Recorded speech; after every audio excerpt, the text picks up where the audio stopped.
glows through glittering night. With a cold heart yet alone, against the dark he fights. Jolly Roger overhead, compass made of ancient lore. He seeks treasure never dead, truth hidden in the core. Golden heart of fearless guide, through the fog he cuts so bold. Sea and sky this pirate rides, with a heart spun out of gold. Sirens sing their haunting song,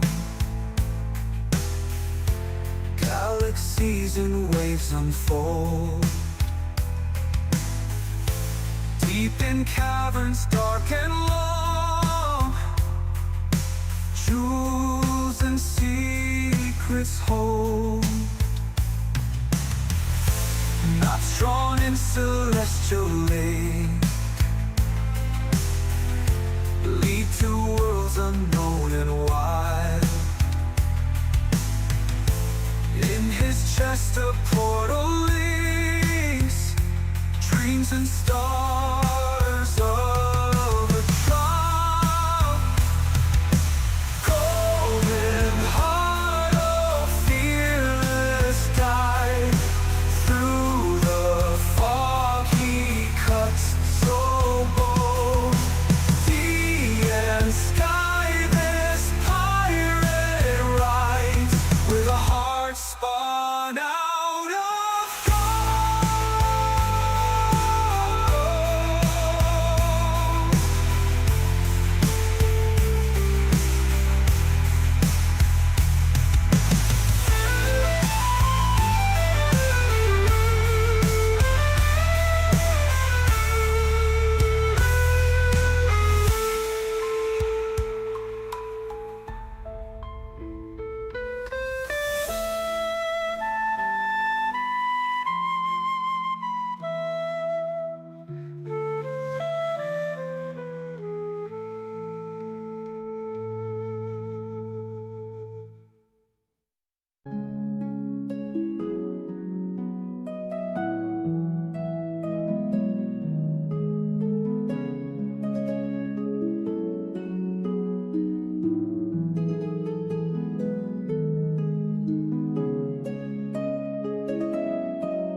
Nightfall, stars explode, warriors fight, blood will flow, cosmic rage, steel will clash, streets to your fall, heroes bash, winged beasts, fire blades, serpents of space, feel the pain, lasers blaze, scales are torn, ragtag crew, battles sworn. Tonight they storm, slayers rise, through the void, killer thrive, killer cries, dragons flow, might displayed, heroes born, legends made. Stardust trails, endless night, weapons clean, ready to fight. Beasts roar, echoes loud, victory near, crew is proud, heroes mass, winged beasts, fire rains, serpent space, feel the pain, serpent space, heroes bow, heroes bow. Unleash fury, metal will, galaxy, they bend to will, master back, cosmic light, dragons crush, endless fight, acid bone, dragons leap, space coldness, depths so deep, warriors dead, never cease, galactic beast, by force released. By force released.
Stardust trails, endless night, weapons clean, ready to fight. Beasts roar, echoes loud, victory near, crew is proud, unleash fury, metal will, galaxy, they bend to will, master back, cosmic might, dragons crush, endless fight, acid bone, triggers loud, victory near, crew is proud, unleash fury, metal will, galaxy, metal will, galaxy, that's so deep, world's bound, all is bound. All is bound. Down here, metal will, galaxy.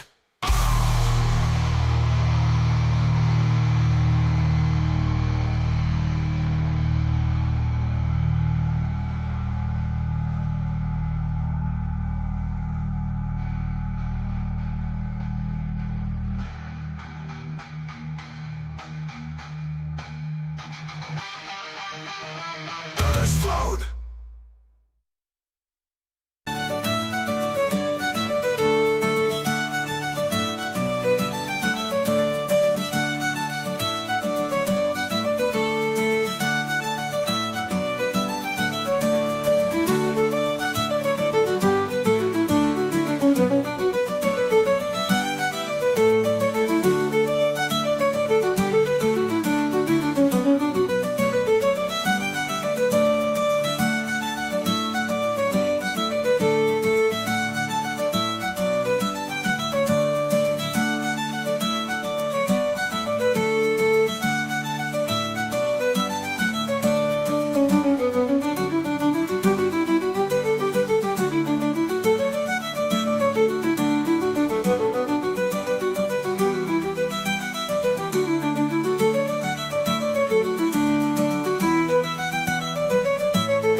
Greetings and salutations, my friends. Welcome to another glorious day here at the Tango Hotel. Yes, indubitably, my friends, we have returned. Hopefully you can hear me. Everything seems to be working. I actually did all the things, and you want to know how I did it? It's this amazing thing that I have discovered recently. I think it was invented thousands of years ago. Called the motherfucking checklist. Because I always seem to forget something. Something always seems to just slip by. It just slips my mind, and it's usually some little esoteric fucking thing that I just don't remember for whatever reason.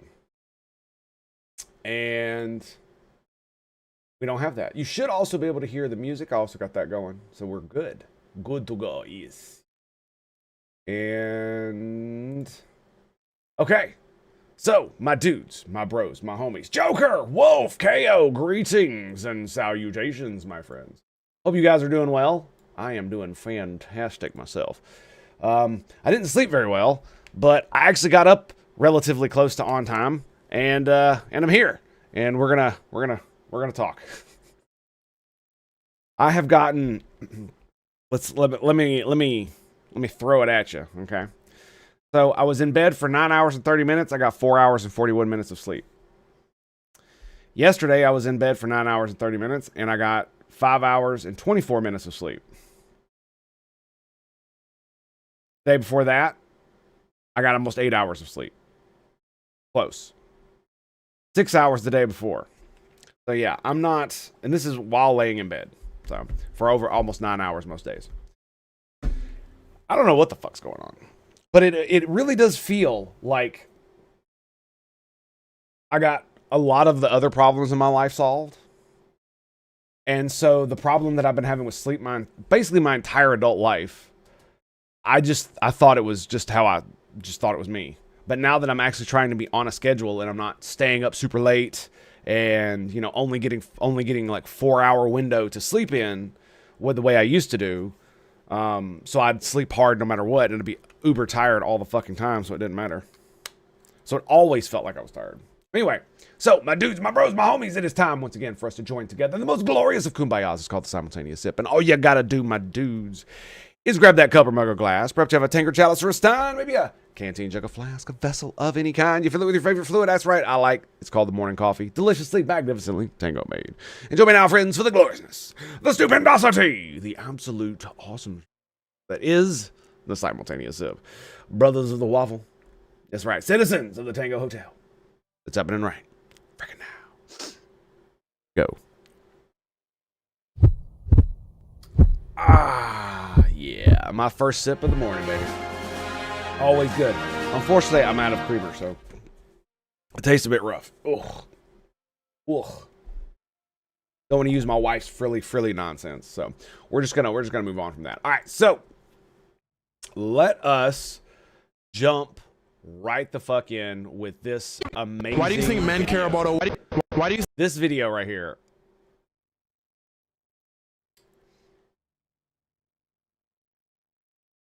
This is exactly spectacular. That's exactly what this is. So let's give it a watch, shall we? Let's give it a watch. We're good. We're good. Excellent. Let's go. Do you think men care about a woman's body count? Do you? People actually care about that shit? Men in general. If a man is fucking asking my body count, he can get fucked. Who gives a fuck? Oh my god, that's so stupid. So her immediate reaction is to get angry and mock. So if we understand human behavior, what does that mean? Is it perhaps that maybe she knows the answer? She knows that the actual answer she won't like? And that this is deflection? People actually ask that shit? Yes. Okay, well then you're talking to the wrong man. If a man is ever asking about your body count, you're talking to the wrong man, and he can get fucked. Like, that's so fucking stupid. Get fucked. So can I ask you this then? See, there's no reason, there's no rhyme. It's just immediate get fucked. And she is unable to articulate anything other than get fucked. And you see the smile, right? It's like she can't fucking help it. Big Big tails. Big tails. She does not have a poker face. Well, Sure. So, what do you think We don't about need the to do analogy? If one key can open many locks, it's known as a master key, as opposed to if you have a lock that can be opened by any key, it's a shitty lock. and here's where she proves that she is possibly one of the most intelligent individuals to have ever been born to the human species. I think that if a woman is an analogy to you, then you're not fucking ready to be talking to a woman, and you should probably get fucked. So, if a woman is the key to you, talk to your mom, talk to your sister, talk to your cousin. I don't know, get a real fucking life, and get fucked. Thank you. And a woman is not a key. Thank you. Why do you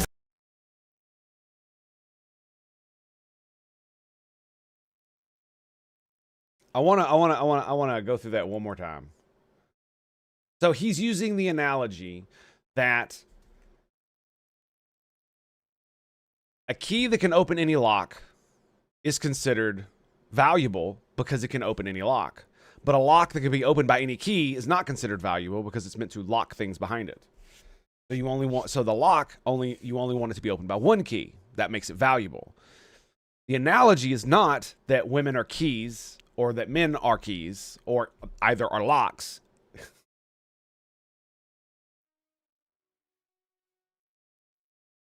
It's about value. And not only that, let's just make sure we listen to If this. one key can open many locks, it's known as a master key, as opposed to if you have a lock that can be opened by any key, it's a shitty lock. I think that if a woman is an analogy to you, then you're Look at her face. Look at her face. This is what I'm talking about. Like, this is a woman who is not held accountable. Because if she was held accountable by people in her life, then she wouldn't act like this. But she's pretty, so nobody holds her accountable, especially the men in her life. not fucking ready to be talking to Wait a for it. woman, and you should probably get fucked. Wait So, if a woman is the key to you, What was that? if a woman is the key to you, If a woman is a key to you. In the key and lock analogy, are the women the keys or the locks? talk to your mom, talk to your sister, talk Why would I talk to my mom and my sister about my sexual preferences? to your cousin. I mean, in some places that's cool, but it's not a stereotype I like about the region I come from. So let's just move on. No, get a real fucking life.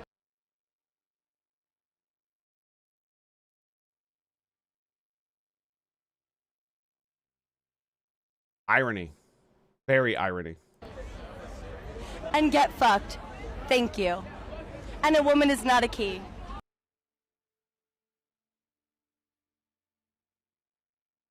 She also doesn't listen. You gotta love that, right? Look at his face, Thank you. dude. Look at his face. He is like you know he's loving this. I would half bet that these motherfuckers pay these people to do this. Like, especially the people who are like, "Oh, I'm a teacher," and ask them, "Oh, do you know what country the city of Paris is in?" And the teacher doesn't know that it's in fucking France. It's just fucking like some of these street interviews are just ridiculous. I wouldn't be surprised if almost all of them are fake at this point. Ah, yes, and here we go. Columbus was a human trafficker and of indigenous children for sexual slavery.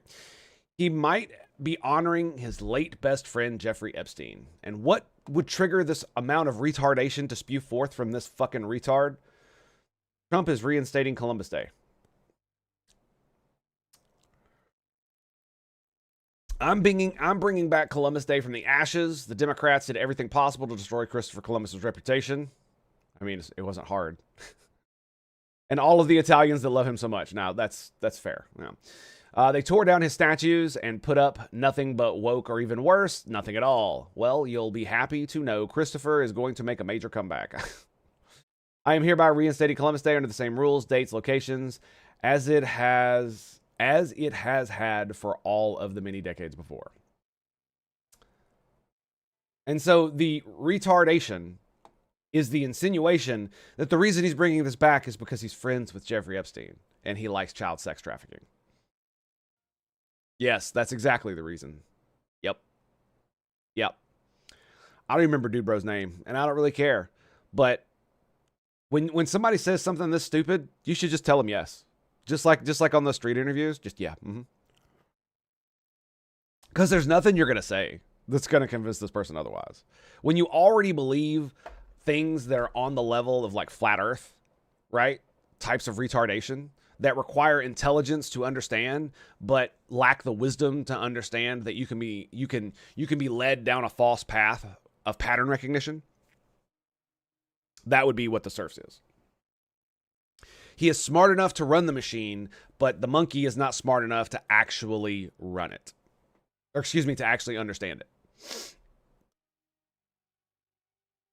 That's basically what it looks like is going on here. And yeah, so they're reinstating Columbus Day. I don't give a fuck. I'm not a big fan of major holidays and shit. That's normal human shit, not autistic retard shit. So I'm just like, whatever. I never got out of school for it, so I don't give a fuck. Now you want to talk about MLK Day now? Nobody's taking about MLK Day now. I need my 3-day weekends, son. I need my 3-day weekend. I ain't doing that. Anyway, so I just wanted to touch on that. We're gonna run through a couple more of these.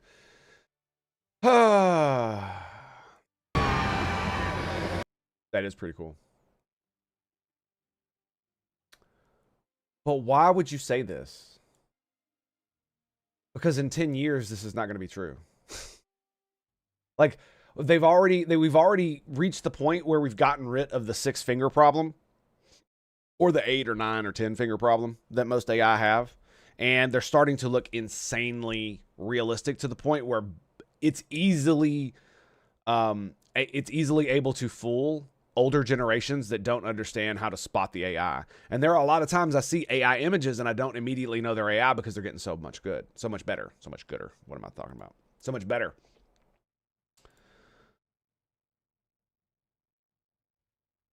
How much longer are we going to say, okay, but AI can do this, before acknowledging the quality of AI generated stuff is not the issue? Yeah. Well, the thing about it is that technological progress always usurps the people whose labor is used in the technological process that's being updated. When we started making assembly lines more robotic than human labor filled, tons of people who are not, how should I put this? How do you think somebody with a sub 90 IQ was able to hold down a 40-hour per week job at a factory in the 50s and have a family and have a house and all that shit? How do you think that was possible? Well, it's because we needed massive amounts of human labor, and we were the manufacturing hub of the fucking world. That's why.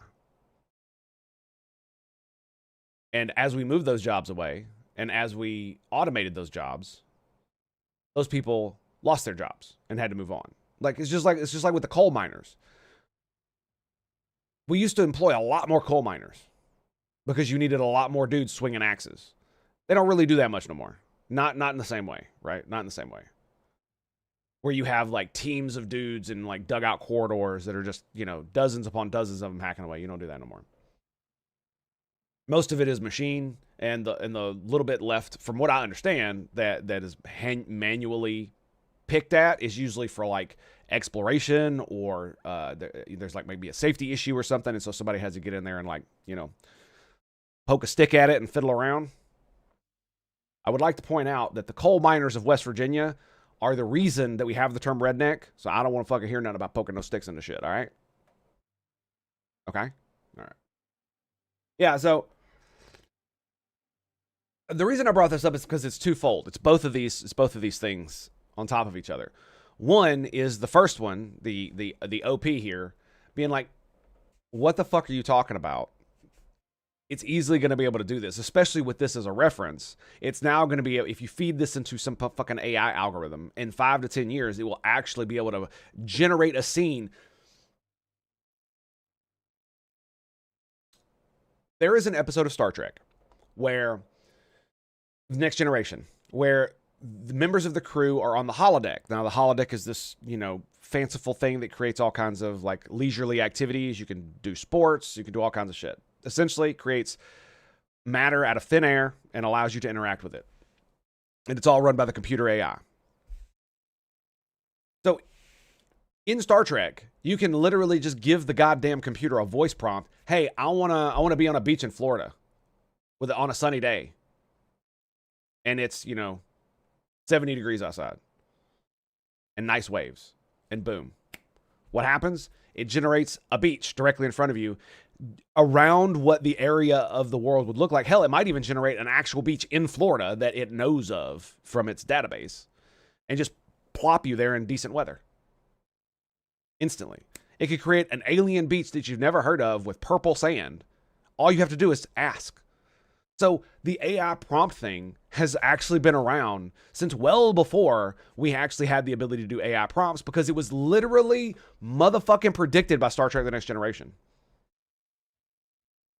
And you know this because there was an episode of, excuse me one second, there was an episode of Star Trek where Data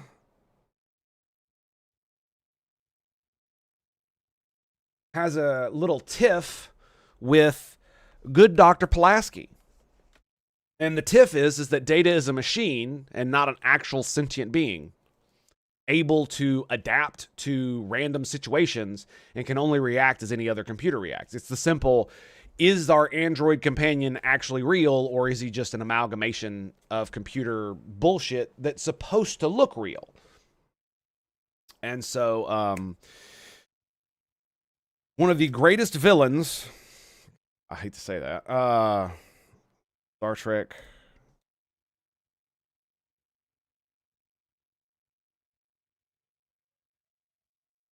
One of the greatest villains in both Star Trek and in fictional history is from the episode that this picture is from. You have Geordi on the left, Pulaski in the middle, and Data on the right. Beautiful, beautiful. Okay, so why did I bring this up? Elementary, dear Data. Wait. No. There it is. So how did Star Trek create Moriarty? Professor James Moriarty was inadvertently created by Geordi LaForge when he asked the computer to generate a Sherlock Holmes mystery with an opponent capable of defeating Data instead of Sherlock Holmes himself. So basically, they were trying to figure out if Data could truly do detective problem solving based on new information.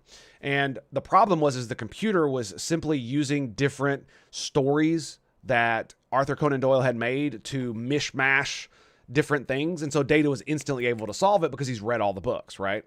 And so when you're a super ultra mega fucking lore nerd of something, you can instantly solve a lot of the problems that people may be able to generate within that world because you understand it better than most, right? Excuse me one second. My thingamajigger is not working right. All right, there we go. And so what they did is Geordi asked the computer to generate not only an opponent, but a story that would challenge Data. And what the computer did is it created Moriarty, this guy right here. Absolutely brilliant character. By the way, he makes a return in Star Trek Picard Season 3. Like, when you see people who love Star Trek making Star Trek, it's like, was Season 3, Picard, the greatest Star Trek ever? No, it wasn't. It had many flaws. But you could feel the love, man. You really could. Anyway, I'll stop gushing over that. The point of this is that this is AI prompting. That's what they did. They asked the computer to create a story that would challenge Data. Now, while it goes in to some scientific and fantastic bullshit with literally making fucking Moriarty a sentient being, he's so smart that he's able to understand that he is a hologram inside of a holodeck and that the Enterprise is where he's actually at. He is not, like, he literally draws a map or a diagram of the Enterprise and asks Data, what is this? This is where I am. I know I am here. I just don't know what it means. It's crazy. It's crazy. So the reason I bring this up is because we've been dreaming about just talking to a computer and having it generate random shit since the 80s. This has been around, right? This is what AI prompting will be one day. We may not have holodecks the way they do in Star Trek, but we will absolutely have holodecks. I guarantee it. If we can figure out a way to make 3D images hover in midair and be able to, for you to be able to interact with it because the computer can see you and can see that you're talking to it, right, and act in an appropriate way, we will have holodecks at some point. Now, maybe only the fucking rich will be able to use them or something like that, especially at first. But they will be here. They will be here. And if not, we may have something like the cyberpunk, dystopia where you've got the like brain things that you put on, the glasses that like shoot the images directly into your brain. So you may not have actual holodecks, but you may have it on a device that you can interface with your brain that allows you to experience the same thing. And then now you tell it, hey, computer, never mind. The name of my Amazon device is COMPUTER. So every time I say it, it fucking starts doing the prompt stuff. So anyway, so you just tell your mechanical calculating device that where's the prompt? I want you to create an earthquake in Japan. And I want to see it in an anime style from what looks like the early to mid 2000s.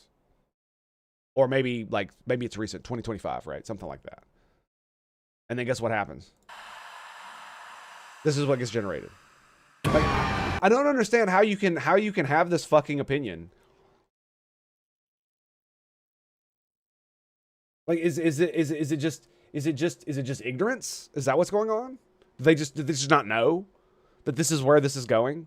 That one day you will be able to walk up to ChatGPT or whatever the fuck it's called, whatever we have, and it will just be able to, you could like generate a movie that's a John Wick movie and include it and make it in Star Trek, right? He gets frozen or something like that. And now we have John Wick in Star Trek. Or here's a good one. Allow me to show you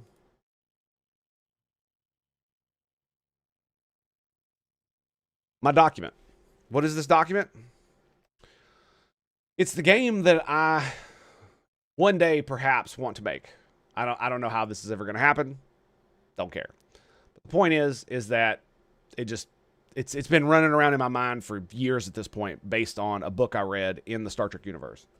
And so at one day when I am, 150 years old, I might actually be able to look, just like stare at my fucking computer and tell it, make this game, feed this document into it, and it comes out on the other side with a fully fledged, mostly done game that might take, a little bit of work to smooth out the rough edges. But it would be one of those things where one day it will happen. It will. I mean, the things that people do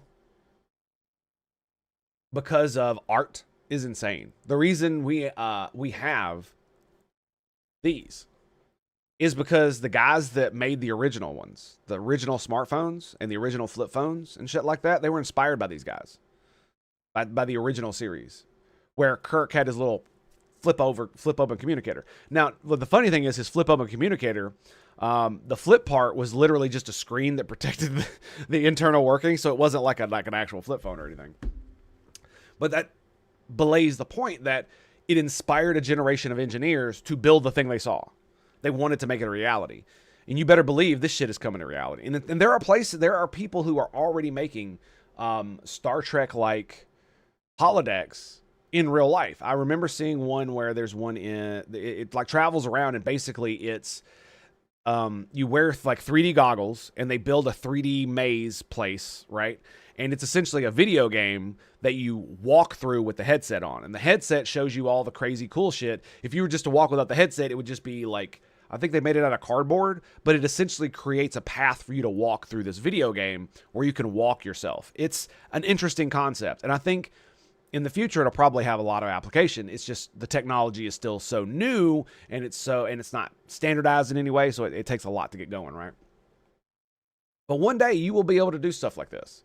And it won't be too much longer till you will be able to generate, 30, 40 minutes worth of footage like this instantly. Or not instantly, but relatively quickly. And you see, this is the thing. It's like, oh, can't reach 0.1% of this. Yeah, it's at 0.0001. And it goes up 1,000th every year. Now, you may not think that's much. But if it keeps going, it's gonna be crazy. It's gonna be absolutely crazy. And I don't think the naysayers are ready for what the fuck is gonna happen. They really don't. They really don't. And the quality of the AI generated stuff is not the issue. Well, the only other issue that I really see is that it's going to put people out of work. That's the only real thing that other people are bitching about, or that humans are not going to have any creativity. And I just don't see that happening. What it means is that it's twofold. It's that people will have more access to art than they've ever had in their entire lives. So the retard layman who doesn't know anything, goddamn thing about art, but wants to see something cool will be able to do that and not have to necessarily pay out the wazoo or wait on some standardized TV show. You could basically just be like, show me clips of dudes getting hit in the balls for 3 hours. And guess what? It'll generate 3 hours of dudes getting hit in the balls. Ow, my balls. I know, right?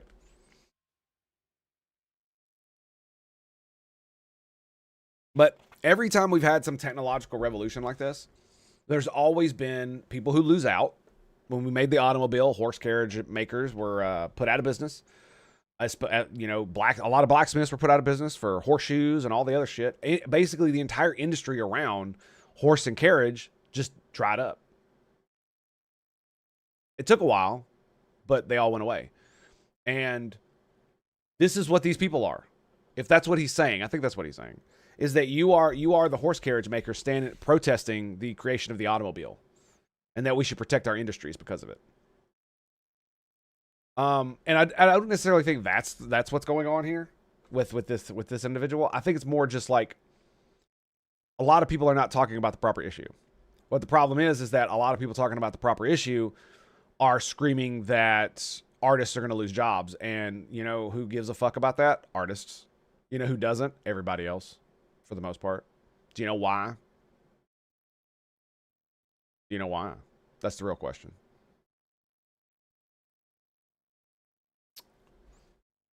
Well, some of it has to do with Schadenfreude.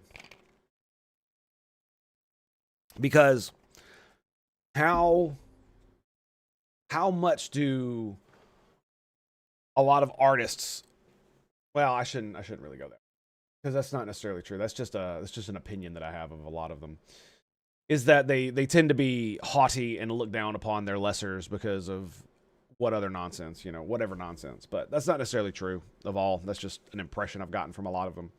And I think that's the impression that a lot of people get. Hence why they're just like, oh, you're going to lose your job? Oh, that's funny. Oh, because here's the thing. You're not entitled to make a living from the thing you like doing. I'm not entitled to make money from streaming just because I like doing it. Just because it's the thing I want to do. I'm not entitled to have a career. I'm not entitled to make money. I'm not entitled to be able to pay my mortgage with it. That's not how that works. So just because you bust your ass as an artist and you're pretty good, that does not mean that you deserve to make a living off of it. That's what that means. Because if I were not disabled, I couldn't stream, because I would have to have a job. Simple as. I mean, I would have a good one. I would make a lot more money than I do now, but I wouldn't be able to stream. The time constraints on my day, as well as basically the time constraints on my day, because I have a family too. I'd probably be able to game. My wife is very, very, very, very I'm cognizant of the fact that I'm a video gamer and that it's my zen. So that wouldn't be an issue, but streaming might. And so because I'm disabled, because something bad happened to me, I am blessed in another way, and that I now have the free time and ability to do this. But I'm not entitled to make money off this. If I did make money off this, it would be great because it would improve my life and improve the life of my family. But I do this more because I like it and because of my own sanity, which is one of the reasons why when I end up taking breaks, it's basically me trying to reorient myself in my life to figure out what the fuck I'm doing, right? I thought about stopping streaming the last time when I went out for like 3 months after, I forget what the video game was. Was it Path of Exile just came out? Yeah, Path of Exile just came out. And it's just because I wanted to get up it's because I was having so many problems with the kids getting up, and I wasn't having adequate stream, and it was just all over the fucking place. Yeah, it's a big mess. And so basically this is where we're at.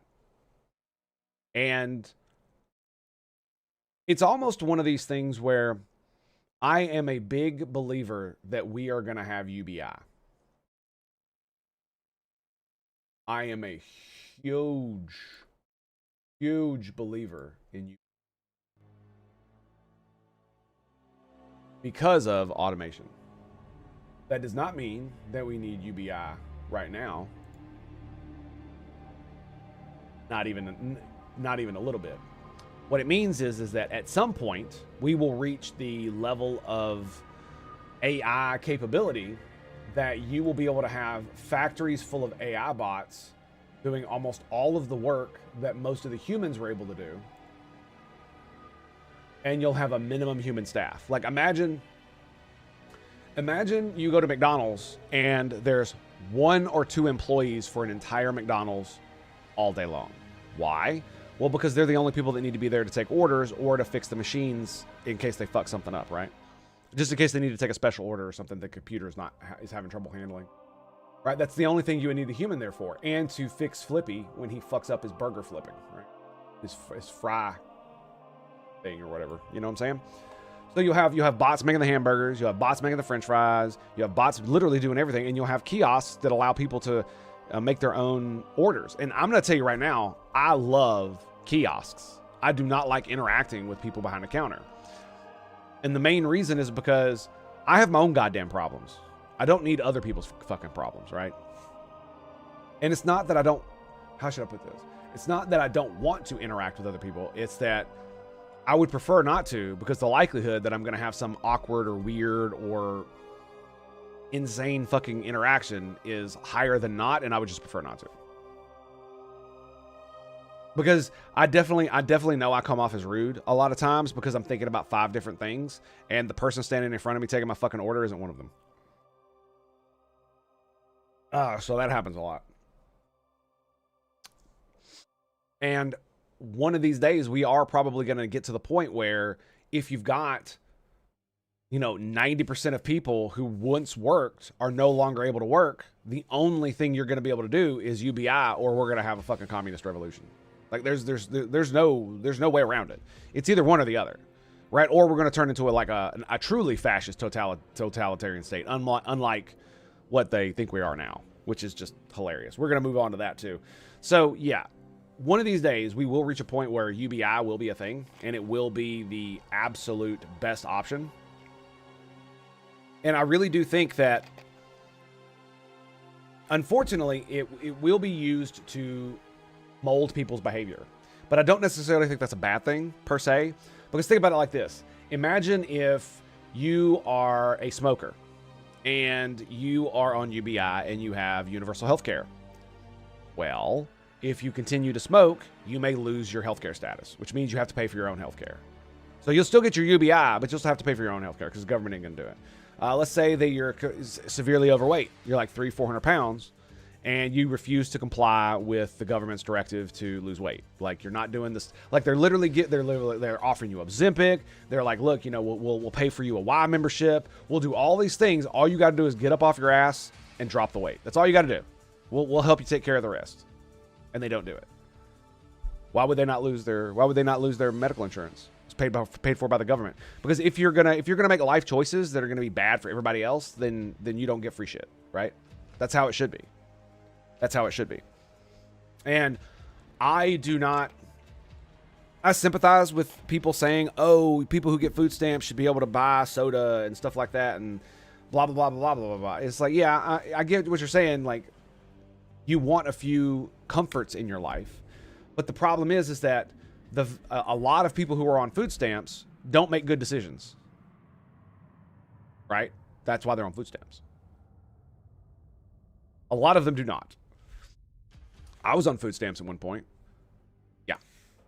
And it was while I was in the military, to be quite honest. But, no, let me rephrase that. My girlfriend was on food stamps. I wasn't on food stamps. And they gave her food stamps because she couldn't work, but we could basically buy anything on it. And it made me really mad when she went and bought really shitty things with her food stamps. It made me really fucking mad because it's like, that's not what you should be using that for. That is for your nutrition, not so that you can buy fucking, this is not what she did, but not so you can buy bonbons and fucking soda with. Like, she didn't eat bonbons, but that's not the point. I'm making a reference there. And so while some people are like, yeah, I don't give a fuck because, you know, I bought soda on that stuff. And it's like, yeah, but the thing about it is that if the government is to do a thing, right, and it is to use your money in such a way, then it should be for the good of everyone, not just the person that it's helping, right? So if you're helping someone, but the way you're helping them is detrimental to everybody else, is that a good thing? And I think it's not, right? Because basically the issue comes down to if you give someone who makes poor choices free money to buy whatever they want, they'll probably buy things that they shouldn't, right? And so if you give them food stamps and say, go to town in Kroger, well, I mean, they're probably not going to come out with the most nutritious shit you could possibly imagine, or stuff that's even more balanced for that matter, right? They're going to come out with basically junk. Like I've seen it before. And we're actually going to get into some of this. Where is it? Yeah, right here. So this is the original post. Billions to Ukraine and other countries while our cities look like a zombie apocalypse. This is true. This is true. I actually think this is what our money should be spent on. Absolutely. We should get these people help. Many of them need to be institutionalized because they're literally fucking crazy. And the humane thing to do would be to lock them in a building where they can receive proper treatment and they will not hurt other people. Simple as. Because let me put it to you like this. There are some crazy people who think that aliens are communicating with them and they sit in a corner and mumble to themselves. These people are almost completely harmless except if you attack them or something goes wrong with their delusion, something like that, right? So they're mostly harmless, and we should be humane in how we care for them. We should be humane in how we care for all of them, but it's not like they have a fucking choice in the matter, right? It's just like I don't have a choice that I'm disabled, right? I didn't fucking choose this, and I wouldn't have if I could go back and fix it, but I can't, and there's nothing I can fucking do about it. Just like they can't do anything about being fucking schizo or the paranoid thing or whatever the fuck it is. And then there are some of them that are actually dangerous because their delusions or their paranoia triggers them to be violent to other people or see other people as aliens or fucking lizard monsters or what the fuck ever, right? Whatever the delusion things. And so they are dangerous. And so the thing to do with both of them is to put them in a place where they can be safe and not hurt themselves and also not hurt others. That is what our money should be for. Absolutely. These are our people. We should take care of them. Let's back up. Horrible. Nakia spending and selling some of her $1,800 of food stamps. Is this what our tax dollars pay for? Now, see, these things are not incongruous in and of themselves. But don't pretend you want these billions to Ukraine to go to Americans instead when you also complain about that too. There's a multi-level analysis here. And I think Dev is missing some of the point, but he's also right that there are a lot of people especially on the right nowadays, who will bitch about us sending money with foreign aid. What's up, Amazing Barrel? How you doing, dude? Cheers, mate. Wow.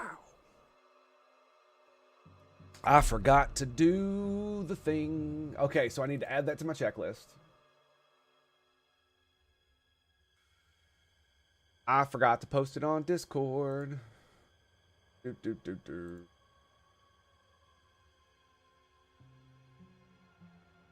So essentially there's multi-level of analysis here, because it is true that there are people who get things like food stamps and they sell them.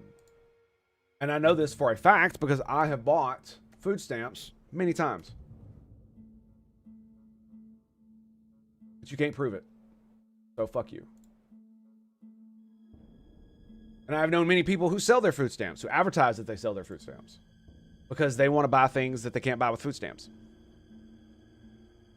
This is the thing where I live, very much so, and it's the thing I've been exposed to my entire life. Back when they used to use the cash food stamps, there were people who would, give me, $40 and I'll give you $8 worth of food stamps. And nowadays they just let you use your card, let people use their card, and so on and so forth, which is illegal, by the way. So you should not do it. Absolutely not. It's fraud, I'm pretty sure. So this is kind of what I'm talking about here when I say making bad choices. That is that looks to be like the gigantic 2 or 3 box of Captain Crunch. This also looks like it's at Costco, because I know that box. I've bought that box before. Yeah, this looks like it's at Costco. So, and cheesy puffs, and that looks like I think that's macaroni and cheese, like the real cheap shit. So there is an argument to be made that a good portion of the people who do receive food stamps are unable to make appropriate decisions for themselves. One of the pieces of evidence for that is the fact that they need food stamps. That's not always the case. Not always, but a lot of times. And I do have a problem with people buying unhealthy shit like this with food stamps, because it's like, I want you to be not only taken care of and have the food that you need, but I also want to make sure that you have the proper food that you need, so your children don't grow up stunted because all you fed them were cheesy puffs and Captain Crunch. Right now, obviously, that's not the case for the vast majority of people who do buy these things. They don't feed them just that, but it is a thing that I think is a problem, and it always has been a problem. When you see people buy high-priced items and splurge like hardcore at the beginning of the month when their food stamps roll in, like it feels really degrading when you have to bust your fucking ass every goddamn day to get every cent that you have, and then you see people, getting like fat steaks and lobsters and shit like that. It does generate animosity. It absolutely does. You cannot force a person to spend money in a certain way unless you hound them 24/7. You can if they have food stamps, because food stamps come on a card, and you can install regulations that make it to where you cannot buy certain items with your food stamps. So if you go to the checkout and every item you have in your cart cannot be bought with food stamps, you'll have to pay for it with something else. That's how you do that. So I'm not referring to their money. I'm referring to tax money being given to them so that they can, for food stamps, so that they can eat, which I'm 100% in favor of. But I do believe that there is a conversation to be had around what kind of things are appropriate to buy.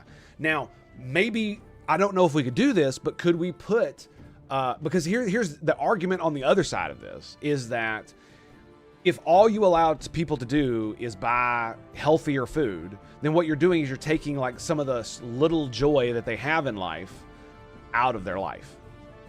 There's a little bit to that, because in the Navy, morale is highly linked to food, right? If your sailors aren't eating, they're not happy. If your sailors are eating like shit, they're not happy. So one of the ways that you keep your sailors happy, especially on a fucking submarine, is you make them good food, and you make it a lot. Like, we had an entire night where all the high-level enlisted dudes, the chiefs, senior chiefs, and we didn't have a master. Yeah, we did. Cobb was Master Chief. And the Master Chief, Cobb, would all go in the kitchen and cook steaks for everybody. The lower level chiefs were servers, and they were washing dishes. So you had all the high level enlisted individuals doing a cook night where they basically grilled steaks for everybody, and hamburgers and French fries, the whole fucking nine, right? Like it's a cookout. And the reason they did this was It's many reasons. One, it humbles the higher enlisted, just like it does officers when they do it, because it shows that you're not there to basically lord over people. You're there to serve the United States fucking military, and that these people that serve under you are important, and you should treat them with respect. That's one of the things that it does. What it also does is it engenders respect and loyalty to these individuals, because they are humbling themselves to give you something nice. So when your chief walks over and hands you a fucking big ass steak, baked potato, nice big old plate of French fries, and you see all of the other chiefs in the back cooking, that definitely engenders feelings, right? Whatever feelings they engender, it definitely does. And for me, it did engender. I was like, oh, they actually like give at least a little bit of a fuck, right? It's not just some stupid shit. And so morale in your life can absolutely be tied to food, but we also have to make the connection that cheesy puffs are bad for you. If you eat too much of that shit, it will give you like inflammation, and if you get fat off of eating this shit, then you are less able to do the things that you like in life. You are less cognitively able, because we know that being extremely overweight impairs brain function. And that if you eat improperly nutritious food, you will have nutritional deficiencies, which can lead to other diseases, which if you're on food stamps means that you are on the government dole already. And so if you come down with some fucking condition because of the shit that you're eating, like, oh, I don't know, diabetes, then guess who has to pay for it? We do. Well, technically not me, because I don't pay taxes. Not income tax anymore. I do pay a lot of other taxes, though. Just not income tax, because I don't have an income. I've seen people buy stuff, water in returnable bottles, returning the bottles and buying other stuff with the money. Yes. You are correct. You are correct. But there's ways you can crack down on that. Right? Because just like I was saying earlier, you know, people used to sell their paper food stamps, and people still sell their card food stamps. You know, I've got $150 on this. Give me $80 and I'll give it to you. That kind of thing. But that's the thing, is they're not trying. But you got to remember that a lot of the people that do that, and this is from my personal experience, almost every person who's offered for me to buy food stamps, it's not because they wanted to buy fucking soda with it, bro. There the fuck wasn't soda. It either had to do with a liquid they wanted to buy, or other things they wanted to buy so that they could put in their body that usually are not eaten. And so it's one of these things where I agree that we should talk about the morale portion of the food, right? Because there is something to be said about that. One of the few joys you have in the day is you can sit down with like a couple servings of cheesy puffs and just fucking veg out in front of the TV at the end of your day, of your long hard day of fucking taking care of your kids, going to your job if you got one, all that shit. I understand that. And so I'm sure that we could make some fucking allowance within the regulations, because this is all computers, right? We can literally just program it in to the system to make it to where you can't buy these certain items.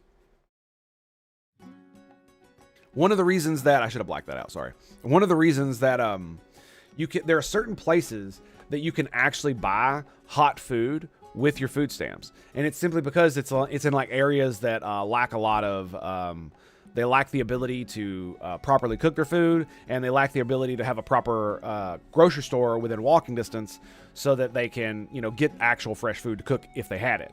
And it's like, but you've got to buy stuff like, a cooked, like a whole cooked chicken, that kind of thing. I think you can buy that from like Kroger with food stamps. I'm A-okay with that. 100%. It's just, I don't want people going to McDonald's with food stamps, right?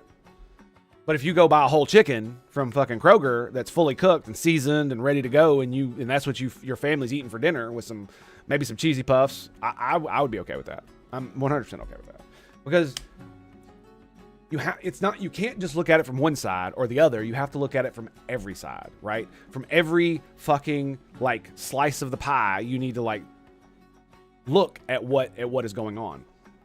And there is a little bit of truth what Dev says, that a lot of this is so now that we're done with the food stamp part, Let's talk about what Dev is talking about. When don't pretend that you want those billions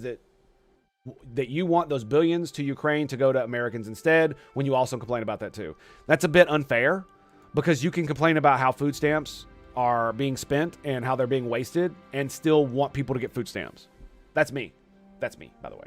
That's why I'm saying this, is because I also criticize how food stamps are run. I criticize how a lot of the welfare programs are done, because they seem like they're just run really shittily and nobody seems to give a fuck, and they allow way too much fraud, because it's like out of sight, out of mind, right? However, there absolutely are people, especially on Red Team, that have cropped up over the years that literally do this exact thing. They bitch about all the money being sent to Ukraine, they bitch about all the foreign aid, and then they will turn around and literally want to take food stamps and welfare that we have in the United States away from people, not just make it so that it's better and more efficient and helps them better. Because let me ask you this. Let's just be real. Let's just be real. Which is better? If you give people money for food, right? Or let me rephrase this. Let me phrase it like this. If you have a lot of poor people who are hungry, is it better to feed them good, nutritious food so that they will be strong and able? Or is it better to feed them garbage that's cheap and they feel like shit all the time? Because that's essentially what we're talking about, right? You gotta remember, this is what we're talking about. We know what this shit does to you. We know what it does. It's not good. But as an American, as a person, you get to choose, right? You get your choice. But if you're on food stamps, it's not your money anymore, right? It's everybody's money that we're giving to you because you are down on your luck. And we want to make sure that people don't fall through the cracks and die and starve when they could easily recontribute to society if they're given a little bit of a help. 100%. Absolutely. Hands down, I'm right there, right? But you can't say that I can't criticize the programs, or that I can't criticize the how the money is being spent, or how the regulations are delineated, especially when I think what is going on is harming the people it's trying to help. You give them money, but if these people make bad decisions already, are they going to make good decisions or bad decisions when they go to the fucking grocery store? They're probably going to make bad decisions, right? Past behavior is the best predictor of future behavior. The only thing that changes that is when you take the necessary steps to change your behavior. And if it doesn't look like you're changing your behavior, what do you want from me, man? Right? I mean, let's just put it like this. Should you be allowed to buy cigarettes and liquor on food stamps?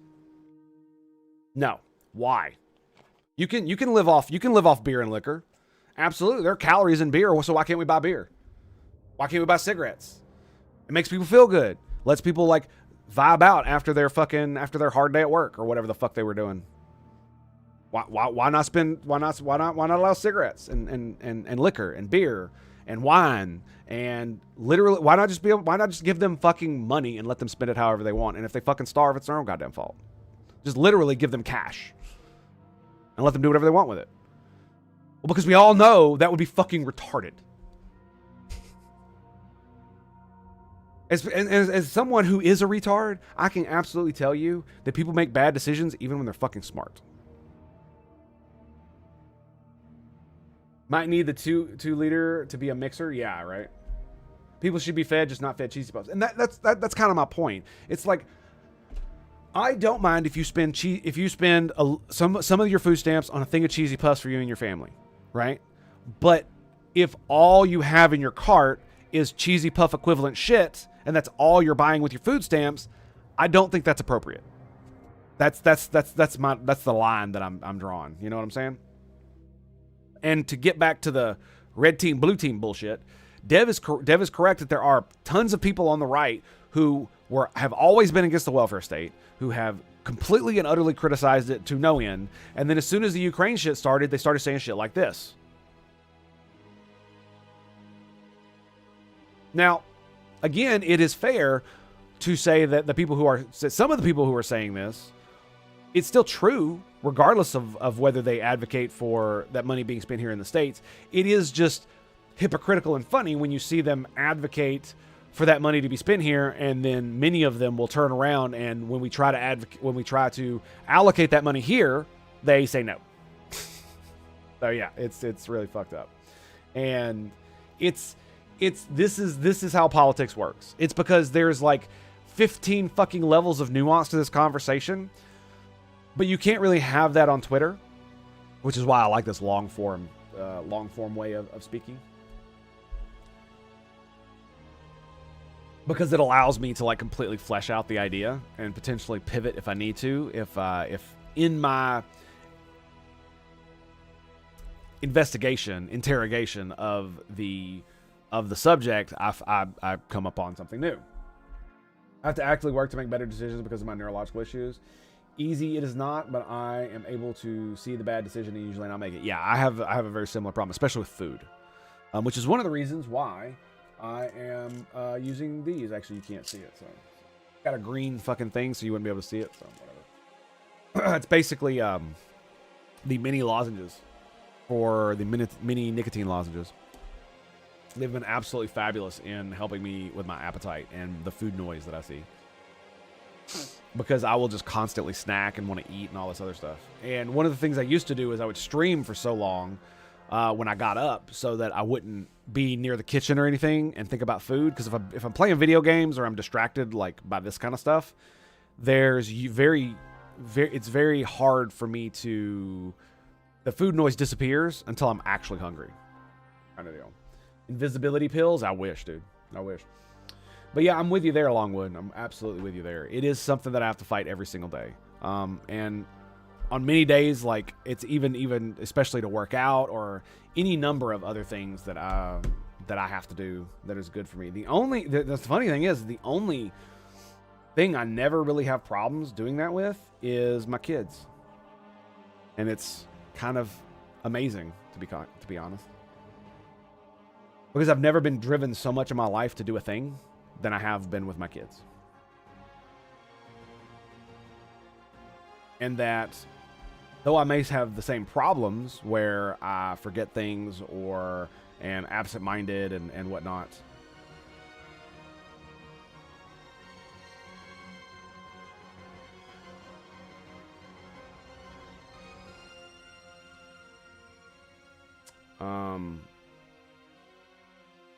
the focus for taking care of them is always been there. Trulicity did the hunger trick. What is that? Trulicity, is that a thing?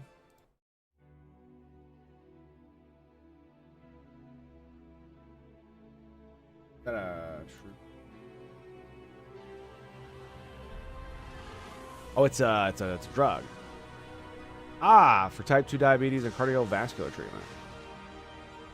Injectable diabetes medication is used together with diet and exercise to improve blood sugar and control adults and children 10 years of age and older with type 2 diabetes. What's this? GLP-1 semaglutide. Okay, yeah, I gotcha. Similar to the other one that I was talking about, right? So yeah, this is one of those issues where it's hyper complicated and easy at the same time, because you can delineate people into camps, because there actually are people who are bitching about money being spent on foreign aid and saying it should be spent here, and then the moment we turn the conversation to spending it here, they don't want to do it, right? This is not that, but maybe Dev knows her better than I do, so it's probably the case. It could be. I've seen a lot of them do it. They turn heel real quick. When you call them on their bullshit. Down 90 pounds from last June. My man. That's what I'm talking about. Pow. Well done, sir. Well done. I'm down 25 pounds. Since I hit my height after my mother died. It's been a long road getting from there to here. But I feel like I'm finally here. I'm doing an impression of Wolf here, just in case you're wondering.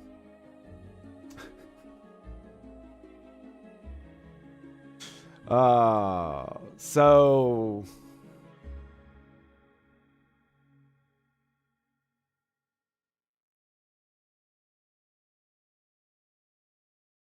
Faith of the Heart. Such a good one, man. Such a good one. All right, we cannot watch this in its entirety because I will absolutely get clipped out for this. So, getting from there to here, love it. It's so good. Anyway, we're just gonna pass that because I don't want to get clapped for it. Funnily enough, it is absolutely my favorite intro to Star Trek, hands down. Like, it makes me fucking teary-eyed watching it. Because it hits all of the notes, man. It hits every single one of them. Yeah, buddy. It's been a hell of a... Well, for me, like I said, a lot of it's food noise. So if I'm not at the computer and I'm walking in the kitchen or I'm in the living room, like the kitchen is right there, and I constantly think about, snacks or eating, or I feel hungry when I'm actually not hungry. There's all kinds of fucked up shit going on with it. And see, normally it's like, oh, you could just control yourself and just not eat. It's like, yeah, that works until it doesn't. When something happens in my life where I feel like super depressed or something really bad happens, then I just say, fuck it. And that usually ends up happening at some point. And then I'll go through this cycle where I've completely deprived myself of a lot of the good stuff. And so then I'll just binge out of the wazoo. And so while I'm very much still in shape and I'm still fairly strong, I still have problems with eating too much. Way too much. Way too much. All right, so I loved this. I love this. Literally love versus hate.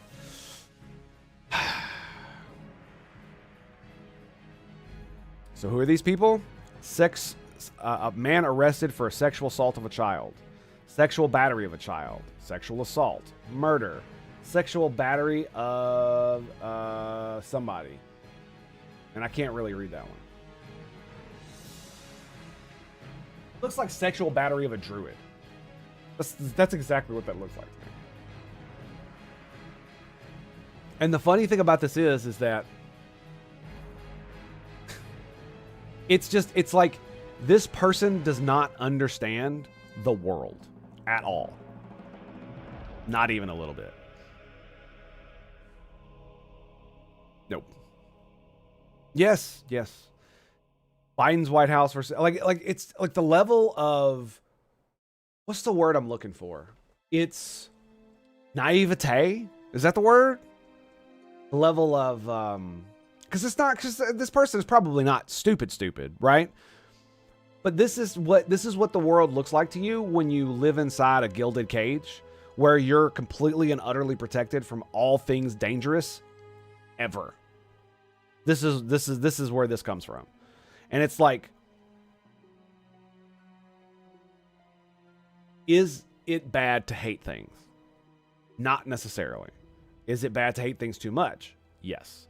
Just like when I can't remember who it was, but there was this Jewish dude who survived the concentration camps or some shit like that. And people asked if he hated Hitler, and he said no. And the reason he said no is because of what hate does to you. And it's true. It does turn you into something. It turns you into an abomination, essentially. I'll show you exactly what it turns you into.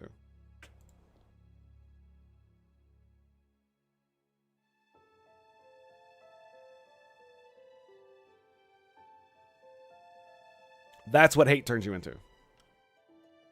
This is what hate can do to you. This is why I love these movies. It's not because they're good, and they are on, after a fashion.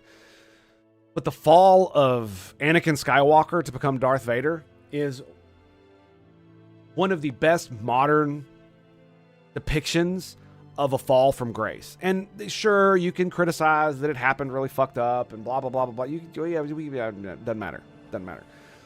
But this is how you turn someone who is confused, perhaps a little immature.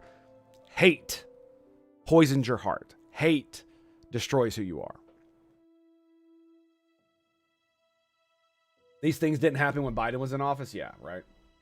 They want you to think the best about the worst and can't accept some people are just evil. Yeah. Terry Goodkind wrote a book about that. Hang on.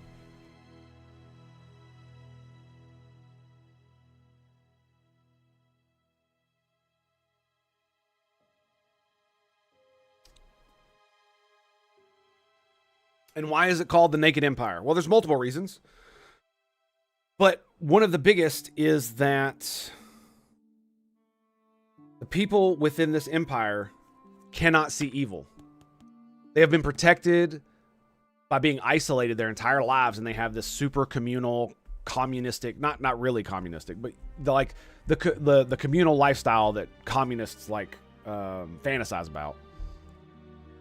And they've built an entire society where there is no, people don't insult each other. They're not violent toward each other. Basically, they've bred out their instincts to be violent and or confrontational.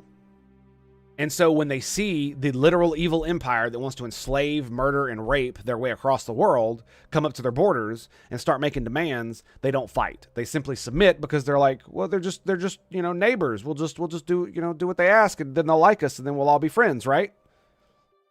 Right? And then they steal your women and start to make an army of fucking people who are not affected by magic. That was essentially what was going on. Their empire was, the people there were unaffected by the magic in the world. So if you cast like a magical spell on them, it wouldn't work. And so what the evil empire did is it stole a bunch of their women and started using their soldiers to impregnate them so that they could literally breed an army that's immune to magic. There is no war in Ba Sing Se. Yeah. And they could not see the fact that these people were evil, that they wanted to murder the fuck out of them. They were going to rape and murder their women. They couldn't see it. They couldn't understand it. And it's hard to wrap your head around it, but it's because of the innocence in which they're bred.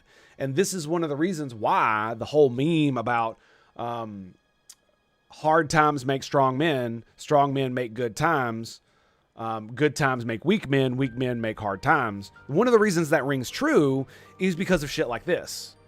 When you are wrapped in a civilization that completely protects you from all the bad things, and then you're completely brainwashed to believe that all humans are the same and that there are not people who are just bad because they are, right? That's who they are, that they want to be this way. Or they've gone down that path so far that they're just going to continue to go, right? Like, he could have stepped back from the edge right here.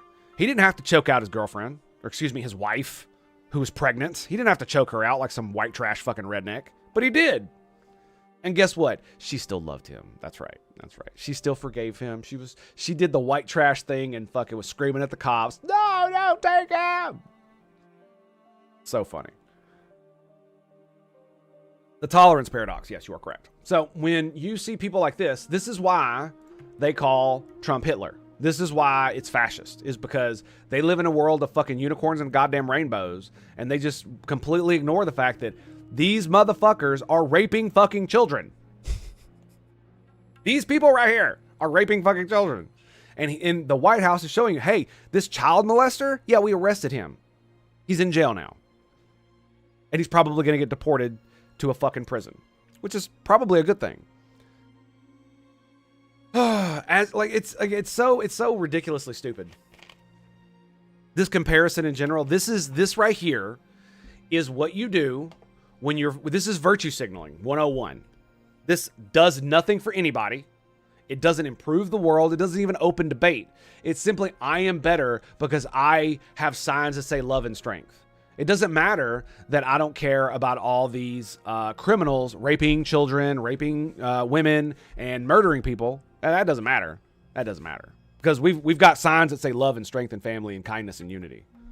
Like, I honestly think Trump should troll the fuck out of these people and just put those signs back out.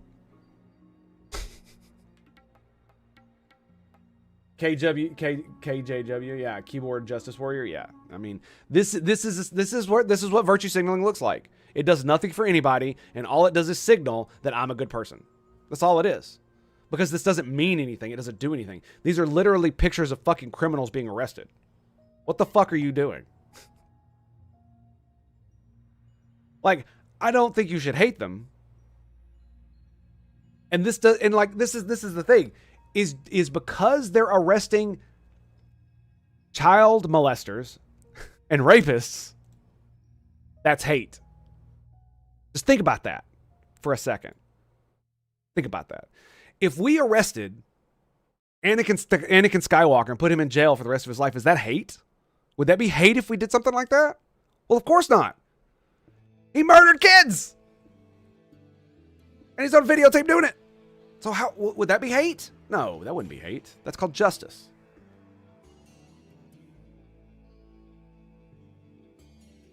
And this is why we can't have an actual conversation about Trump abusing his power. It's because of this. And they're filing articles of impeachment and they won't go through. Why won't they go through? Because of this. Because of this.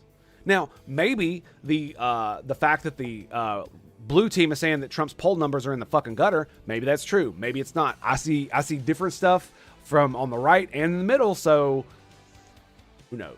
Who knows? Dodo birds, they lived on an isolated island for so long they would not run away even if beaten to death, proceed to die out as soon as after being discovered. Yeah, that's more of a tale about us than anything else, but sure.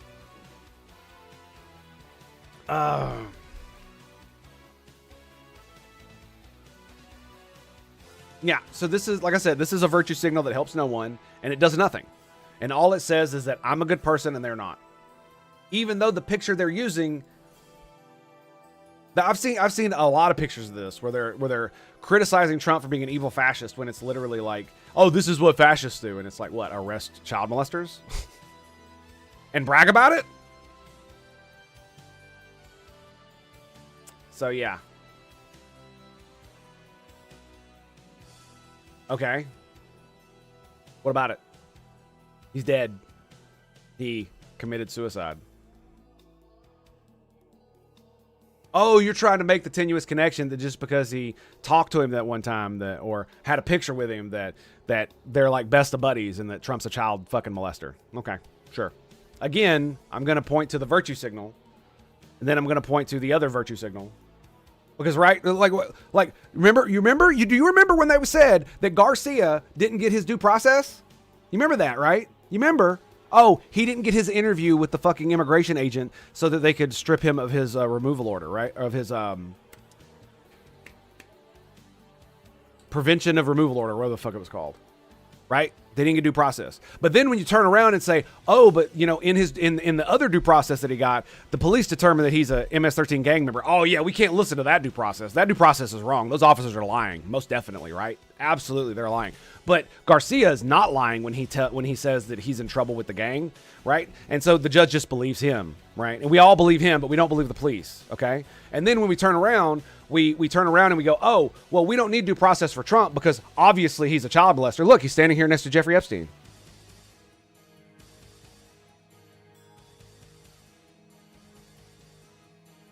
Yep.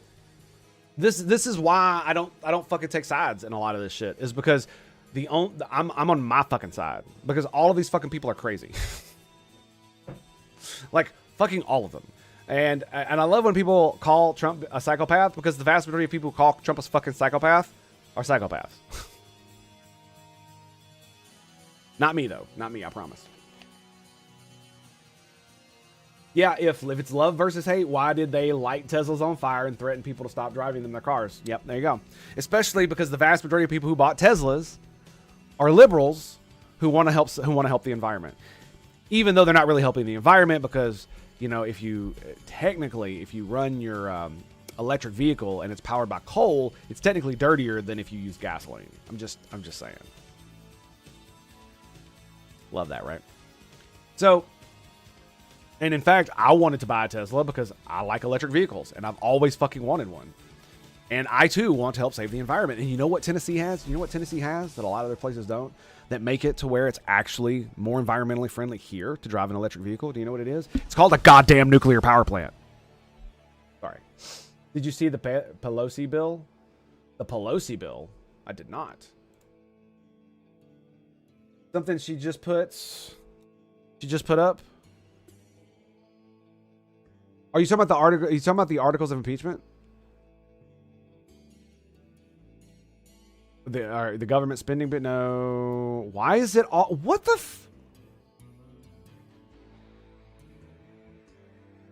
2022.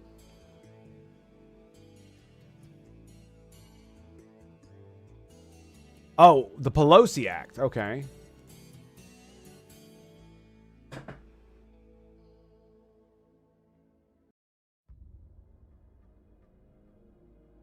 That's fucking bright white.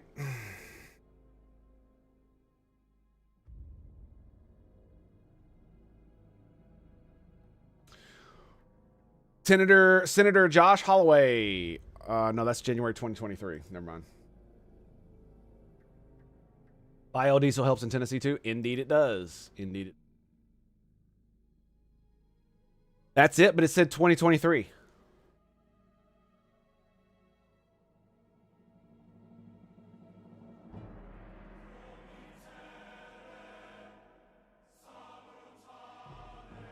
The Prevent Elected Leaders from Owning Securities and Investments Act.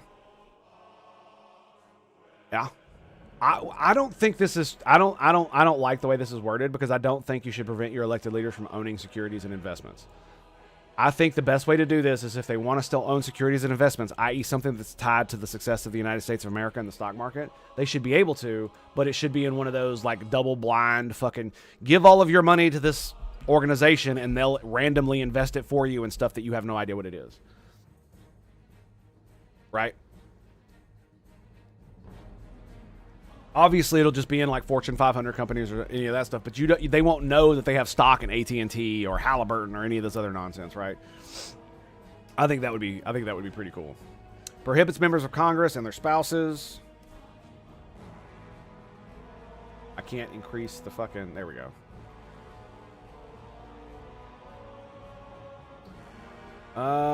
Is there a way to turn on dark mode? Does it have a fucking dark mode? It does not appear. Why do these people not have fucking dark modes?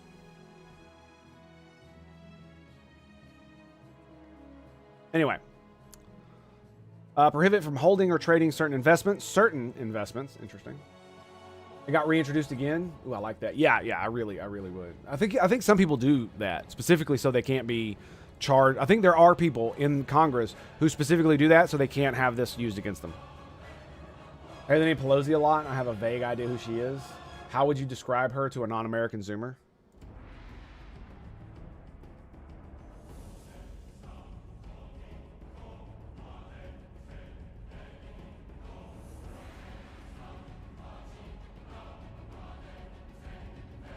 I think I've made my point. Okay. So certain investments, i.e. individual stocks related to financial investments other than a diversified investment fund in the U.S. Yeah, this is what I'm talking about.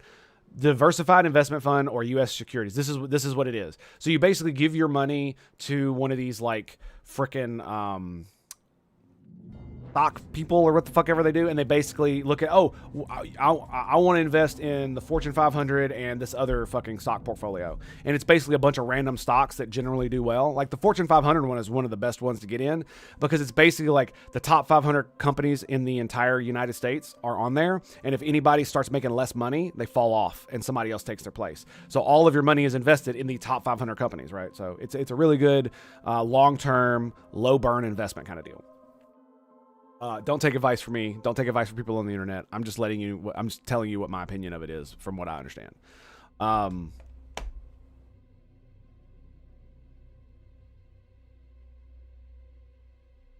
is that? Oh, it's the chair. Okay, there we go. Anyway. The prohibition does not apply to assets held in qualified blind trusts. That's part of another thing I was talking about. Or to sales by a member to come into compliance with the bill's requirements. Fair enough. Specifically, this bill allows for sales by current members during the 180 days following the bill's enactment, and for sales by future members during the 180 days following commencement of their service. So they have up to 180 days to get rid of the vast majority of their stocks, individual stocks that they may hold.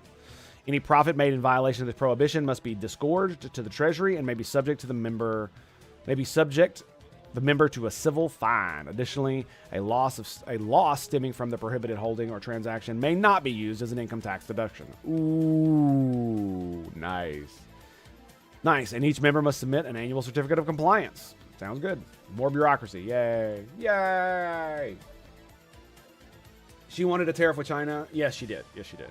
But let's just be real. The way Trump has been handling the tariffs has not produced the desired outcomes that he said it would. So he is absolutely floundering like a madman. And I do believe that if he had come out a little bit more gently and done only reciprocal tariffs without the added fucking trade deficit shit on there, and been less bombastic about fucking Canada and Japan and a few other like allied countries, then it may have gone over a lot better. Because the funny thing is that as soon as he did that, what happens? Well, why did he back up on some of the tariffs? Because countries like Canada and Japan and China started selling off U.S. security bonds. And U.S. security bonds are essentially debt. We sell bonds, which creates debt. But those bonds, we sell them, right? I give you a bond, you give me cash, say $1,000. And what the bond says is that in 10 years, you can come back, give me the ticket, and I'll give you your money back plus interest. Usually like 10% or something like that.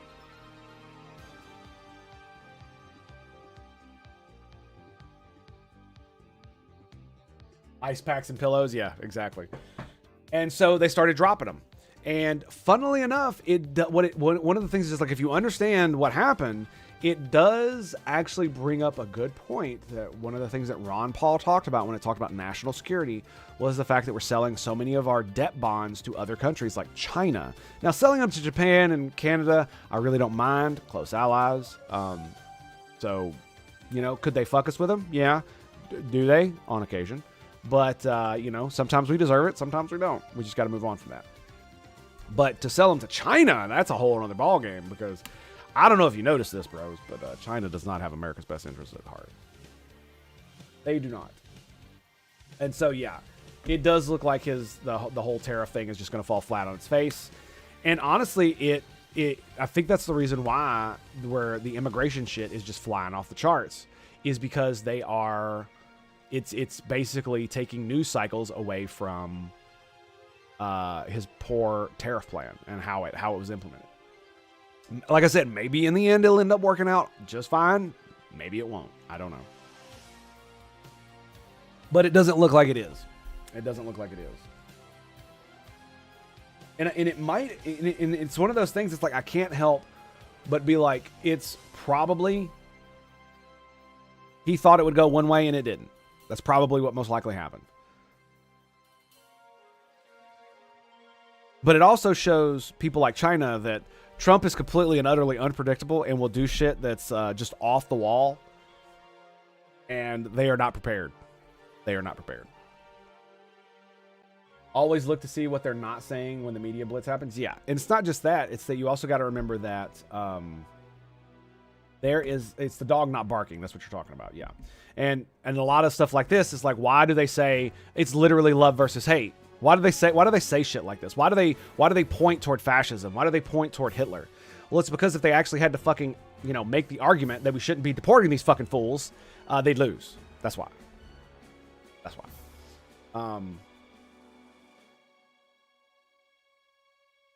But yeah, so what more than likely is going to happen is that if the trade shit goes super bad, especially if the economy starts to fall off, we're going to have elections next year, and it's probably going to be bad for the Republicans and Trump if they don't do something to make it look better, I guess is the best way to put it. Sound bites, short and sweet. Yeah. Because like they're claiming that now that American citizens are being deported, when that is not what is being reported. What is being reported is that American citizen children are leaving with their parents and family who are being deported. Which, on one hand, I'm not. How should I put this?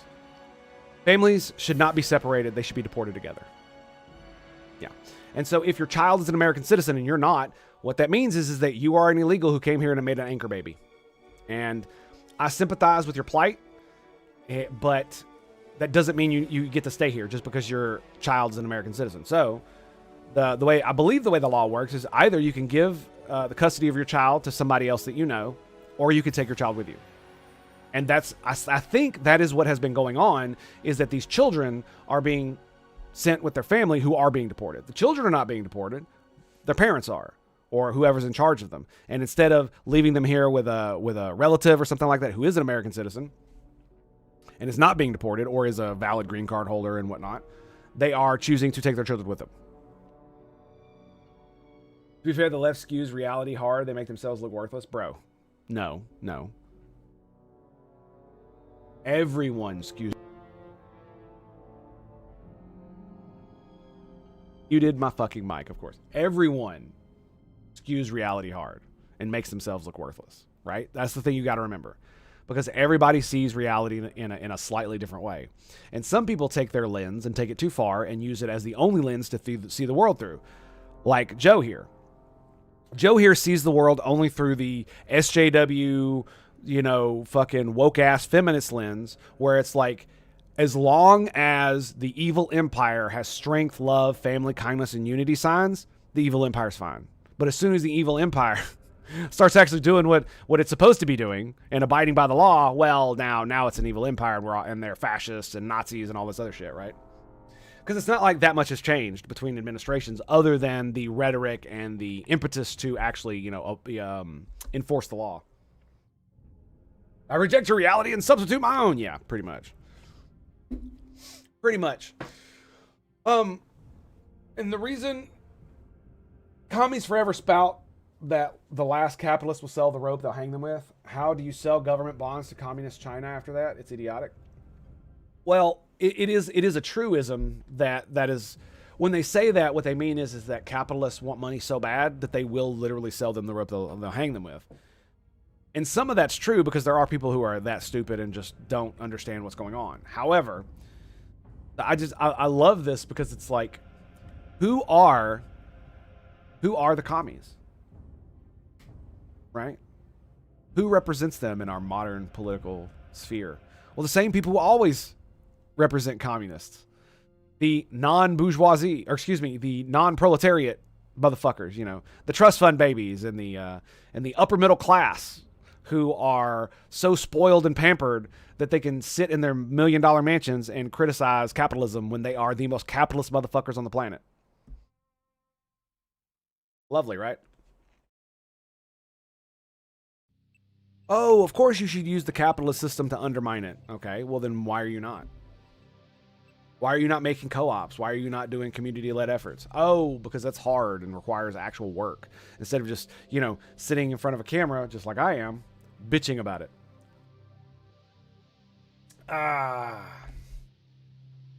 It works on paper, so does my shit when I wipe. It doesn't actually work on paper. It doesn't. Because the moment you start interrogating like half the ideas, it just breaks down, because you cannot have nation-level administration with a communist system. It just becomes so totalitarian and all-consuming. It's retarded. You can have a communist-like community where everybody pitches in and helps out at the local level, like in your local community. Sure, not communist, but more socialist, where resources are basically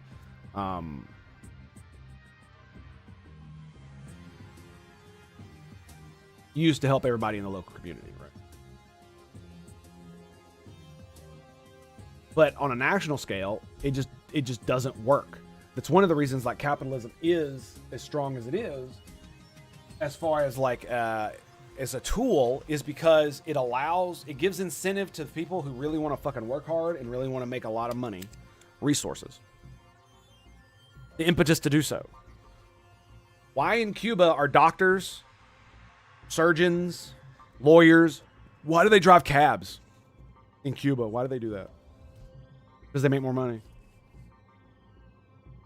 So what you'll do is you'll have actual intelligent people who want to make money and want to provide for their families and want to have a semi-decent life. They will do things that are not necessarily productive to society to make that money, if you don't allow them to make that money in a way that's productive to society. And that's why becoming a doctor allows you potentially to make a lot of money if you do it right and you are ambitious enough.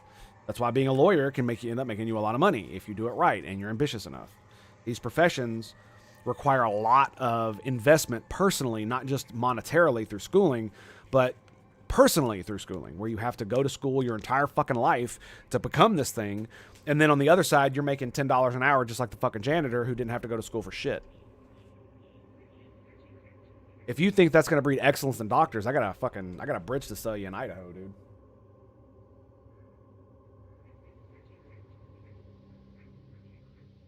We've lost the idea of community and what should be doing to help your people. Yeah, exactly.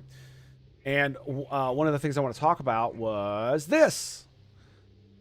Mr. Duke here. Some churches get it. Fellowship Congregational, United Church of Christ. I'd like you to notice the flag here. If trans people bother you more than Nazis, reevaluate.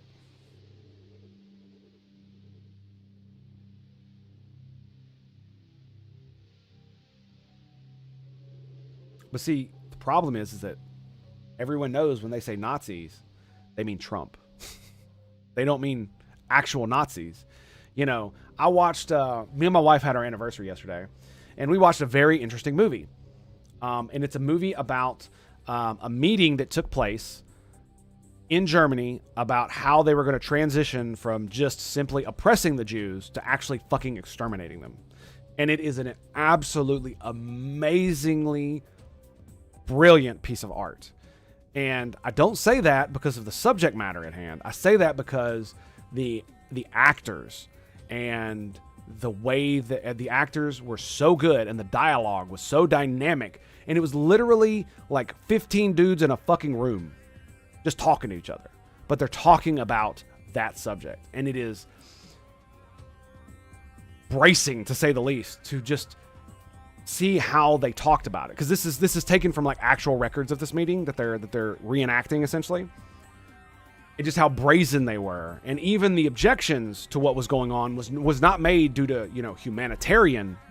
Was not made in a humanitarian way. It was made in a practical, oh, this is going to cause bureaucratic nonsense, or this is not how the law is written. The law is supreme. Even the Fuhrer bows to the laws. If he wants the laws to change, then he has to change them. He can't just fucking throw them out the window, right?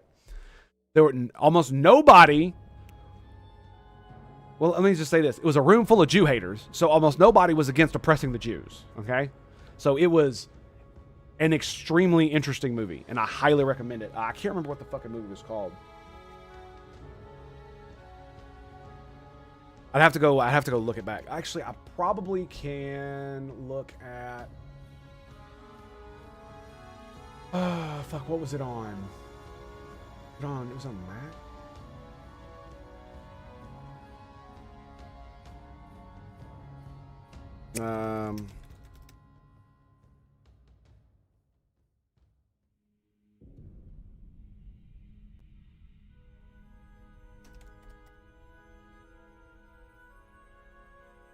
Let's see if I can actually pull it up.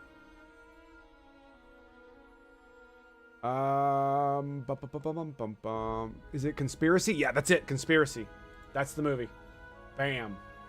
This movie, dude, is something else. Absolutely, like supreme cinema, man. Supreme cinema. Just like what was that other movie? Nefarious was a really good movie too. It's basically it's a pseudo religious movie with highly religious undertones. Basically, this dude is possessed by a demon, and most of the movie is him talking to a psychiatrist or whatever, trying to prove that he's either crazy or not, right? And so this is another movie that's literally just nothing but dialogue. There's no action, there's no suspense or any of that other shit. It's literally just dudes sitting around a table talking.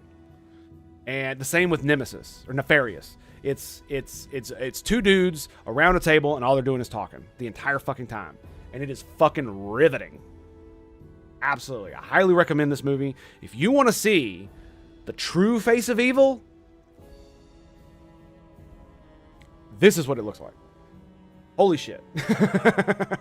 Holy shit, dude. It blew me away, man, at how good it was and how authentic it was to, like, if you actually put yourself in their shoes, in their worldview, It's amazing the type of arguments intellectually that you can make. And in fact, one of the most dangerous men at that meeting were not the pigs who were making up bullshit about the Jews being mystical monsters and shit. No. It's the guy who understood that they were human, but used their genetic differences to ostracize and alienate them, using what he said, what he considered to be science, essentially. It's, like I said, it's disturbing. It's at the very least. It might take you a little bit to get through, but man, God. And they all do really good acting. Like it's like you see the like small minutia in their personalities and all this stuff, and it's like how actual monsters are charming. That's the key takeaway, is that there are several characters in that movie that were absolutely charismatic and magnetic, obviously because they're fucking good actors, right? But that was the whole point, is that you can have these individuals who are this way, who are still fucking evil as shit, right? Wind Talkers is actually quite good as well. I have to recommend One to My Mom. This One to My Mom, yeah, it was really good. The training center in Central VA has letters from Hitler asking about their eugenics program. Yep, sure do. And in the movie, they talk about that. They talk about the eugenics programs. That's how they came up with that's why they were discussing how they were going to do the final solution, was because they used their eugenics program as an example of about how they sterilized a bunch of people. And then they were like, well, you know, what happens if we, instead of sterilizing, how about we just kill them? And then it was like, well, how do we do that efficiently? Because, you know, shooting them takes a lot of manpower, lots of bullets, and it's not good for morale of the troops. You know, slaughtering people is probably not a good thing to make your troops do. Or the locals, because, you know, it's really, really bad for morale. Even if you do hate them, it's still like, it'll still fuck your face up, right? And so they're talking about how the eugenics program goes from one to the next, and it's like, oh, and then we decided, well, how about we try to gas them? That might work. And then so they start using carbon monoxide gas, like exhaust from a truck. And then they laid out the numbers and like, wow, we got rid of a lot of people this way. And it's like, then they were like, well, we're going to use this on the Jewish question. And it's like, just like one step to the next, as if they were doing like accounting, man. It's something. Yeah. Is a lefty watching somebody on the other side getting his face caved in by his lefty brother and taking joy when it happens not totally evil? Yes, that's exactly it. Yeah, exactly it. What the thing that a lot of people don't realize is that evil is not most lefties think that Republicans and anybody who voted for Trump is evil, period, because they voted for Trump, right? If that's the way you think, then you are probably evil. Because what that means is that you are willing to, when you call Trump a Nazi, you are not just saying he is Nazi-like. What you are doing is you are saying that we should use violence against him, because that's what you do to Nazis. You don't negotiate with Nazis. We know that doesn't work. You don't capitulate to Nazis. That absolutely doesn't work. What you do is you fight them, right? Because that's what America did. That's why Antifa trying to claim all the fucking people on D-Day was so fucking hilarious. It's just so fucking stupid. And so when they call other people Nazis, that's what they're doing. They're essentially allowing themselves to think, I can commit violence against this person, and that is a good thing. That is what that is. And so this is something that my wife has run into, where there are a lot of churches that are essentially just, it's love and light, and that's it. They don't listen. There's nothing else in the Bible they give a fuck about. It's just they how should I do this? They worship an avatar of Jesus that does not exist, essentially. Yeah. And the vast majority of people who have a problem with all the trans shit are not bothered by trans people more than Nazis. The problem is all the people you think are Nazis are not actually Nazis. Most likely they're just authoritarians, and authoritarians are not Nazis, right? Abraham Lincoln was not a Nazi, even though he created the first modern secret police, even though he jailed journalists, even though he jailed his political opponents, even though he jailed judges on no charges and held them for years without charges and suspended habeas corpus. He was not a Nazi. He was a tyrant and authoritarian. George Washington, when he stole the land from Civil War, or from revolutionary veterans, right, and gave them shit land, he wasn't a Nazi for doing that. He wasn't a Nazi for fucking throwing blame for his missteps over everywhere. Over all his stupid shit, right? When he was a young lieutenant in the British Army and he lost a fort to French and Indian troops because of his own fucking goddamn incompetence and tried to blame everybody else, that doesn't make him a Nazi. That just makes him an asshole.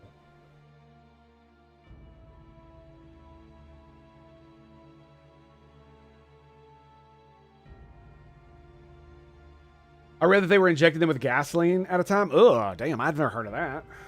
I mean, I do know that they were experimenting, that they were doing some really, really horrible experiments on people. That was horrible. Not when the National D-Day Memorial is in your hometown, I bet, dude. But anyway, so actually, that's not the thing that George Washington did that would consider him to be a Nazi. Sorry,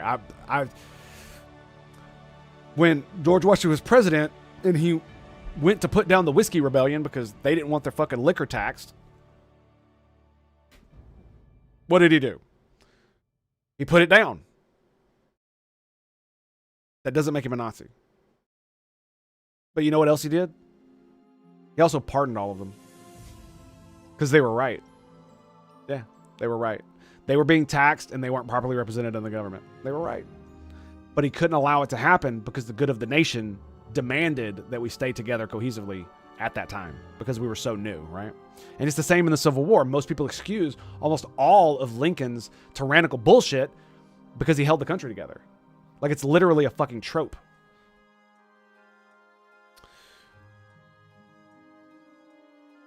You know what I mean? So it's like, what are we going to do about that?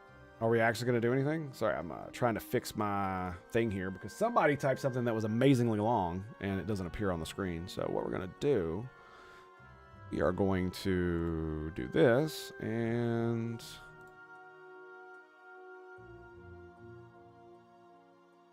there we go.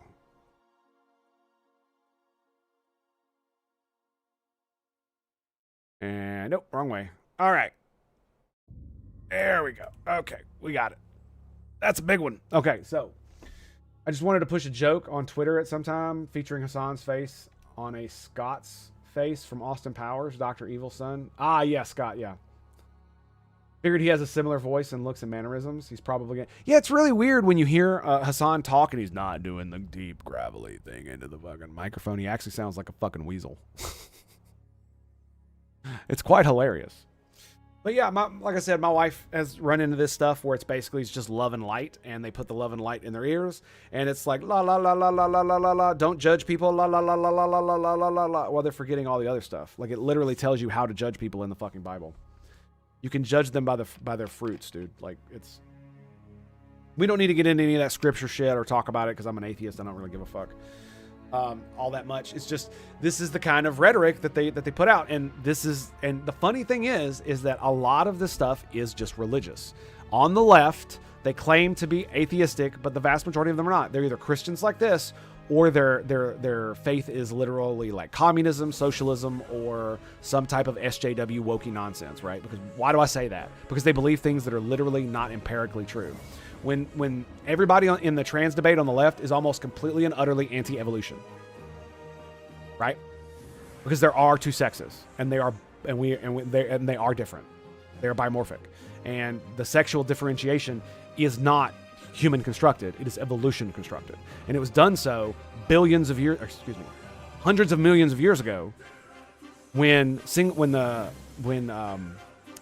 life forms that produce asexually needed an edge against, I think it was parasites, so that they could evolve quicker than the parasites could. Because if you're literally just cloning yourself, well, the parasite's always going to evolve faster than you.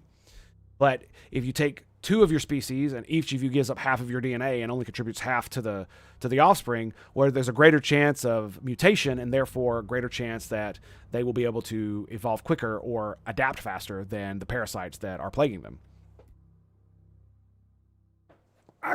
Greetings and salutations, my friend. How are you, sir? How are you?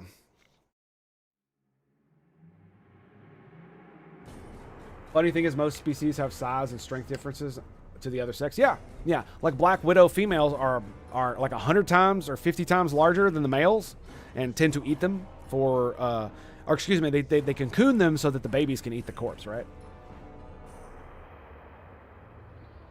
My typical chicken, rice, and mushroom combo. Nice. I'm not a big fungus fan because I know way too much about fungus, and so it disgusts me.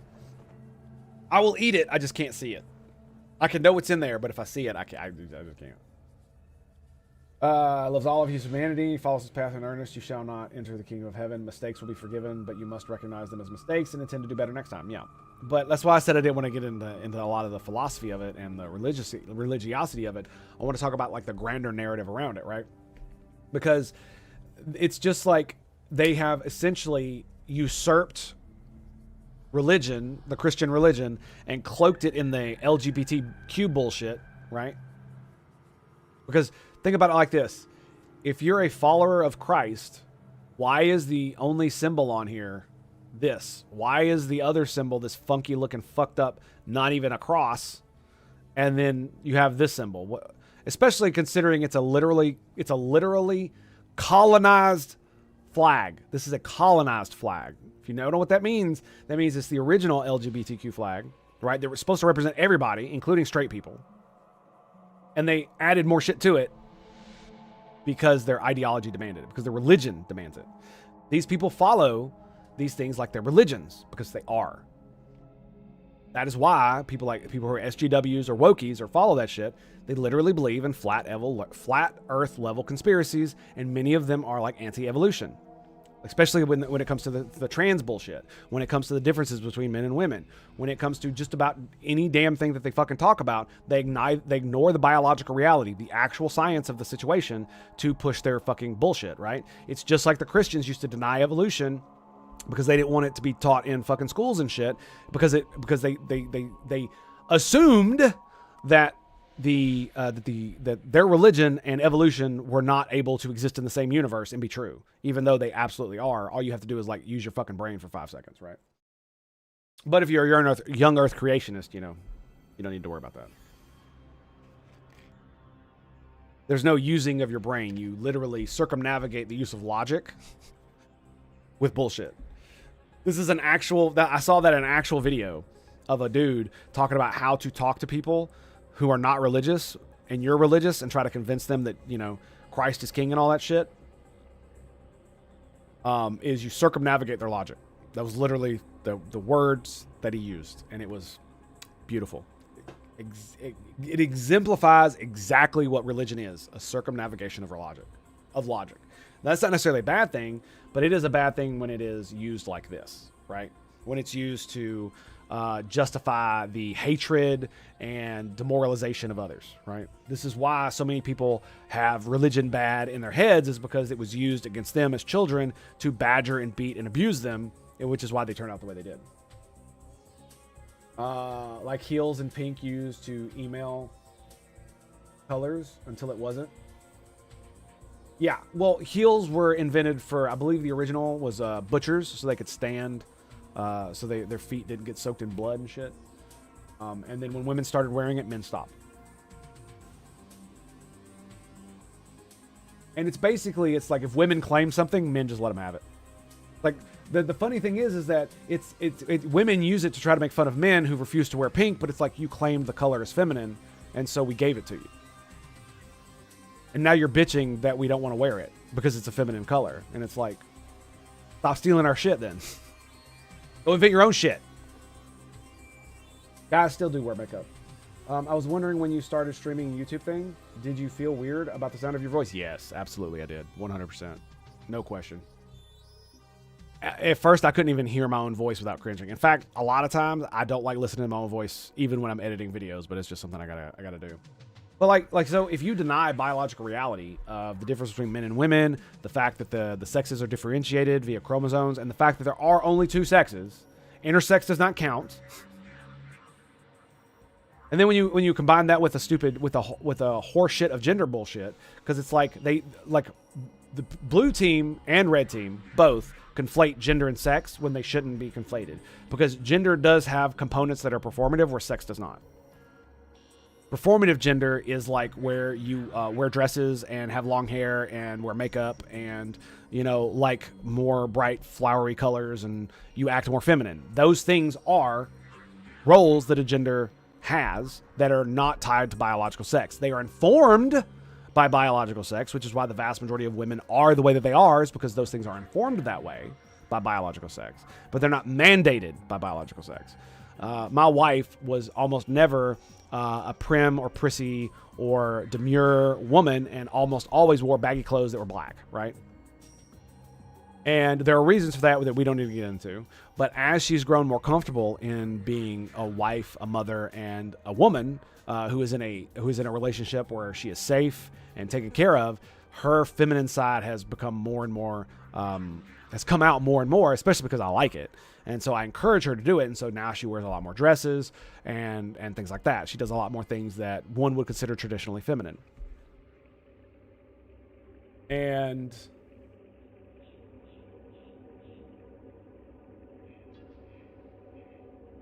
when you deny these things, you are denying science. So a lot of these people are literally just science deniers. That's essentially what they are. Especially when you say, and if you say that anybody can be trans, you're denying science, because trans is literally defined as having gender dysphoria, right? So if you want to say that, that's fine, but you're doing the same thing that the religious nutballs do when they deny evolution because of God. You're denying evolution because of your ideology, which you hold up as God because it's above everything else. And you're denying reality. You're denying science. That's essentially what you're doing. And the reason it's so dangerous is because these, just like the Nazis did in that movie where I told you the dangerous one wasn't the dude making up shit about Jews being like demons and shit. It was the guy who was able to intellectually define what it was and able to still oppress them anyway because what he saw was the actual academic reality of the situation. When they are marching through the institutions and they do stuff like feminist glaciation, and they are trying to subvert science and have feminism and math and shit, that's what they're doing, is they're trying to ideologically subvert science to say what they want it to say, not what the reality of the situation is. So yeah, this is one of those things that was like, and it's just like this. So I would assume that this dude is probably an atheist, right? And the thing about it is I'm not big on religion myself, but I am a big religion supporter. And one of the reasons I'm a big religion supporter is because humans are religious by default. Another biological reality. I believe that it is a product of the way our brains are wired. It's probably one of the reasons why I lack the ability to believe is because of the way my brain is wired. Being an autistic retard, that kind of helps.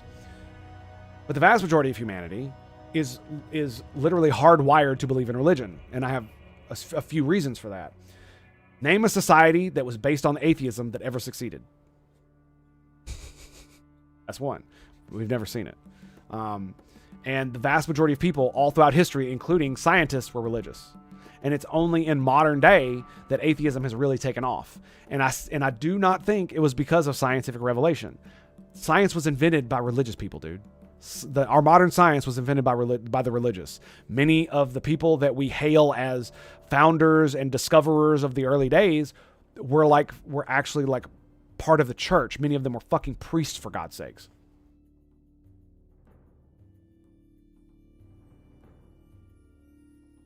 Gender is a social construct. I don't agree. I believe it is a partially social construct, because gender is informed by biological reality, right? And so what we consider gender norms, many of them transcend society, right? Many of them transcend culture. These are the things that are informed by our biological realities. Like, men are stronger. Almost every civilization recognizes that the average man is stronger than the average woman, and society is built to accommodate for that difference. This is a reality of that, right? It's not just sex, it's also gender involved here. And so if you're a male who wishes to perform the gender role of a female, I don't necessarily have a problem with that. But the real problem is whether or not the women accept you, because I really don't give a fuck about most anything.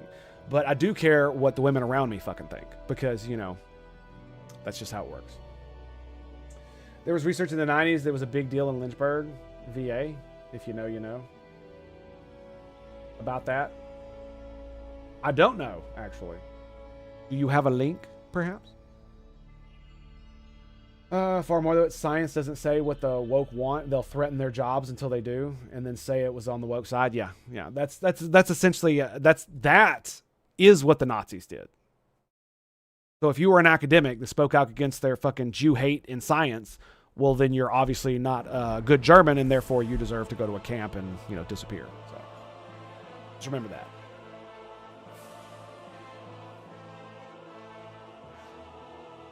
So when they talk about how Trump is acting like Nazis and they're all acting like Nazis and Hitler and all this other stuff, just remember that when they do the exact same shit.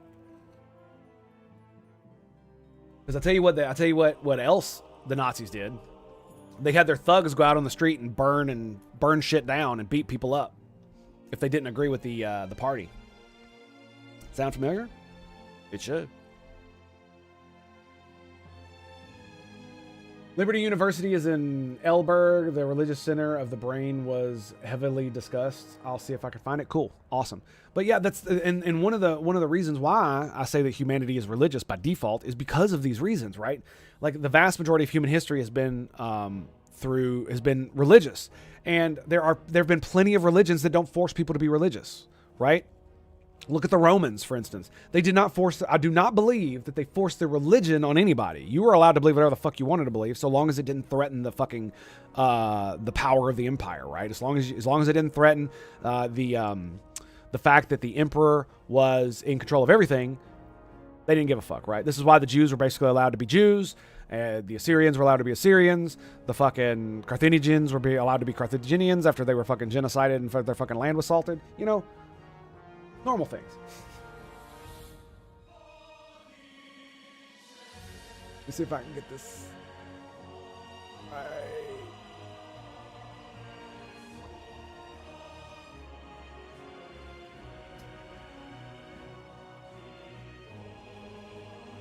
And of course, it's white. What the brain tells us about religious belief.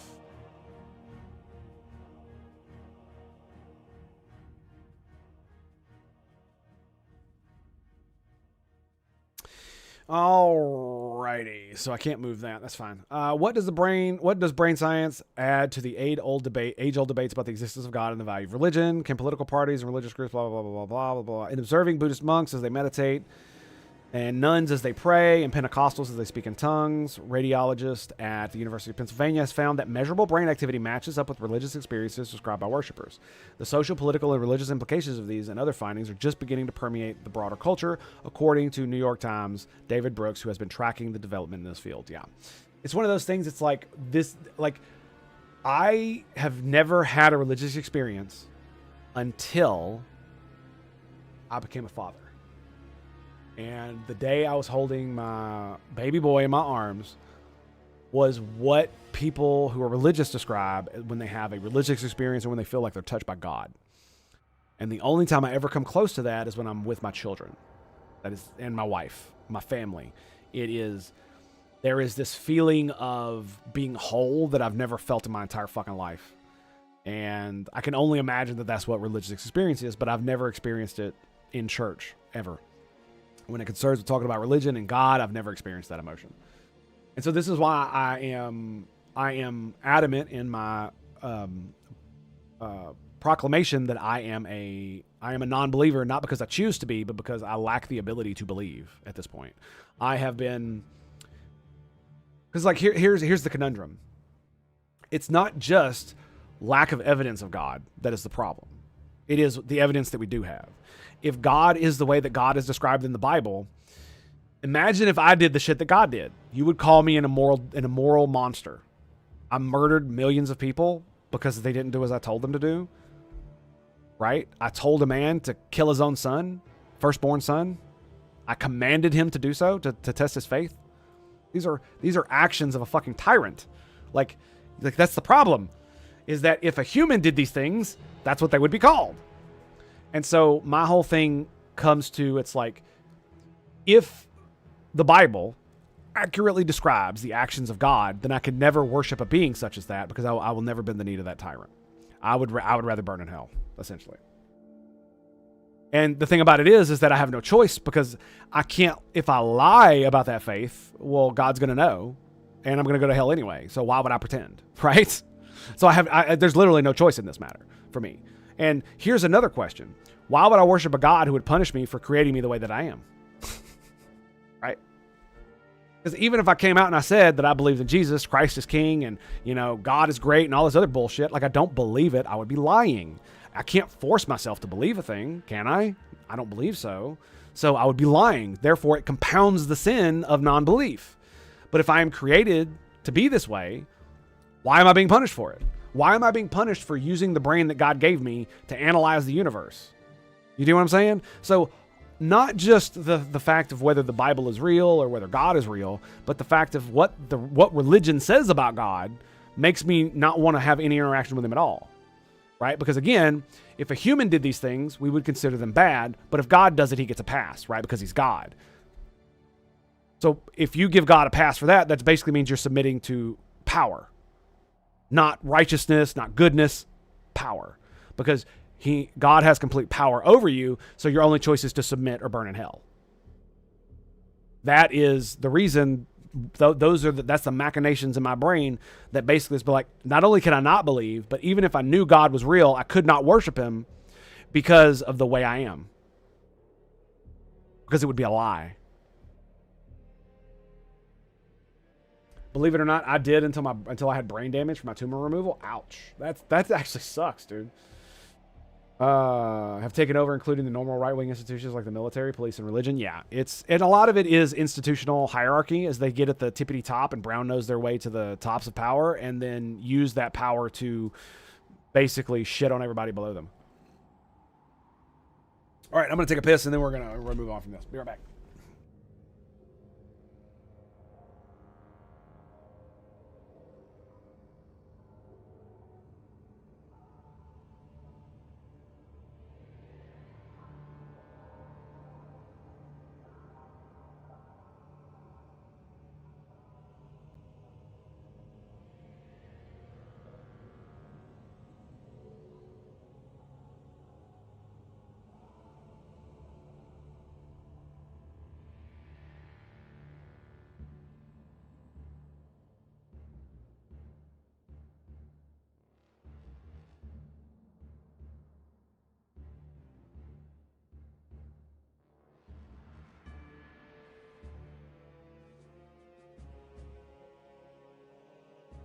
And so yeah, one of the funniest thing about this is what I tend to describe this to my wife is they're wearing a skin suit.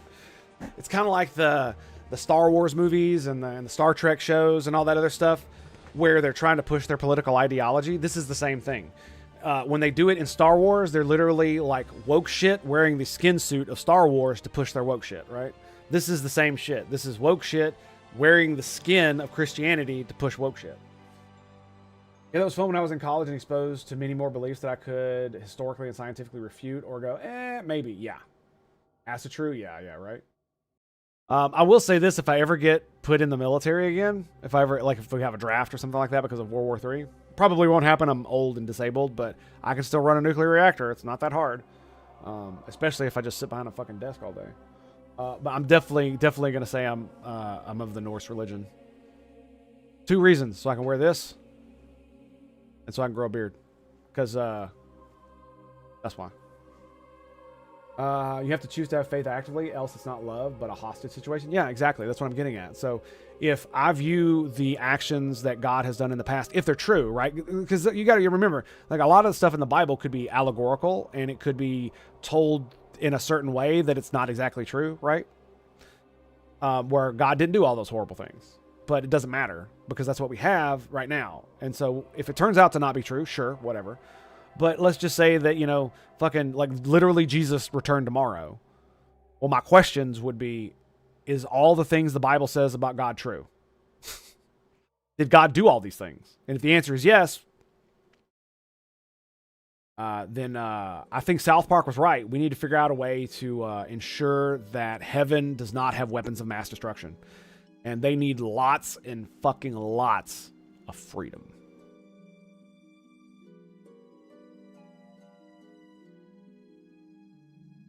Yep. I love that episode. It's Drumbeat or is it Drumbeat? Drumhead. That's the name, Drumhead. Where Picard talks to Worf. It's the very end of the episode, and he talks about people who cloak themselves in moral goodness so that they can do evil. Yep, it's very, very, very awesome. Just spread that oil has been discovered in heaven. Yeah, right. Just spread that oil has been discovered in heaven. That's it. That's it. That's the meme. That's the meme. But this is what the woke do. This is exactly what it is that they cloak themselves in good deeds and righteousness so that they can go forth and do these evil deeds and feel morally good about it. Because if they ever had to actually look at their lives and look at the things that they do and how horrible they act toward human beings and realize these are people that they're doing it to, they would probably not want to live anymore. Because once you realize that you are that evil monster, it's really hard to come to terms with. It's something that really fucked me up for a long time. Once I realized how monstrous I was. And how bad I'd been treating people in my life and everybody around me. So yeah, it's been a long road getting from there to here. We need to be Klingons. They killed all their gods millennia ago as they were too much trouble. I always love that one. But it's funny. I always felt that was like edgy atheist bullshit making its way into Star Trek. Every time I heard that, I was just like, come on, man. Come on. Don't be that way.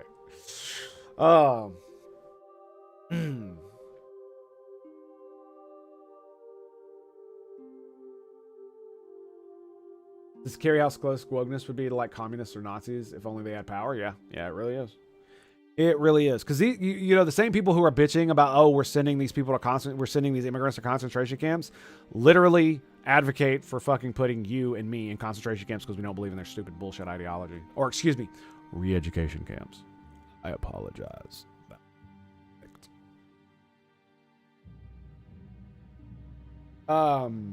RC bad guys, Hans? Yeah, RV the bad guys, Hans? Yeah. It's, what the fuck did I want to say? And mention cat girls to get the weebs? Right. Yep. God is holding cat girls hostage. We cannot stand for this! Fucking, oh my god, dude. That'd be the fucking shit right there. Which is also what Nazis did for a time. Yes. One of the things I wanted to say though is that because we need to talk about because I keep saying woke, and I just want to define what I mean. And it's essentially when you take Marxist ideological framing of the oppressor versus the oppressed, and you apply it to things outside of economics. So in economics, the oppressor versus oppressed dynamic is the bourgeoisie, the rich, versus the proletariat, the poor. And there are various factions within those, including like the lumpen proletariat, who are essentially like the outcasts of society, who the communists used as enforcers and people who they'd put in charge so that they could use their vindictive, hateful nature.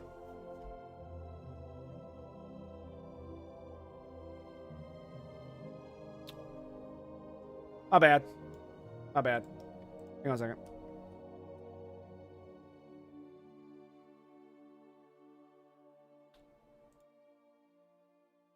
The lumpen proletariat are the outcasts of society, and specifically the ones that were used by the Communist Party to help as enforcers and bosses to control people, were the ones who had allowed themselves to be destroyed by life and were so hateful and were so vindictive over the bad lot that they got that they blamed everybody else. So you'd go to these pubs and find all the dudes who were there drinking, bitching about how bad their lives were and how everybody else had fucked them over, and that's why they were the way they are. I actually knew a man like this. It was my uncle was actually like this. He literally blamed everybody else for all of his fucking problems. Nothing in his life was his fault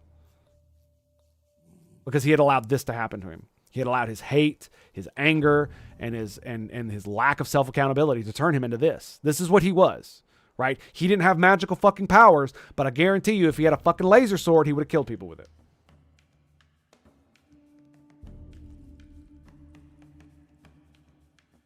I did it to an IT con and was wondering how many furry femboys are in this crowd today, right? And that's why they're evil. I know plenty of people like that. Yes, but you can't just say that they're evil. That is true. They do represent the monstrous evil of humanity, but they're still human, right? So far as can be detected anyway.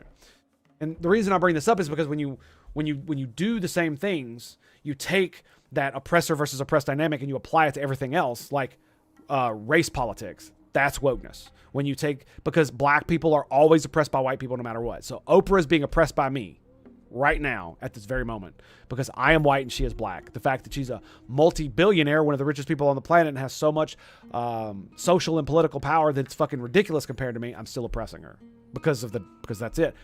I can never be oppressed by her, period. It doesn't matter if she like takes out contract killers to kill me and my entire family. She didn't oppress me. And she has every right to do exactly what she did by taking out a hitman to kill me and my family because we oppress her. That is the dynamic that we're going for. That is what you can do. And this is the same thing that Hassan says when he's talking about the resistance of like the Palestinians against the Israelis, or when any faction resists against the evil empire of the United States, you can't criticize their resistance, so they can rape, murder, steal, do all of the most horrible human atrocities, and they will not be held to account by these people because of those reasons, because they are the oppressed, and so anything they do to get out of their oppression is justified. Period. Hands down, no questions asked. And so then you apply that to men versus women. Men are the oppressors, women are the oppressed. Women can never oppress men no matter what.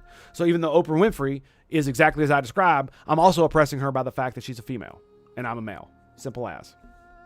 And so anything she does to me on that vector as well is also justified because I'm the oppressor, right? That's how it works. That's exactly how it works. And so if it's trans people versus cis, so essentially what would be justified is a trans person basically doing anything they want, anything, no matter how evil it is, to a non-trans person, and it's completely justified because the oppressed cannot be criticized by when they fight back against their oppressors. Now, you obviously can see how fucking dangerous this is, because all you have to do is turn over who the oppressed and the oppressor is, and you know who is one of the biggest beneficiaries of DEI? What's white women, right? It's white women. And so imagine you have all these fucking white ass Karens who are in all of these positions of power. Are you really going to be able to convince them that they're oppressing all the black men around them or all the black women around them? Or are they going to come up with some other excuse about some other oppression that they have that makes them immune to that? Because, you know, they're non-binary or some other stupid fucking nonsense. If you don't define evil, somebody else will. Yes, that is true. Outside that condom had a surprisingly few furries. Oof. MLP. MLP. I don't know what that stands for. Must be just part of the country. A lot of counterculture people are in IT. Yeah. Well, I mean, there's probably a lot more, atypical neurology when it concerns people in tech and IT and stuff like that, simply because of how our brains work, right? Men in general like things, but I think it's even more so with the dudes that go into stuff like this, right? Like, you're a different kind of man when you go into, like, when you study physics in fucking college, right?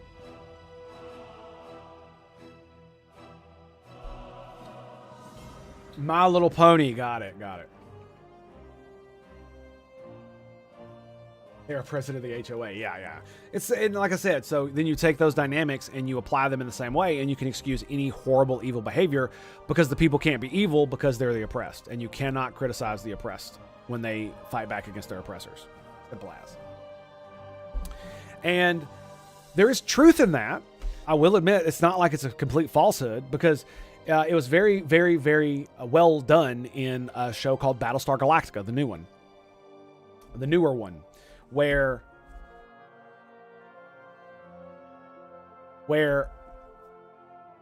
the humans get essentially conquered and enslaved by the robots, and they're put in horrible working conditions. It's basically the robots install a fascist style government where the humans are the Jews. So there you go. That's it. A Nazi government where the humans are the Jews. There you go. And in that story arc, several of the humans essentially become suicide bombers, and they basically have a resistance where they are killing their own. They're doing horrible atrocities. But the thing that they continue to remind themselves is that, yes, what they're doing is they're fighting against their oppressor, but that does not make them good. It never made them good. They're just men doing evil things because evil things need to be done. There is a difference between doing evil things because they may be because necessity is the mother of invention, or pretending that you're a good guy while you do evil things. Remember that always. It wasn't a good thing to fucking bomb Nagasaki and Hiroshima with fucking atom bombs, but it was necessary. That does not make it a moral good. It just makes it better than the alternative.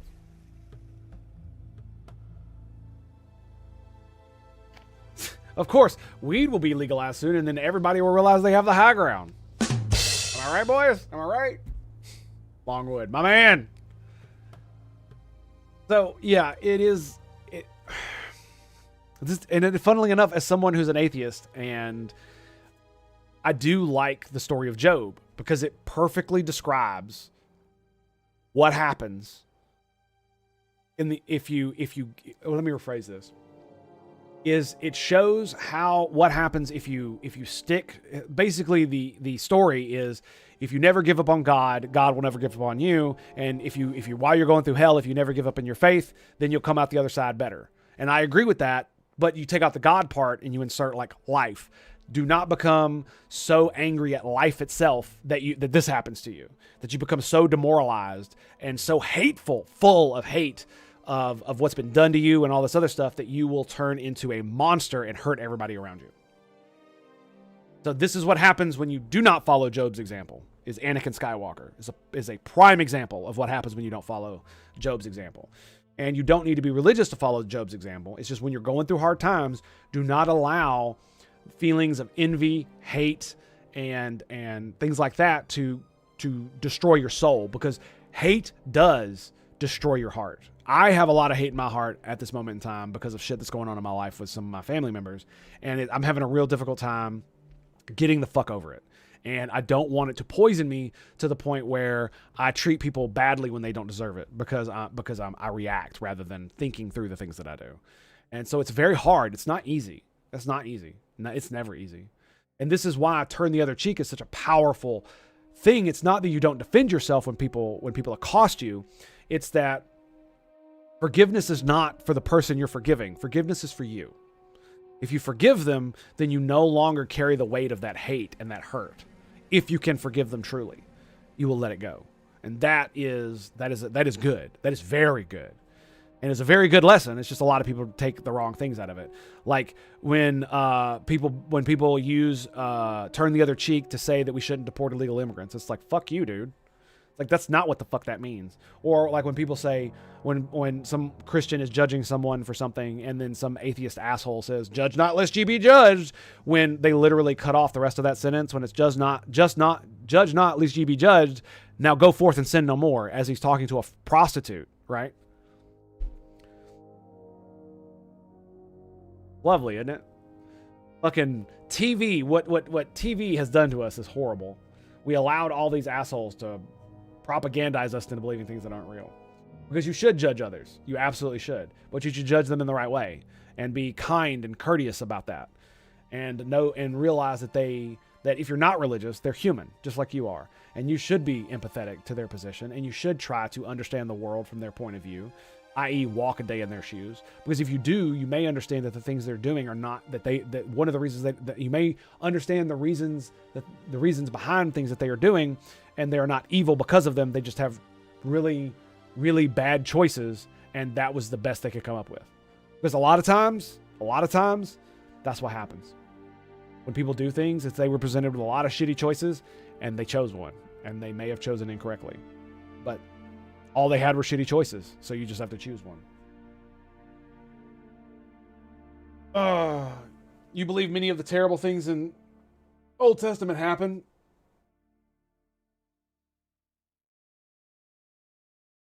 I believe there are no mortal soul. The soul does not receive just treatment in the afterlife. You must hope. I say it's a logical conclusion. Well, yes, but I see the story of Job as an allegory for allowing the tragedy of life to destroy your heart and turn you into a monster. That's what I see it as. So if you're saying that it's justified and God is not amoral because when you die, your soul goes to heaven, I would say that Scripture does not agree with you. You don't go to heaven. You soul sleep until Judgment Day. And then when Jesus returns, you will be judged on that day, which is sometime in the future. So basically, the day you die, you will instantly be teleported to the future where you will be judged on Judgment Day, right? So you don't immediately go to heaven. But even if that were the case, if that you were unjustly killed by God and therefore you were allowed to get justice in heaven, that still does not take away from the fact that an immoral act was done. Simply because you make recompense for it does not mean it wasn't immoral. If I assault somebody, I have to make recompense. But because I make recompense, that doesn't make it good, right? That doesn't make it moral. Just because I gave them recompense. If I walk up to a homeless dude and throw him $1,000 and I slap him across the face, that doesn't make it a good thing, right? That I've give him restitution. You receive justice. How would I receive justice if God kills me if God is not brought to justice?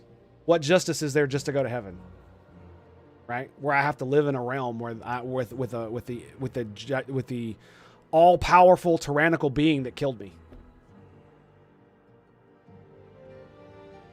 Well, then how would I receive justice? That's my question. But we don't need to get into the more theological debate. I understand what you're talking about. It's just I disagree, right? And we don't have to get into that debate right now. So I understand what you're trying to say, and I fully accept that is that from your worldview that is acceptable, and that's fine. My wife is a very similar thing. We go round and round with the same arguments about if I did these things, I would be considered an amoral monster, but when God does them, it's okay because he's God, right? So it's basically an appeal to power. She disagrees for the obvious reasons that you are. And like I said, we don't need to get into that. We've gone around and around on that one. And I find it an interesting conversation. It's very stimulating as far as intellectual goes, especially with my wife, where we don't have too many common things we can like overly gush over together. And was there something else? I think that was about it. I think we are. Oh, here we go. For anyone asking, maybe you should give up Crimea and Donbass in exchange for peace. Before asking this question, name me a specific region of your country you'd be willing to give up if Putin started bombing your cities. No. I don't, even it doesn't matter how much you think California is California. It's ours. And fuck you if you want to take it. And fuck you if you want to give it up. Secondly, this is different. And I'm going to explain why. Because Russia's not bombing cities. Russia is conquering cities. They have an army marching through the streets, conquering cities. So when you say, well, name which specific region of your country you'd be willing to give up if Putin started bombing your cities is a dumbass question to ask to begin with.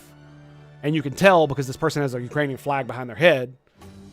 And it's a woman, so obviously woman face in front of thing rather than thing and face behind, right? So we already know this is retarded just to begin with by the person asking the question. And then the question is, if Putin were bombing a part of the United States, why would we give anything up? He hasn't taken any territory. But he has taken Crimea. And I believe he has taken part of the Donbass. I don't know if that's true or not. But that's not the point. The point is that if America had been invaded and we were trying to sue for peace and the opponent we were fighting were stronger, we would absolutely give up land because that's how it works. That is how grand scale politics works. Do you know why the United States of America has Texas, Arizona, New Mexico, and large parts of Southern California? Because we took it from Mexico. We won. They lost. Easy. Simple. Understandable. Why is the United States of America, why is it cover from sea to sea? Well, because we fought the Indians for the land. They lost. Simple as. They ceded the land. It's now ours. That's how it works. Don't like it? Too fucking bad. Because you have to live in reality. So here's your choice. This is why I hate this question. Not only is the answer fucking retarded, it's funny, but it's retarded. The reason I hate this question is because it's not a one for one. They're comparing, if Russia were bombing America, name the part of your country you'd give up to make him stop. That's not what's going on. What's going on is you got it fucking invaded by a more powerful enemy, and they are conquering your fucking territory. And if you want them to stop fucking conquering your territory, you have to sue for peace. And suing for peace means you have to give up land because they're stronger than you. Easy. Simple. But here's the thing. If Ukraine were actually not as weak compared to Russia, then you might not have to sue for land because you might be able to get it back. Because that's how it works. But you're not. That's not how it works. Samson getting his hair from a strength. Yeah, that was crazy. And so this is what real politics looks like, and this is what I've described as how real politics works in the real world. But this right here is like an ideological frame of how the world should be rather than how the world actually is, right? We would give up territory. We would give up territory. Let me say that again.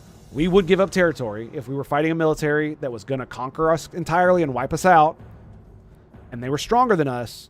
But if we could sue for peace, we could. We would. We absolutely would. It doesn't matter what part of the country it is. We would sue for peace because we don't want to die. Some of us might. Some of us might want to fight to the end, but a lot of people don't.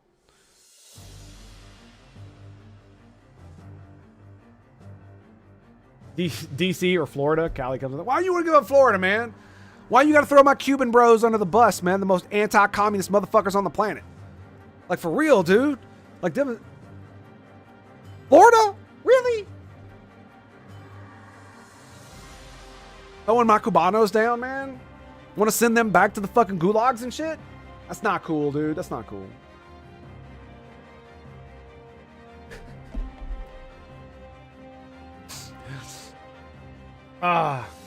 Me amo Cubanos, man. Me amo Cubanos. It's God's waiting room. That's a good one. That's really good. I like that a lot. It's God's waiting room. That's great. So yeah, it's basically this. It's like you have two choices. You can either continue to get your asses pounded by Russia and potentially get exterminated or conquered completely and then exterminated, or you could sue for peace. This is why this is kind of fucking stupid, right? Because it's not what part of your country would you be willing to give up. It's like if a third of your country had been invaded by a more powerful military, would you give up the parts that they've already conquered to sue for peace? And the answer is yes. Yes. If it were as bad as Ukraine, yes, we probably would. So, what do you want? Like, the answer to this question is simple, but it's not in the way that they thought it would be. Because it is quite retarded to ask the question in this way, because it's not what's going on. Ukraine is being conquered, and if you don't like it, you can fight, but if you all die, then they'll just conquer the whole of your country, and there's nothing anybody going to be able to do about it. So, yeah. You could sue for peace and potentially save your asses, or you could all die. Choose. But choose wisely. The city of Detroit. Man. Why y'all gotta do that, man? Why y'all gotta do that? Let's get rid of Ohio. Whale hunting there is illegal and I won't accept that.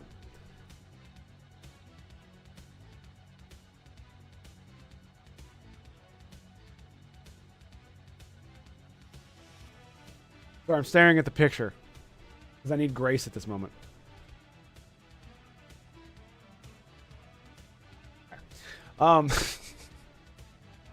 It's for me, I don't want to give up any of the US. Like, speaking of Karens, right? I need, how should I put this? I love my country. Even the shitty parts of it. And I don't want to see any of it go anywhere. So as much as I dislike California, and I assume many of you feel the same way, obviously, and we're just memeing here, of course. But it is one of those things where it's like, would I fight and die for my country? Oh, yeah. Oh, yeah. I'm disabled because of it. If somebody invaded the United States of America, like literally land invasion, would I do something about that? I think I would. And I think my wife would be in full support of me doing something about that, especially if they came to Tennessee. Oh boy. Oh yeah, because there's a lot of liberal chuckle fucks here who are progressives, liberals, Dems, all the shades, and they're all like full of shit. But there's something that you need to understand about even Democrats, okay? Even lefties. Here in the South, we do things a little bit different, as many of you know. Where even our Democrats love guns and have good aim. So, if you decide to invade the United States, anybody who might be listening, do not come to the South. Do not come here. When Japan said there was a gun behind every blade of grass, that was an understatement. An absolute understatement. And I've known plenty of people who were anti-gun, not so far as like confiscation, but just don't want people carrying them around, who 100% would turn around and be like, hey, yo, you know, with all those guns you got, can I have one? I got to go shoot some commies. Abso-fucking-lutely, dude. And I can't tell you how many fucking Cubanos I've met who have their own armory of guns, who would absolutely 100% rejoice in the ability to evacuate commies. Everything is relative? Yes, everything is relative. That is correct. Commie is so far gone right now. I agree. Yeah, we can make it religious, rod of God. Yeah, exactly. I love that. I love that. They're not great weapons. They would be on the moon or any planetary body that doesn't have an atmosphere. But on Earth, they're not really that great. We have much better weapons that would be cheaper to use. You mean the ones that lost the terrible TVA boating? Come on, man. Don't be like that. Don't be like that. But the reason I say that is because, yes, there are a lot of liberal chucklefucks down here who speak the fucking party lines and all that stuff, but a lot of them are still Southerners, especially the ones that haven't moved here from like fucking LA and shit, right? California and Washington. Like homegrown Democrats, you know, blue Southerners. They ain't much different. We just have different opinions about how the country should be run. But that doesn't belay the fact that if like Tennessee, Georgia, Alabama, Virginia, Arkansas, Mississippi, Florida were to have foreign troops on it, well, the problem would really be is that our military would have the logistical issue of getting us all out of the way so that they could go fight the enemy. That would be half the problem. Right there, right? To work together. Just woke up. Mars Awege. Greetings and salutations. The fastest way to get people who hate each other with a passion is to attack our country. You would have Crips and Bloods going for truce. Yeah, exactly. I mean, it wouldn't be quite that great, but yeah. Like, give us a common enemy, and we'll show you what America's about.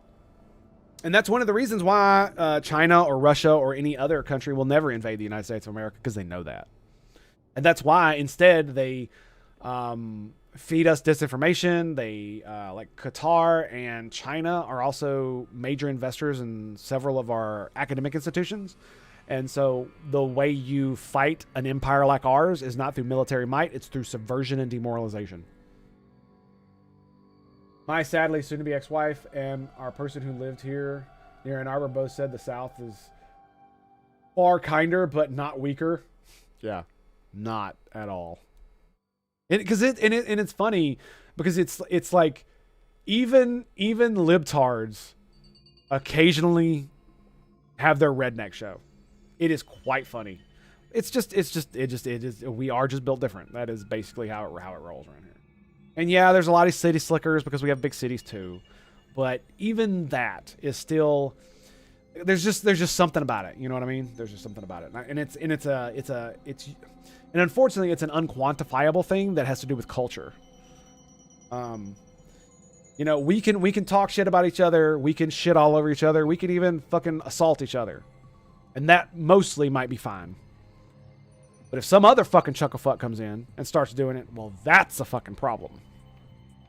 And I have actually seen fucking blue team fight each other because northern blue team will come down and start talking shit to people who they think are on red team down here and get shit on by the people who are on blue team here. Because it's like, you don't come down here and do that. That's not how that works. We don't do that right here. It's super funny. So they funded the wokeness. It's not just wokeness. It's other things that could subvert our institutions. Pushing gender ideology is one. Like that Soviet defector from back in the 70s who made all those made those videos about how talking about being gay and gender and all this other stuff is not as it's if you get people to start talking about shit that's not important, you make them incompetent. And so if your school is full of feminist math and feminist science, well, you're not actually going to learn actual science and actual math. And so when you go to pilot a helicopter, you're going to ignore the orders of everybody around you who's actually competent, and you're going to do what you want to do, and you're going to end up crashing into a plane. Which, by the way, it looks like the helicopter pilot who did that did exactly that.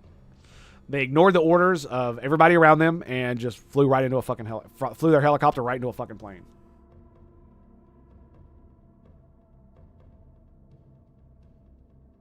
There was talk about splitting off Northern Virginia because voting interests are so far off from the rest of the state. Yeah, I do agree that I do think we definitely need some more states. That we need to divide up some of the states we have, because the political interests of the people in those states are not being served when the vast majority of the population can exist in a singular city center and control the entirety of the politics of the state, no matter what the people around them say. I think that is undemocratic and unrepublican. Also, it's funny because it's anime related.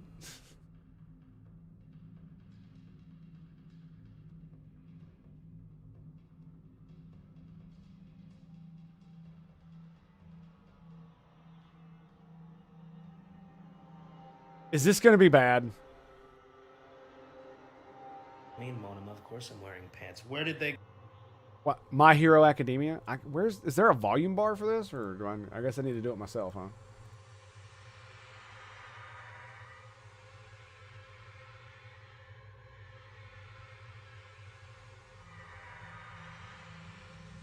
What the fuck is going on? Why the fuck is there no sound? Okay. I literally can't get it to play. Like, look, the thing is on. There's no sound.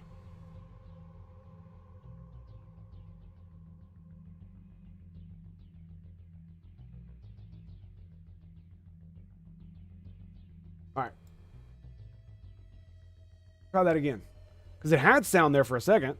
What do you mean, Monum? Of course I'm wearing pants. Where did they go? The Phantom Thief has struck again! How do you feel? Sad. It's me! There we go. Hi! I'm the problem! It's me! I am fucking here! Hello? Shit! Icy hot! Hello again. Seems like you have your pants off in public again there, sport. If it helps, when I left the house this morning, I was wearing pants. Were you now? I was just happy enough to remember to wear them. Emphasis on was. See, now that's interesting. Isn't that interesting, Justin Weber? Who, me? I thought he was the problem. Hush, the neurotypicals are talking. Isn't it so strange that Icy Hot had pants on, and now he doesn't? I wonder how that happened. They were stolen. The plot thins! Don't you mean thickens? Not after I'm done with it. Oh. Sorry, Icy Hot, I think I'm confused. Are you saying someone appeared and pantsed you, thereby visiting an act of bullying upon you? I just don't think I understand. No, you get it. That's what happened. No, I am confused because I didn't pants you. This is true. You're my territory! I remember the day you peed on me. It was almost as bad as the kettle. For another bully to violate my borders? I mean, I just can't think of a single person who would do that and live. Oh shoot, I have class. It will be so much worse if you run. Icy Hot. Hello for the third time today. A bad man took your pants, didn't he? Yes. Can you please point him out? Please. Are you gonna hurt him? Only a lot. Go off. Bakugo, take it easy. I swear on my life, this will never happen again. Funny. I was about to say the same thing to you. It's his love language. Whistle, whistle. Wow. Yeah, pretty much. Pretty much, yes. That's exactly what I was talking about. Yep. It's the same with the military too. When I think I've told the story I don't know how many times. When I've been at a bar. We were at a bar, me and a couple of my buddies that were in the Navy, and there were a bunch of Marines at another table. And I think there were a bunch of Army dudes at another table. And we were all fucking with each other, talking shit, you know, calling them crayon eaters. They're calling us gay and all this other stuff, right? And we're having a good old time. And then a bunch of civilians tried to jump in. Yeah, that did not work out well for them. Because it is one of those things, is like we give each other shit. And we've actually been in like rough and tumbles with dudes, and civilians try to get in, and then we all turn on them. It's really funny how it works. And it's basically because we're brothers. That's how we viewed it while we were in. A couple of the Marines, I actually knew some of them. That's how I knew they were Marines, just like the Army dudes, is because they like watch my back while I'm fucking working on a submarine. Some of these dudes I've seen on guard duty on my fucking gate to my submarine. You know what I mean? So it's like, these are the guys that are standing between me and people who want to kill me. And they've got guns. They're my bros, right? Simple. But that doesn't mean I can't give them shit. But if you ain't a bro, you probably want to step the fuck back. I think it's undemocratic to have a winner-take-all electoral college. If a third of the states votes for the color of a tie, you should send the third of your ties to Washington. Yeah. It's one of those things where I do believe the electoral college is flawed, but the problem is that the system itself is flawed because we're human and we're flawed. So no matter what we create, it's going to be flawed.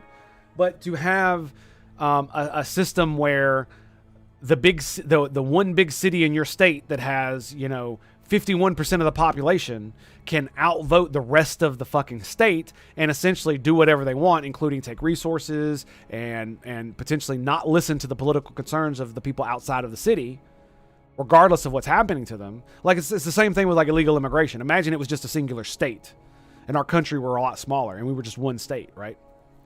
And it was a lot smaller country. Like, let's say the entirety of the United States was simply Rhode Island, because it's a really small state that has a gigantic fucking city and several like smaller boroughs around it, right? Now imagine the city controlled all the political power, but all of the boroughs were basically getting were basically getting like tons of illegal immigrants who were coming over and committing crimes and all this other stuff, and nobody in the city listened. Right? That's how it feels in the entire United States with the immigration crisis, right? And so you have the people in the city who are simply ignoring all the concerns of the people outside of the city. They can literally just out of sight, out of mind, abuse and disempower them, and they think that's okay because that's democracy, right? But I guarantee you that if the electoral college were electing Democrats, you'd see the thing flip. You'd see Republicans saying we need to get rid of it, and you'd see Democrats being like, no, we need to keep it. Like, you know it. Like, I'm not going to lie that I think in the next like 10 or 20 years, as more and more people who come here from south of the border start to vote Republican, and I think they will because of the conservative values that the Republicans tend to enjoy, so to speak. Because of that, I think the Republican Party will, especially once the current crisis is hopefully over, that they will probably turn on their previous political stance about illegal immigrants coming in, and the Democrats, if they knew that every illegal immigrant from south of the border were going to vote Republican, I bet you they would be pro deportation. It's all based on what's going on, right? It's all based on what's going on and what it benefits them politically as. Simple as. Why is gerrymandering not illegal? Or excuse me, why does gerrymandering still go on? Because it benefits both political parties. Why, when there were such concerns for decades before the 2020 election about election integrity and these voting machines and all this stuff, why did it all get swept under the rug by Democrats who've been screaming about it for years? Because it was Trump saying it, right? And he was and to be fair, he was saying a lot of dumb shit about it, so, fair enough. But none of them were like, oh yeah, Trump's right. We do have election integrity problems. Let's fix them for next election. Where were the Republicans who were saying the same thing? Let's actually get them fixed. Let's pass some laws. Let's get some legislation done. Did any of that shit get done? No, it did not. Why? Because election cheating benefits both parties. That's why. If both parties get power because of cheating, neither party is going to be that overly eager to stop it. Simple as. But if one party is getting all the benefit, then the other party will. This is one of the reasons why the two-party system does sort of kind of work, is because they're so adversarial with one another that it will absolutely hold the other to account. Just like with what Trump's doing when he's violating that court order with Garcia, and he did a few other things. The administration did a few other things that potentially are violations of the law. The blue team will hold them to account. The problem I have with the blue team right now is they're using the wrong fucking arguments. They're screaming about motherfucking MS-13 gang members when they need to be screaming about the fucking Constitution and only the Constitution. Like, fuck the MS-13 gang members, fuck the illegal aliens, fuck them, but the Constitution is important and we need to not fuck that. If they were coming out with just that messaging, it would be a lot stronger than it would be for them trying to literally like this shit. This shit right here. This is the wrong kind of messaging if you want to get America on board with you. Because the vast majority of America agrees with this part. Not that part. This part. That part is fucking lame and gay. This part is strong. Right? These are not fucking Jews. You know, this is not a clerk being rounded up. This is not a doctor. That's not a lawyer. That's not what this is. These are fucking child molesters and gang members. Like, seriously, bro. Can we please live in reality at some point? You're building 2 new PCs? Nice. They hate how people are trying to get a free ride? Yeah. Because I was born a dude, I am gerrymandering. Ha ha ha. Nice. We've been piecemealing things for DW since his office was destroyed. This will solve it all. Yeah, for me, it really boils down to we need to fix the illegal immigrant problem. And I don't believe that the Dems messaging is going to work the way they think it is. Maybe Trump's poll numbers are down as much as they say they are. I don't think they are. Not nearly as much. And the reason is because of like there's all this little stuff that's happening. And yes, it is a violation of due process and all of these things. And that's why he needs to be held to account. But you're not going to be able to hold him to account when you're doing shit like this. This is not accountability. This is virtue signaling. Right?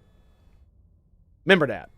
Remember, when the government abuses power, they virtue signal. That's what they do. That's what they always do. They never do anything that helps. It's always the virtue signal. Thought how Arthur DW, his office got nuked in the last hurricane. Ah, I see. Gotcha. Very nice. Oh, and to be fair, there are a lot of people on the left who and Democrats who are screaming about the fact that he violated the dude's due process. But again, the problem is that it seems like a lot of the focus of Blue Team is the individual people who are being deported when the vast majority of them are actually bad dudes, right? The vast majority of them are bad dudes. And why you want the due process is so only the bad dudes are out of here and not dudes who are fucking not illegals and or not criminals, right? And if you're talking about and when they're talking about, they said they wouldn't deport U.S. citizens, but, oh, look, they deported one. They deported a 2-year-old, and you have asinine shit like this. Do I have it on my thing? Yeah, this and this. When you have asinine shit like this, it's like you are not winning the argument. You are virtue signaling. This is what you're doing because you're not addressing what actually happened. Should we allow parents who are illegal aliens who need to be deported because they're illegal aliens? Should we allow them to take their children, especially if there's no one else here to care for them, right? Because the child is an American citizen, so when the child wants to come back to the United States of America, they can, especially as an adult. So, like, what the fuck? And especially if the parent chooses to. If the parent chooses to take the child, are we allowed to take the child away from them because they're illegals? Are we allowed to do that? Are we going to put them in foster care? Is that what we're going to do? Are we going to force another family member to take care of them? Is that what we're going to do? Or do we just allow them to break the law and stay here? These are the shitty choices that we have. And I guarantee you the vast majority of the Blue Team, just let them stay here. And then what you do is you create an incentive for anchor babies, which has been around forever, where people cross the border illegally, have babies, and now they can stay here forever because their children are fucking American citizens. Oh, and you can't deport them when they're of age because now you're deporting their family, and they'll be completely upset and they'll have no safety word, blah blah blah blah blah blah blah blah blah blah blah. And so you're just creating more problems down the road the less you deal with this.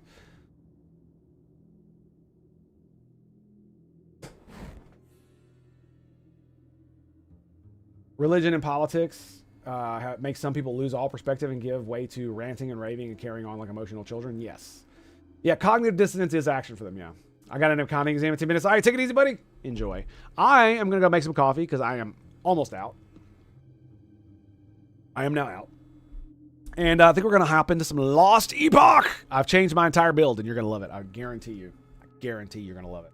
It is absolutely fucking crazy, crazy, crazy, crazy stupid. All right. Stand by, stand by, stand by. We shall return right after these messages from our anniversary. Stay tuned right here. Tango Hotel. Also, love your faces, boys. Thanks for being here. See you soon.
Damn right.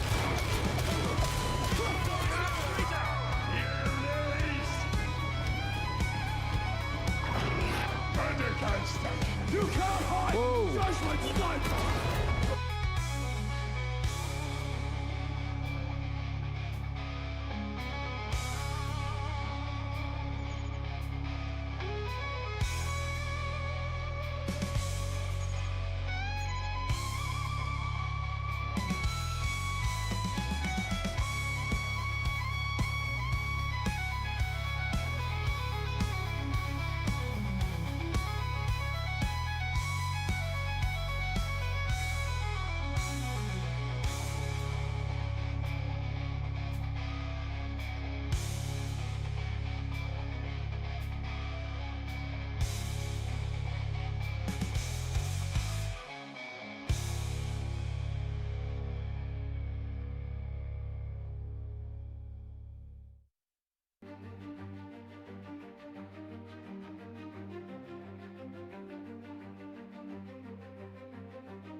Get wrecked.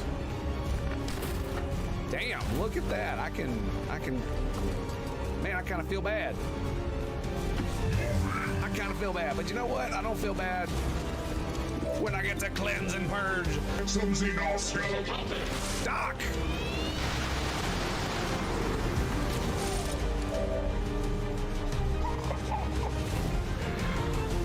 Doc.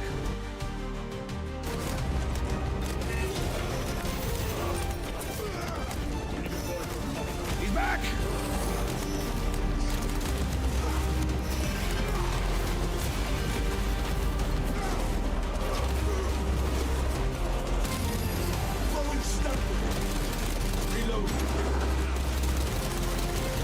Kill him, yes!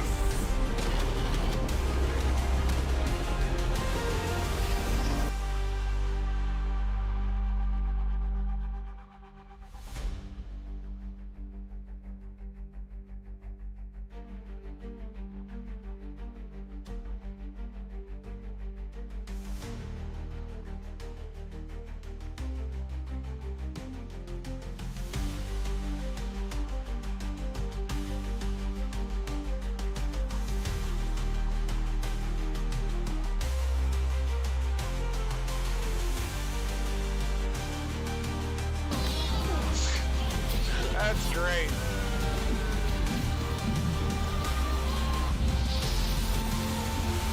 You're done.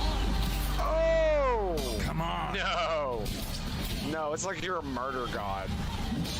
Like you just can't do anything about it. Oh! Oh! Oh, he blocked it. Yeah. Ain't blocking this one. That's it, boys. That's it. It's like I never understand why so many dudes are just like, oh, we're just rough them up, boys, and it's like, I'm a witcher. I'm a frickin' mute. Ah, damn! I could have grabbed that civilian.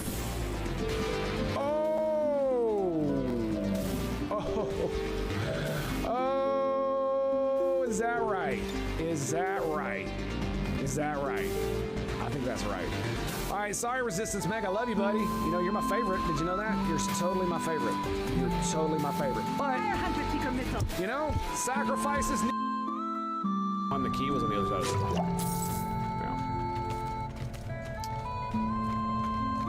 Which is ridiculous.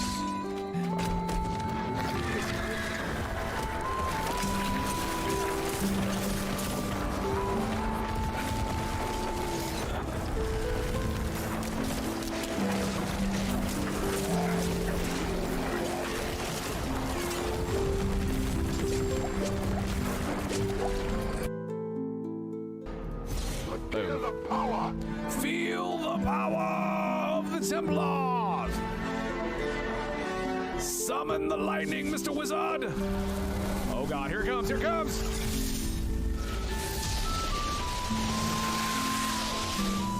Okay. That was cool. That was really cool. Now if I only had Blade Storm, wouldn't that be awesome? Hi! One more focus, so he's almost maxed again. That is hilarious. Alrighty, boys, we have returned. That's right, and as you can see, I am sexy. I got a new staff, I got a new helmet, and we're about to explore why the fuck I did all this bullshit. All right, let's, I cannot do that. do that. So, can you hear me? Yeah, okay. Sound is on, we are good to go, and we are moving on to the Spire of Fire. Spirits of Fire, I guess? Yeah, level 90. I'm level 90, so we're right on curve here. Something I didn't realize is that you're literally just supposed to keep going up instead of continuing on the same one to raise corruption. I don't know what the fuck I was thinking. Okay, so as you can see, I no longer have static orb. I have meteor. Why do I have meteor? Allow me to demonstrate.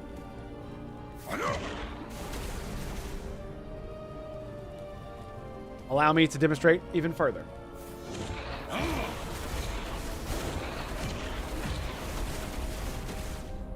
That's right.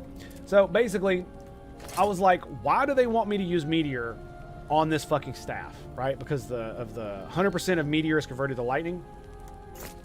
And so I was like, okay, let's actually look at it. Let's play it a little bit. We did. And what I found is that I can cast like, what is it? That's 2, the 5, 6. 6 meteors per cast. Make them fall quick, make them fall fast. Or make them spawn quick. So the little circles, that's when that's the how they spawn. And this is fall speed. I'm thinking about taking one out of this and putting it in this, but you know we'll worry about that later. In fact, I may end up doing that because I want to max this. And what this is base crit chance, but what it really does is the large meteor chance, 30. And the large meteor area effect is plus 100. So when I cast it, you'll see at least 1 or 2 are gigantic in area. Because this right here lowers, where is it? Which one is it? Yeah, it lowers the individual meteors deal less damage in an area. So they're smaller, but we've got this one that gives them a bonus. And I've got 3 more points that I can put into this right here, which is crit multiplier. So it makes the crit multiplier 90% of what my critical multiplier already is. And what's my critical multiplier? 291. But I also have, where is it?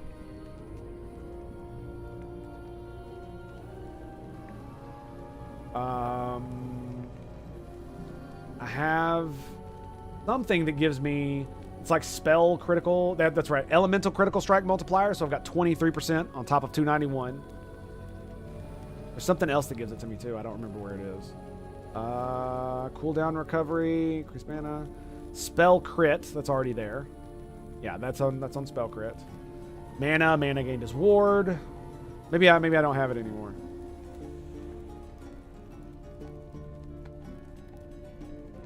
Increase lightning damage. Maybe I don't have it anymore. Huh. Anyway. But I have... Oh. That's regular critical strike and multiplier. There's another one. So this is spell critical multiplier. So this 50% is not there. So that's 50 plus 23. So you're looking at 73 on top of that. And then you add meteor with another 90% on top of that. And here's the kicker. Why do I want this? Because I have a fairly high chance to crit, but here's the key. Meteor always crits if you have above 400 mana when you cast it. I have 1,000 mana. Which also means this buff right here, that gives me 5 spell damage and 20% chance to refund 35% mana cost. Or chance to refund 20% of mana cost is 35%. Triple that. 106%. Happens every time. I had 1,300 at one point, but I reconfigured my entire build to make it go down a little bit. So that we could get more damage out of it. And like I said, I got a new helm. It didn't quite work out the way I wanted it to. I'm going to need another one. And we got one of these bad boys. So I want that mana to be mana regen. Because unfortunately, my mana regen is only 21.5. So we're still kind of lagging a little bit. As far as the how our build is supposed to go.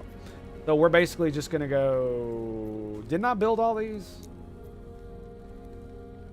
I did. Great Mage... That's what I want. Okay, so that rare relics. So if I go here, here, and here. Okay, that's what we're gonna do. Let's go here. And so basically we're gonna go in a way where we can do the middle one first, and then we can get all the big rewards.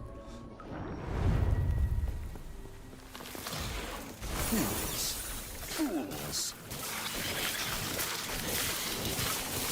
And I mean, the funny thing is I could get rid of all my spell crit because I'm almost always gonna have 400 mana, so it's always gonna crit. So I've been thinking about that. Ugh, Night and Poison. Watch this.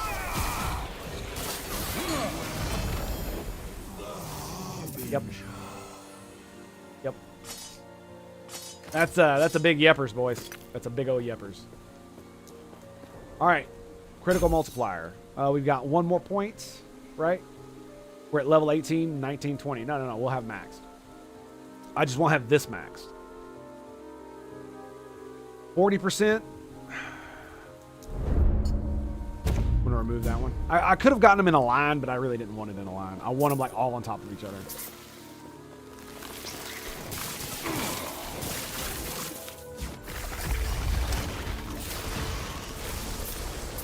Yeah, it's ridiculous. It's absolutely ridiculous. It also doesn't synergize with the lightning blast.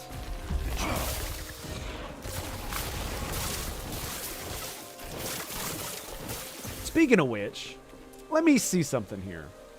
Doesn't Fireball synergize with Meteor?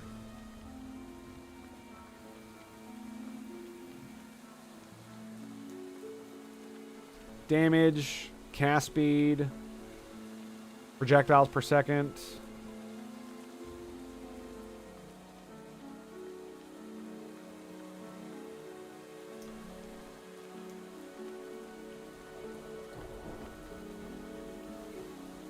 It does not. I thought there was like a synergy between some of these and Meteor.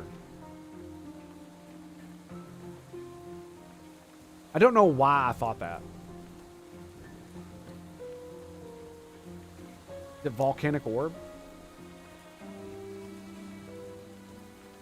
No.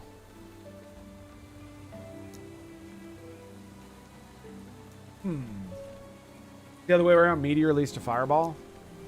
No, I meant like... I know what you're getting at, but what I'm saying is that... right here. Fusion Blast. After using Static Orb, your next Lightning Blast casts... It does something to another spell. I thought there was something that if you used it to cast, it would give you... it would do something to Meteor. Or the other way around. Like if you cast Meteor in Meteor... We go back to Fireball. Nope. I swear I thought there was a spell that did something with Meteor. I just don't remember what it is. Nope. Not that one. So I guess not. And I don't think there's anything in this tree. Oh, look at that. I didn't see that. They have faster cast and faster fall speed. 3 points in that. But it requires 2 points in this, which gives you me a buff I don't want. So we're just going to not worry about that. Yeah, so... Huh.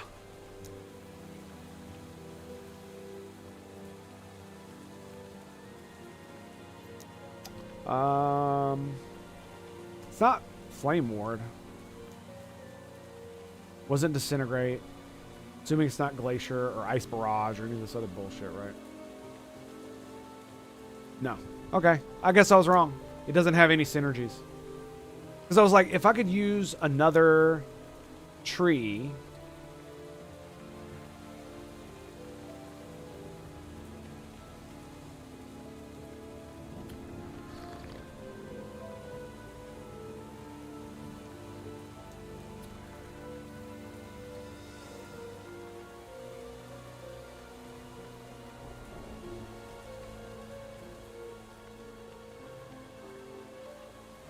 We can turn it into a channeled spell, but that's not very good. Miracle Gaming, greetings and salutations. Doing well. Real test of patience because the teacher ain't showing up. Well, shit. Yeah. I was thinking about grabbing Focus as well instead of Flame Ward because while I do need Flame Ward with Meteor, I don't need to stand anywhere the fuck near them. As you can see. So I've fought bosses too, dude, and I've just... decimated the shit out of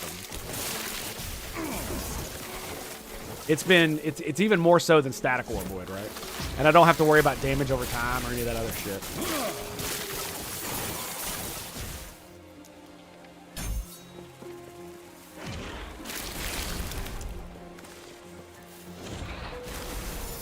$17K. Not bad, not bad.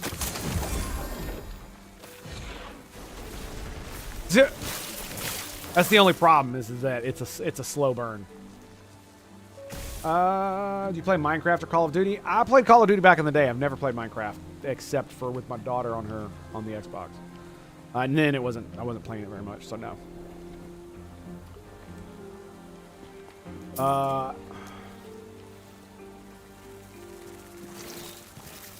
If I can get them to fall faster, that might be good.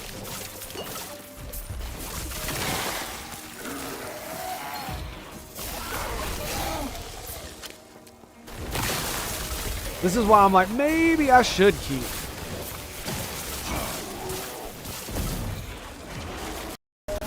Like, maybe I should keep Flame Ward.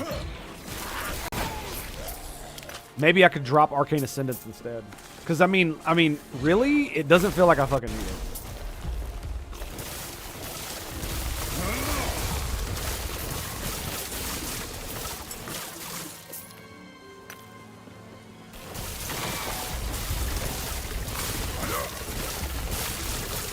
Yeah, and I haven't played like a first-person shooter like Call of Duty in a while. That's for sure. I'd be rusty as all hell. I kind of wanted to get back into them, but like the last time I played Call of Duty, it felt so fucking stale. Like it was the same shit. It's like buying a sports game and all they do is change the lineup. That's what it felt like. Over and over and over again. Bam, there you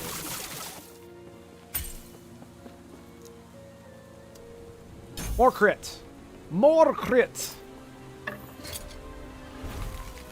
Worthless.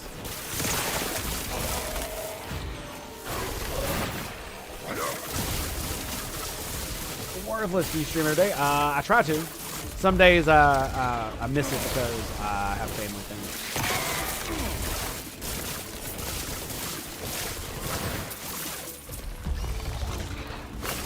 things. And I must confess that I did take a long ass break over the past couple years. Months at a time because I had real bad family issues. One couldn't be helped. One was basically a but yes, I did. See, what that was is that's me being autistic right there. Because you asked me a question, I could have just said yes. I try to stream every day, but no. I had to literally explain every fucking intimate fucking detail about it. Can't help myself, boys.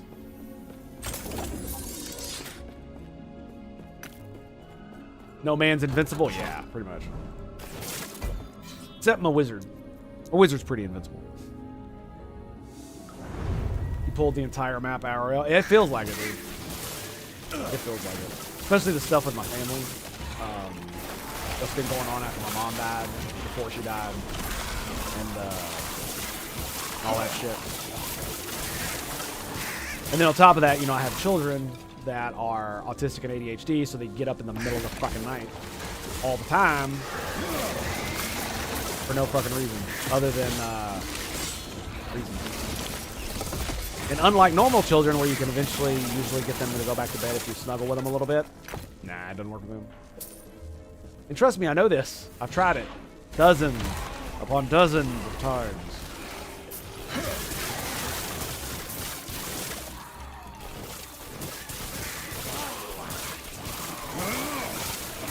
This is ass broken, Mark Grayson. Do you have Discord community to join? I'm having a brother to stream this right now. Yeah, sure. I do have a Discord. Just do the exclamation point Discord command. Or, you know, yeah, sorry, it's down in the info. Absolutely. 100%.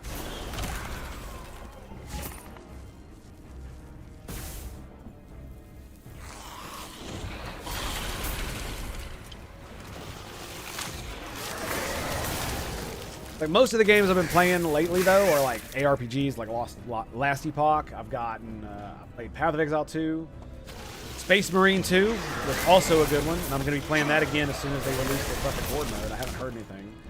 Maybe it's already in, and I should check it out. I should check out that game.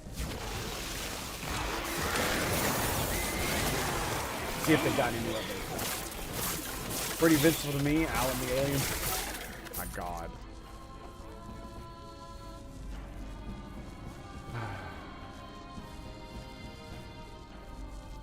That fucking show.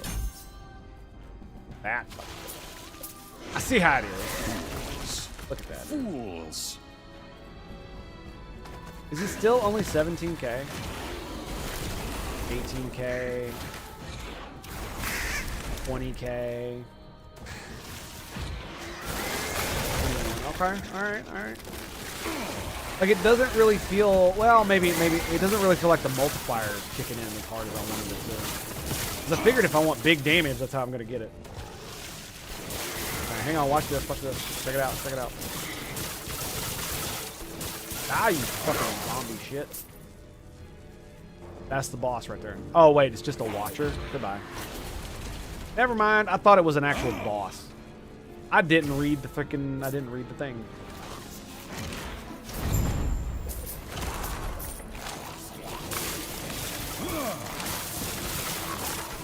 Summon zombies my ass. Mages are always acting tough until I cast silence. Yeah. Oh, that's really good. That's really good.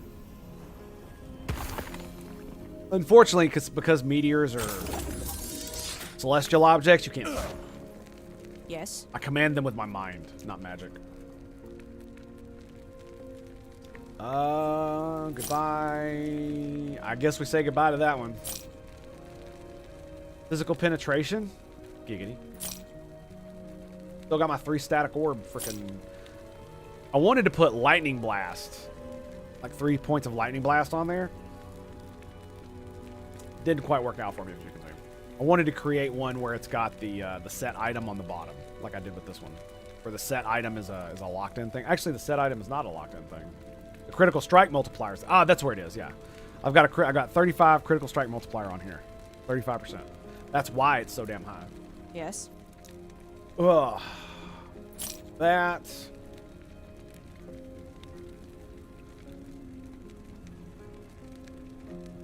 Interesting. Interesting. These have legendary power. Hang on a second. Wait, what does that say? It's got... Oh, it's only got 8 in... Okay. Take care. Only got 8 intelligence. Future loot. We're going to put this right here. And then we're going to throw that bad boy in our loot. By the way, I got a new one. 24% area for elemental skills, 28 ward a second. I lost mana on that one, right? Because this idol has more.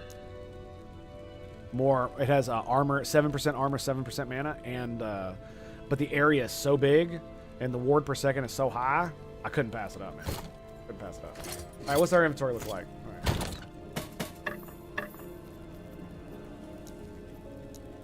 I'm going to need another one here. We're going to do new stash. Here. Ledge 6. Category 3. We're going to do unique and legendary. Kadoosh. Firm.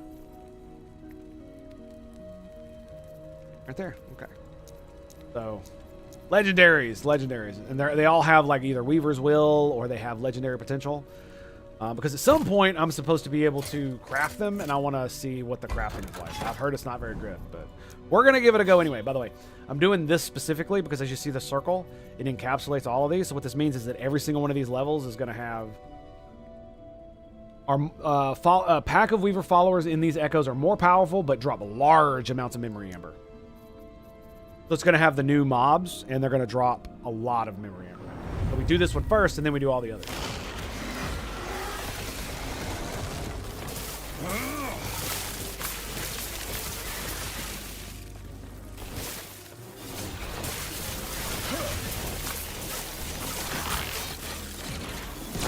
Direct, bitch.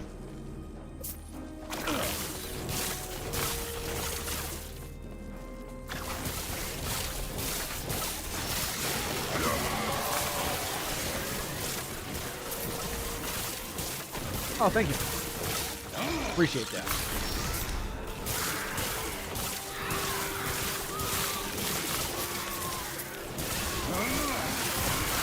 Funnily enough, I do want to get back into more first-person shooters.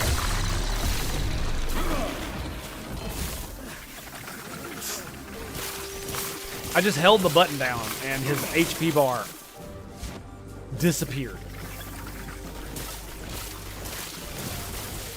God, I love Lightning Blast, dude. There you go. Oh, I killed all 3 of them. Nice. Nice. Look at that. Look at that. Sexy, baby. Sexy. Dude, Static Orb was good, but it wasn't that fucking good. Holy fuck, dude. Because they only do 95k, but I dropped fucking 6 of them. But I dropped 6 of them. And so normally you wouldn't do what I'm about to do and farm the shit out of these, but I'm about to farm the shit out of them. And the reason I'm going to farm the shit out of them is because now they have extra Weaver shit. See? Which means I'm going to get a lot more of this. Woven memory stuff. In fact, I need to go there and buy more because I finally found the Echo. Is it this one? Farsight Turtle. Yeah, this is the one. He said let's see.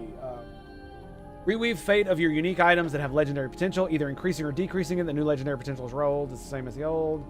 Such more uniques frequently likely to change legendary potential. 0. Okay, so I'm probably like, I swear to God, I thought that the game advertised it as you would be able to use other legendaries with legendary potential to give you more legendary potential and or weaves on an item. I may be wrong on that. I'm probably really wrong on that.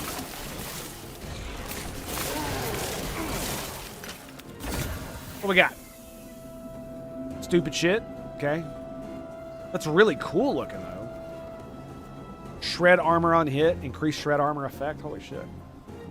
That's a shield? I thought that was a fucking catalyst, dude.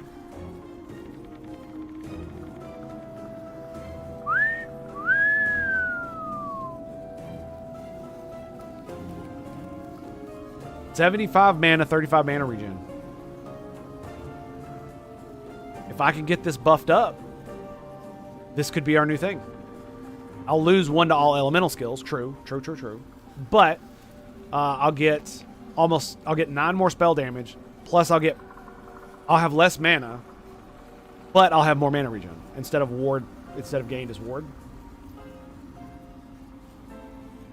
So we'll see what it does. We'll see what it does. Let's empower.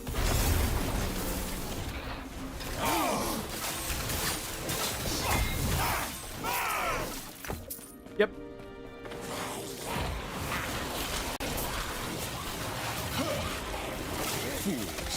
Fools! Fools!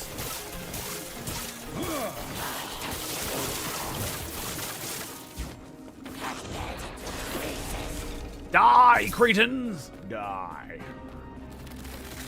Alright, let's grab a few more. Come on, boys. Let's go. Oh, right here. This is it. This is it. 1, 2, 3. I cannot do that.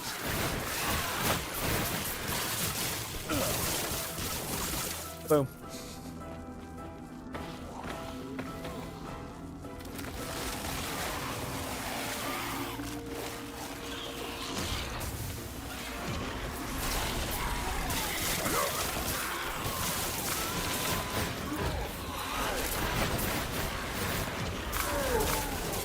Dude, bro, want some? What's up, buddy? Rune ward my ass. I cannot be contained. My reset waste. And there you go. Easy, baby. Easy. That was a 96k, by the way, I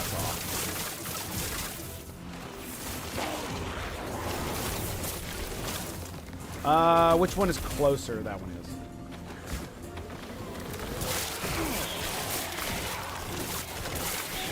I will admit I don't like the fact that Lightning Blast has kind of been nerfed because of it. Because of Meteor. That and I don't have cast speed anymore on my weapon. Which is kind of a bummer. My god, was it a lot of cast speed. But the problem is that it was making me run out of fucking mana. Now I don't have that problem.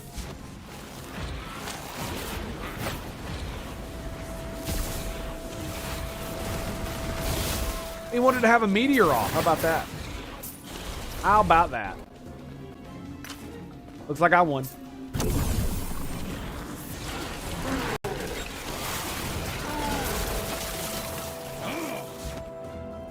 I win, motherfucker!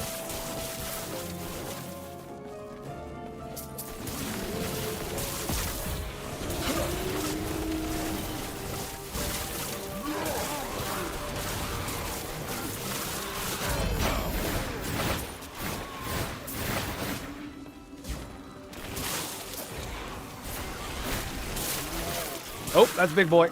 That's the big boy. That's the big boy.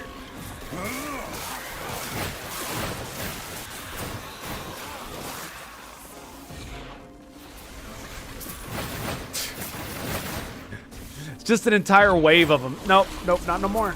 Not no more, it ain't. No more demons for you, buddy. No more demons for you. Not going to happen. Ah, dude, Lightning Blast is so fucking good.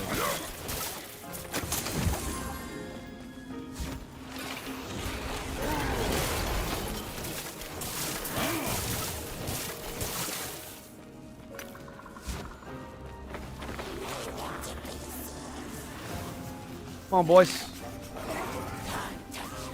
Let's have some fun.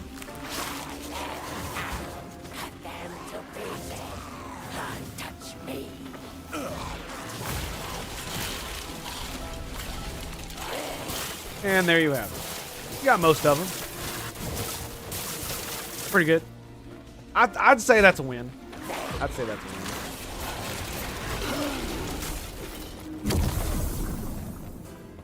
Not a one.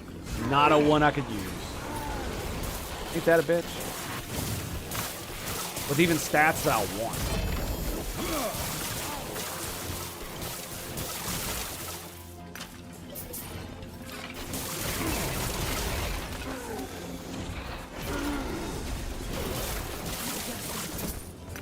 Another champion down. Get fucking wrecked.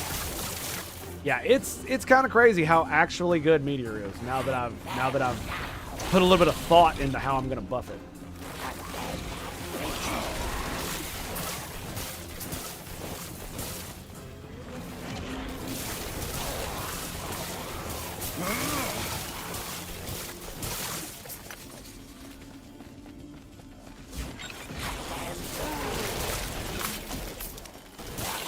Oh, oh, oh. What we got? Damn, only 13 intelligence, though. But it's got 42 ward per second. Necrotic damage, that sucks. I'm looking for a way to get rid of my staff and go back to 2 one-handed weapons.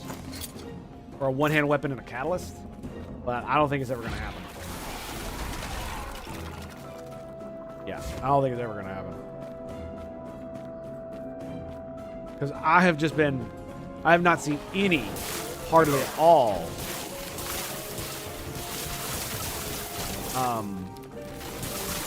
one-handed scepters or wands that even come close to the staff that I'm wearing. And the fact that I have to use a staff to get the set bonus thing that I'm using.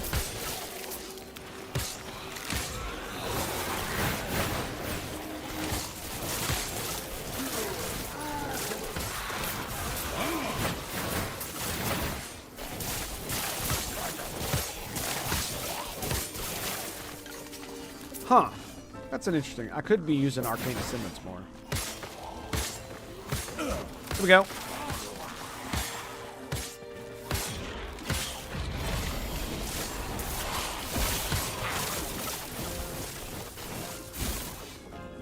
Oh, nice. Scale Charm. Greatly increase the number of loot lizards. Oh yeah. Haven't been too many dungeon runs. I should do an arena run soon. See how far I can get. Especially considering I'm a little bit higher level now.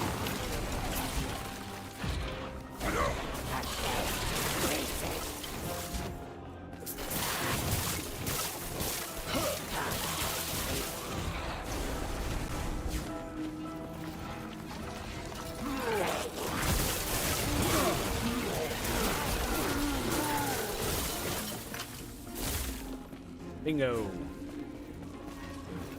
That'll do ya. Hallelujah.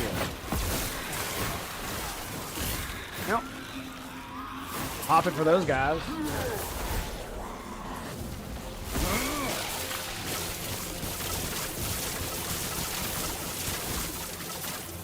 Fucker wants a DPS race? I'll give him a goddamn DPS race.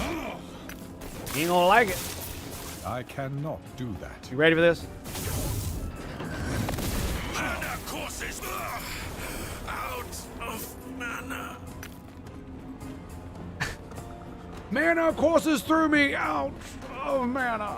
That's so good. That's so good. Yeah, speaking of which, like I was talking about it, man, I wonder how Space Marine's doing. Like, we're basically coming to the end of our Last Epoch run. We're getting fairly close anyway. I'm probably going to keep playing it here and there. But I've pretty much achieved almost everything I wanted, with the exception of doing the unique hunting thing. We're going to see how that actually manifests once I finish all of these timelines.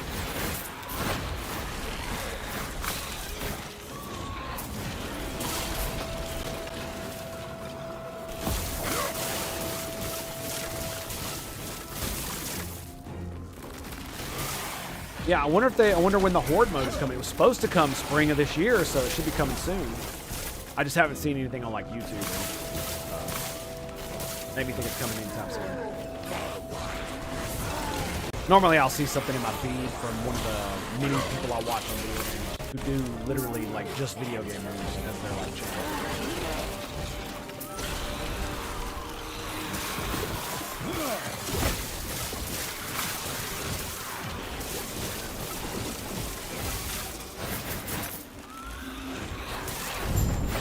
Damn! What do we get? Of course, the volcanic orb. Of course, we got the volcanic orb.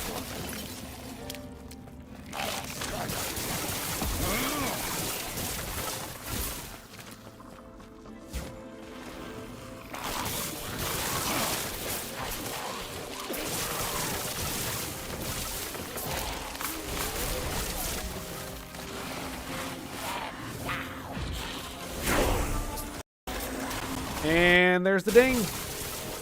Ring-a-ding-ding, bitches. What is that? Drops and kick shards. Cool.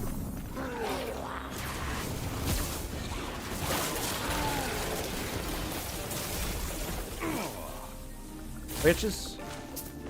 We got a lance with critical strike multiplier on it. Lovely.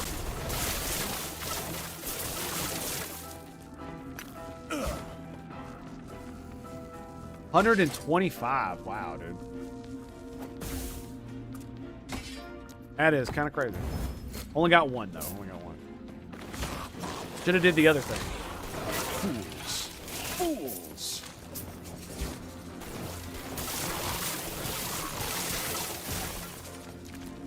Okay, let's go there. So that's area and elemental damage. I didn't know where the hell to put it, so I was just like, fuck it. We ball, boys. We ball.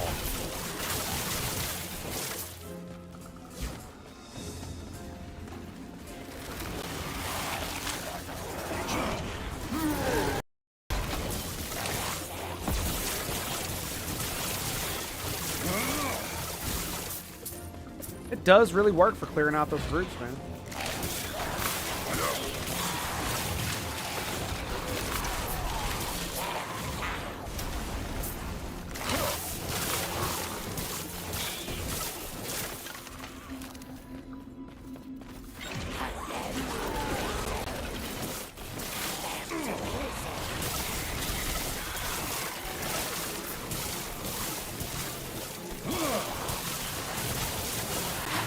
And pop, pop. Burn, motherfucker, burn! What'd you get? Coming against the wizard. Alright, yeah, we're almost done with this level.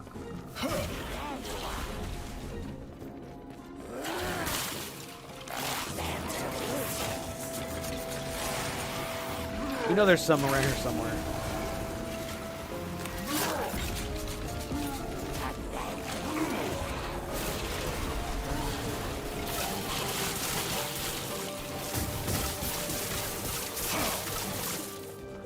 Bingo.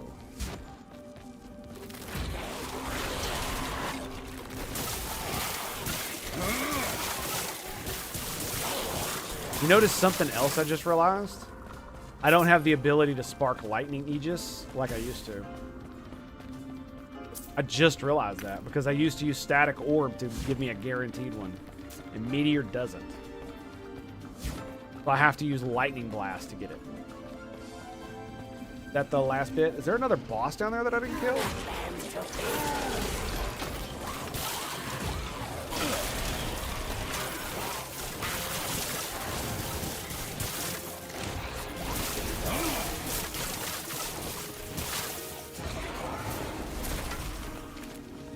Yeah, it gives me a lot of damage to have lightning Aegis up.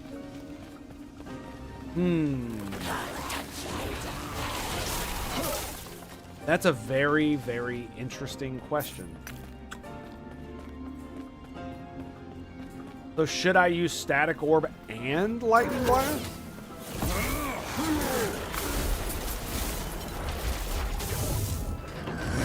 Or static orb and meteor at the same time? I mean, I don't seem to need it. What a fucking ugh.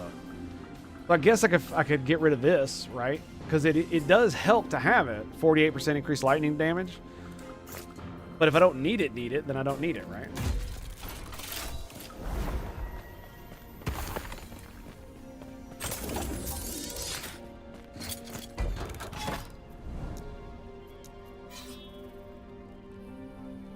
I'm kind of wondering what to do about that. Like, and what do I get rid of?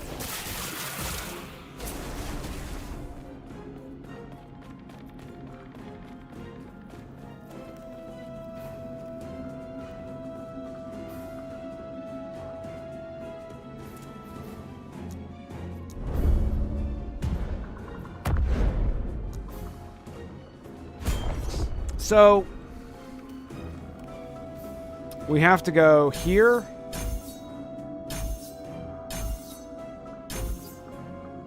Now it's maxed. Go here.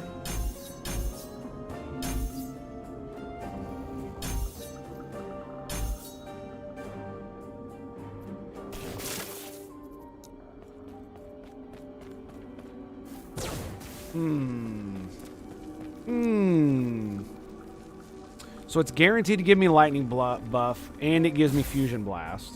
It would also allow me to pull all of the dudes together more easily, right? Shock chance. I don't care about that. I don't care about that. I don't care about that. It only costs 38 mana. I really don't care about getting the mana back. We won't be able to have charge ground. No pull. I need pull. So I guess we could go. I don't know. I don't want to do that one. I don't know. I don't even know if I want this to be like this. Let's give it a go. So no more Arcane Ascendants. Right?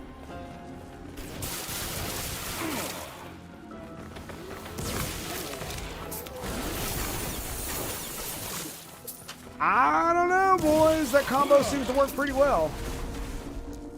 Right?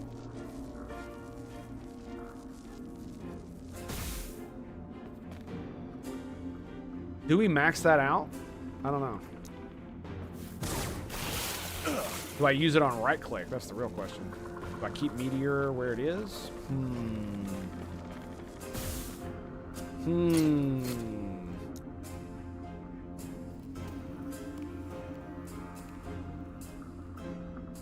I'm not really sure.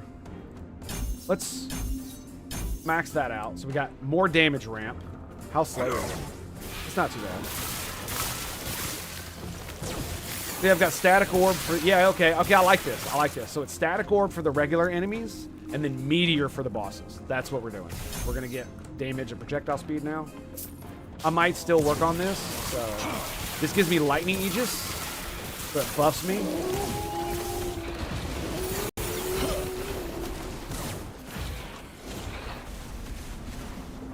Oh boy, this is gonna be fun. Look at that, dude! I didn't even know there was a dude back there! That's a cool looking shield.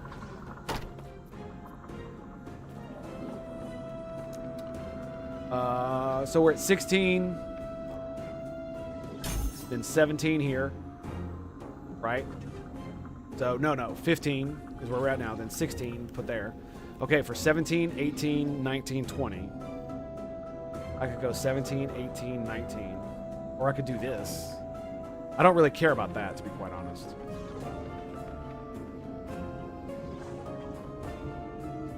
Do I get the orbs? Because they're just damage, right? Shock chance might be a good one.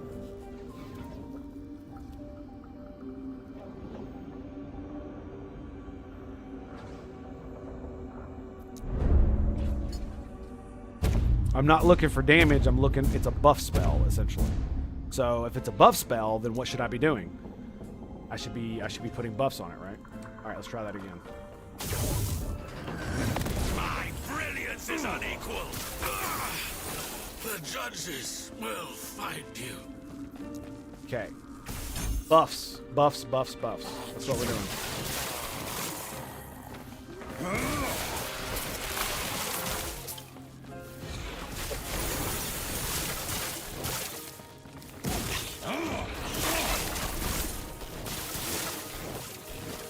Nice.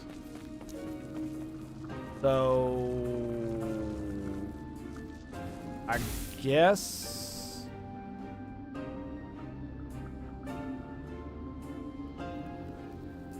I only need 1 point in this to get the stun. So 14, 15, 16, 17, 18, 19, 20. We could take points out of this. We don't need damage, and speed is like not necessary, so we can do that. Yeah, that's fine.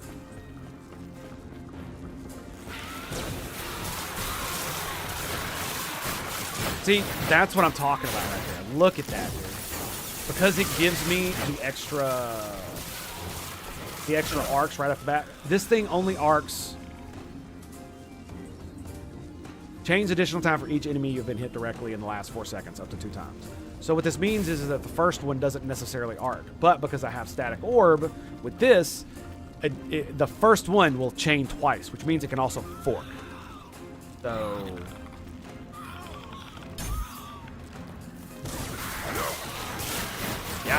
yeah, I like it, dude. I like it better than Arcane Ascendance. I do. I really do. Look at this, dude. This is so cool, man. This feel, yeah, I like this because I got 3 damage spells and two spells that are for moving around, not 3. I'm liking it, bro. I'm liking it a lot.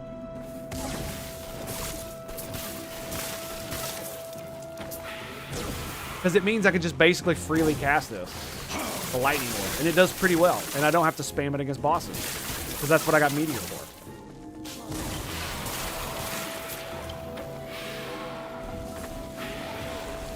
Or you do shit like this.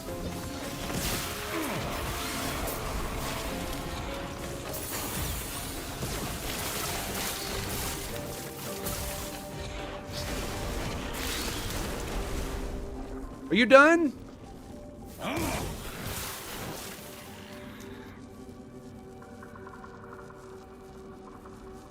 To shocked enemies.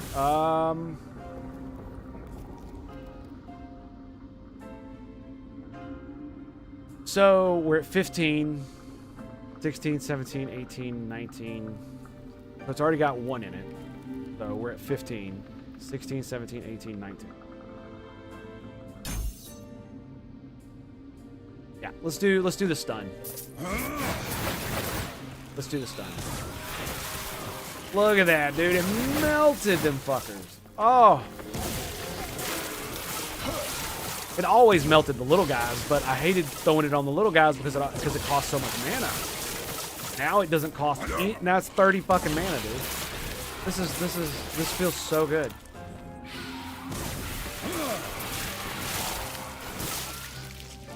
And I've got fucking mass meteor in my back pocket for the boss boys who wanna get rough and tumble. It's amazing. There you go, bitch.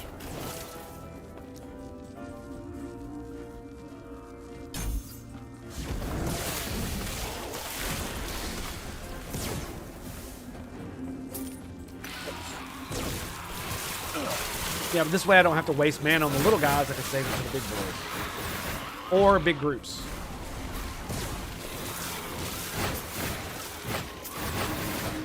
Oh, that was nasty.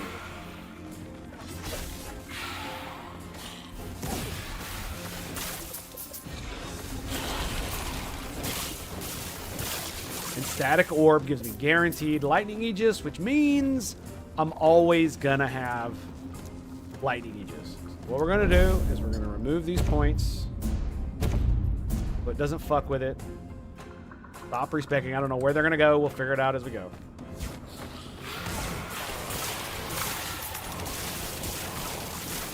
So it is funny.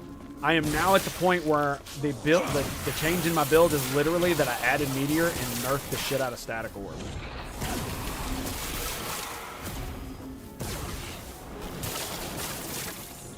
So now static orb is all about that shock and stun and giving me lightning aegis. That is beautiful. So static orb buffs lightning blast and it buffs meteor.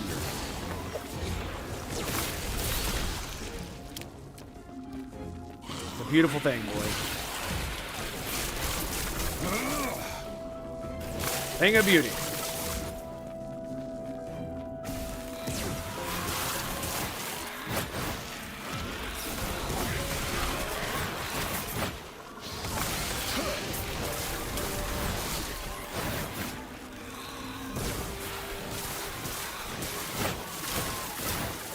Nice.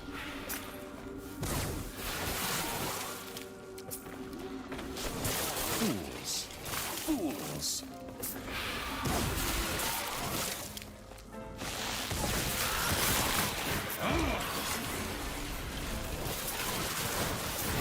Get it, son. Ooh. So much amber, dude.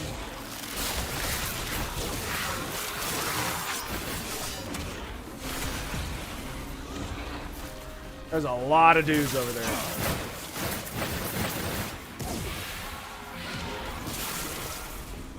Boom! I stunned him with the lightning blast. Fucking took him down a notch or two. Alright, let's go up and around.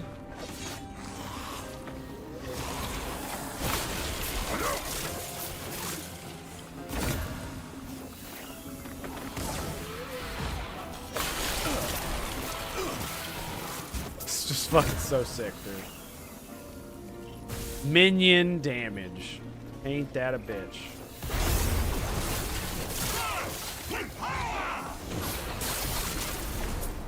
There we go. I forgot what I was doing there for a second.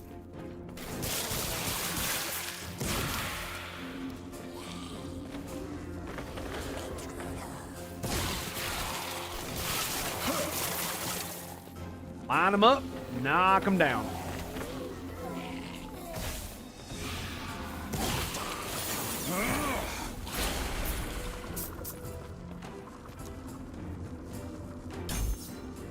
Yep.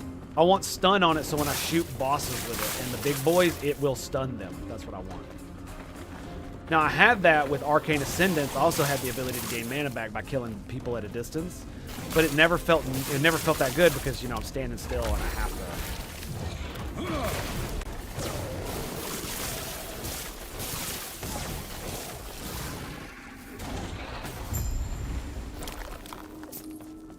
And I just have to stand there and do it. And a lot of times enemies won't come at you or even spawn if you're not close enough, right? So.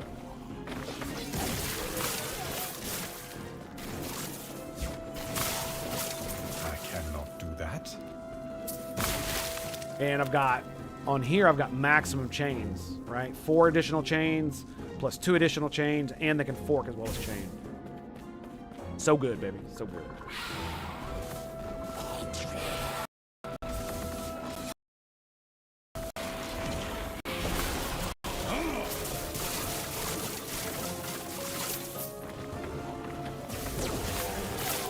Yeah, this really feels like it solves my problem. I'm using Meteor for the damage against bosses, Static Orb and Lightning Blast against the little dudes. Right? Static Orb is literally, it shocks, stuns, and buffs my other abilities.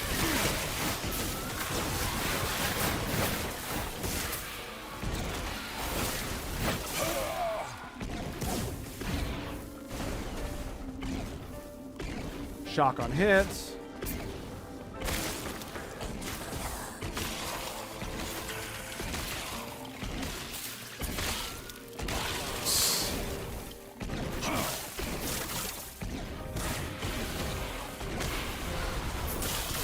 I thought I was going to get some spawns of the Weaver boys. That's why I did that. We're going to come back to that in just a second.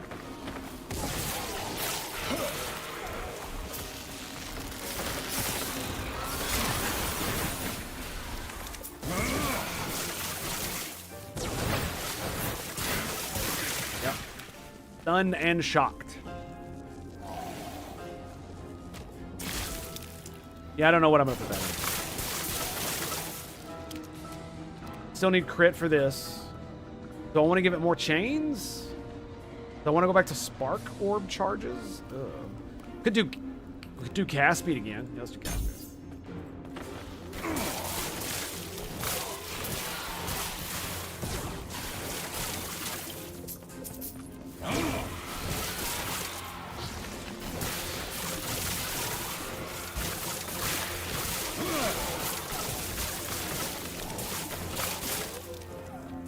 10% cast speed doesn't sound like much, but I guarantee you 35% cast speed is a lot. It's very noticeable. So, yeah.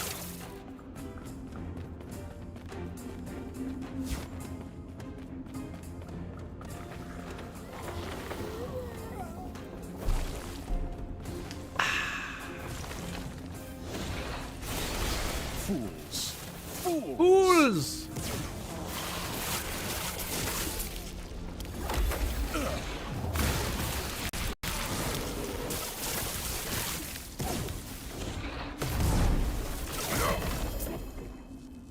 Same fucking helmet. Dude, like, it feels like I can't hardly find really good legendaries that are made for wizards. Like, almost all of them feel like they're not made for me.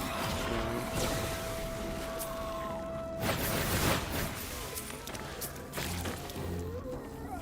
I mean? It really does feel that way. Alright. We're done. What do we get here? Scepter, critical strike multiplier. Nice. I'll take it, baby. Nice, we got 3 of them. Ward per second. I'll tell you what I am going to do. Runa removal. Boom, boom, boom.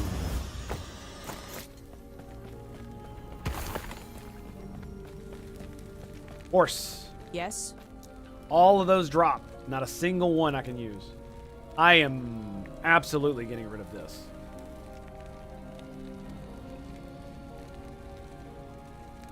Oh, it's a higher level version. I've never seen one of those. I've never seen that. Yeah, it's really one of those things where I'm pretty sure it's just going to let me re-roll the legendary potential on items. Not going to actually let me Yes. Take care. use them to fuel other items. I'll be right back. Stand by. Gotta pee.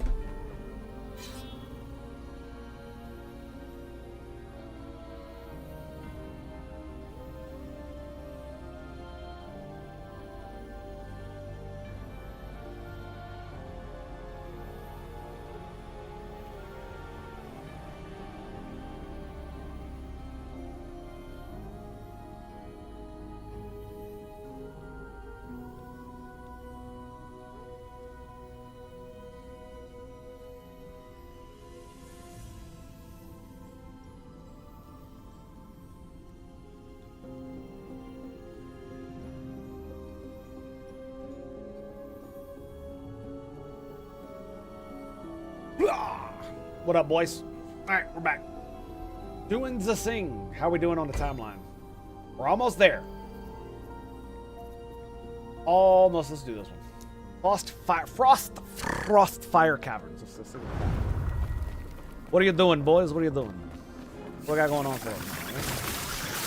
Same shit, different day? I cannot be contained. Out. I'm sorry, what? What was that? Oh, that's right, you're dead.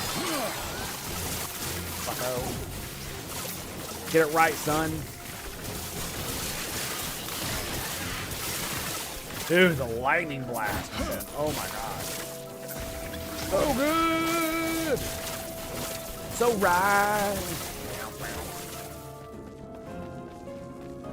Do my wolf impression. Thank you very much.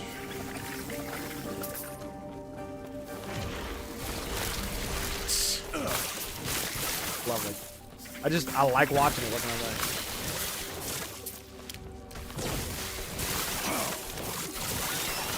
Titan Leash just got bitch slapped.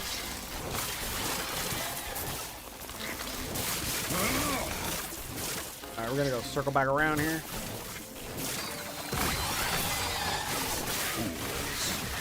Look at it. Murdering these fools. We're not seeing a lot of champions, which is kind of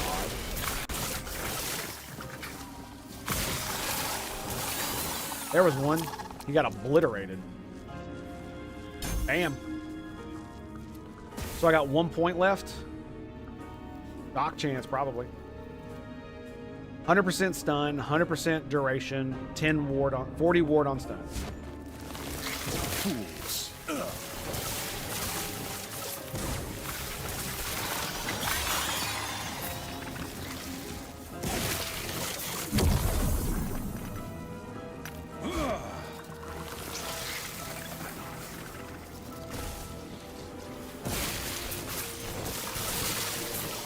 Ugh, nasty.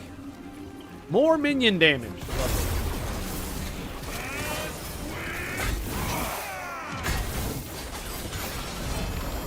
You dead? Okay, good.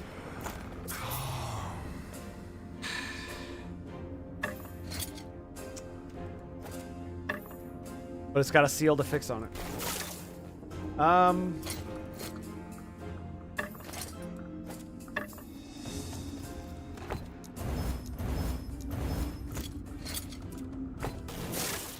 All right, we're good.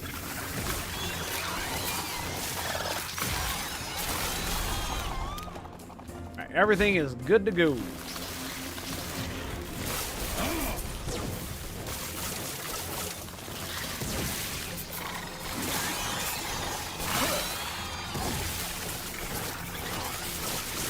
Ooh, shit. I got that 50% distance, too. Juicy. Juicy as hell, ain't it?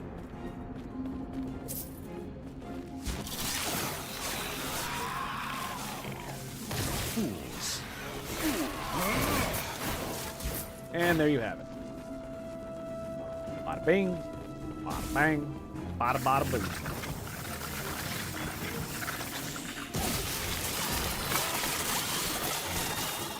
$7,000 damage, 7,000 DPS. Wow.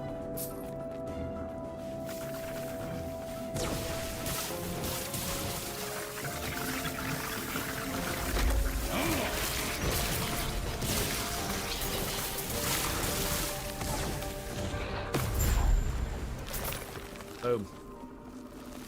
Boom.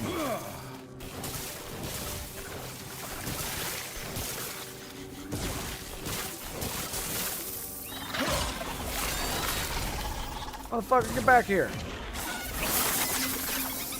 What I thought. Dumb bitch.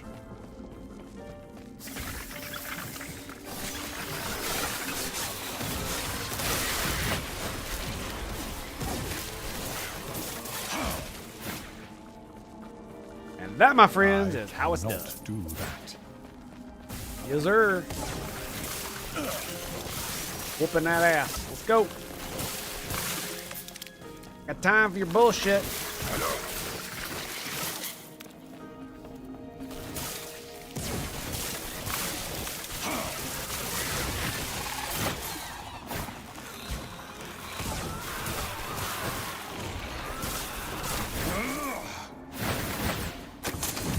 Good golly.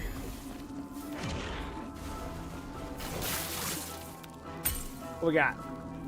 Fuck it. I don't care.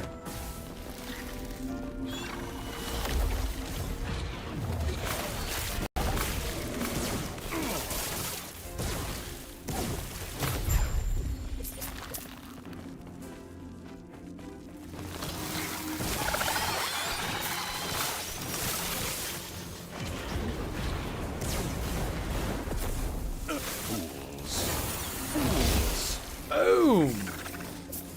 Jeez. Can't handle that bullshit, man. Just can't fucking handle it. Let's go. Fools. Fools.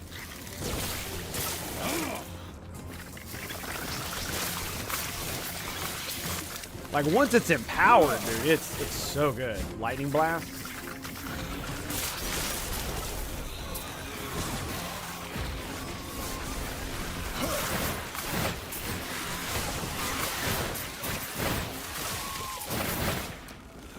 That is why, my friends, we are here.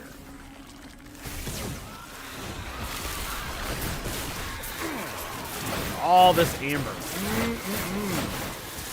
Juicy, juicy amber. All right. The other one is over there, so we're gonna...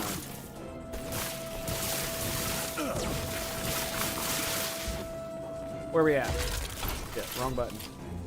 17K.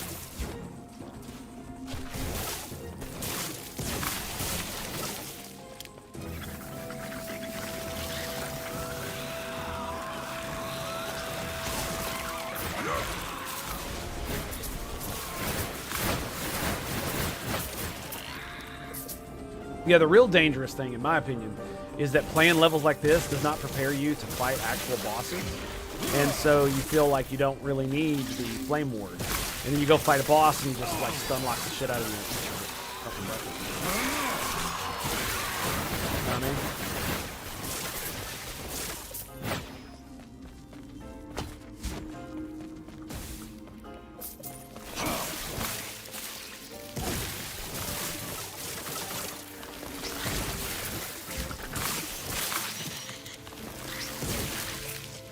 Yeah, it feels way better to have Static Orb as like a debuffer buff spell.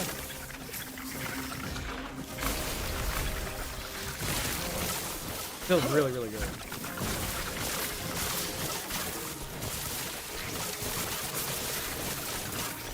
Got him 2 big boys for under 3,300. Damn, that's crazy.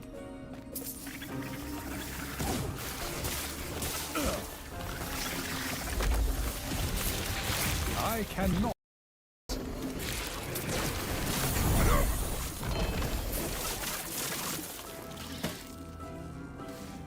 A lot of lightning damage you got there, buddy. 320. All right, we got one more point. Where does it go? Where does it go? I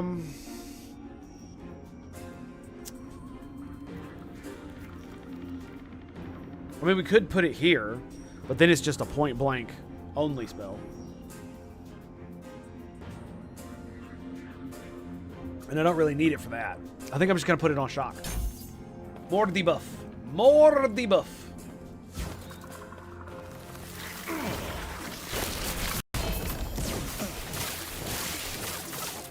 I walked right under because he had like one of those you take less damage from distant enemies buff thingamajiggers. So I figured I'd show him what's what and just walk under my meteors, because why not?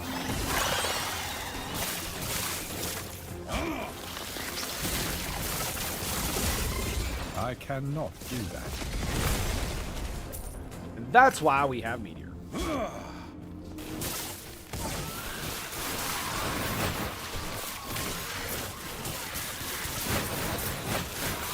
Oh, dude, those dudes drop a lot of amber.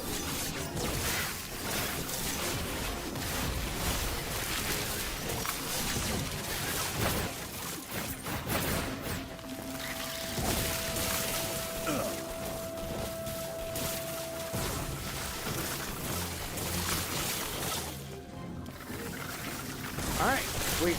Do we leave? I think we do. All right.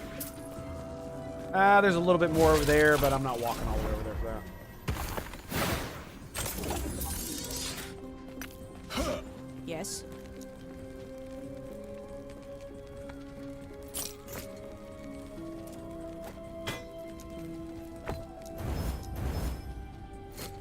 Yes. Shit. I hate when I do that. Yes. You can't have both this person up and the shop at the same time.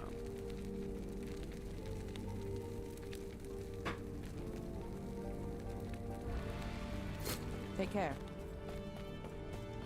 Yes. All right, and this one's next. Yep. After this one, we'll be able to do the boss and then move on.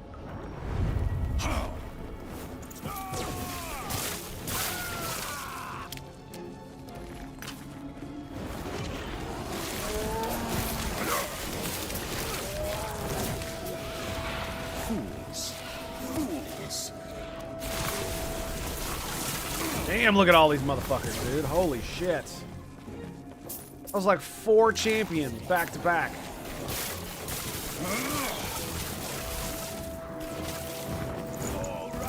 Another one.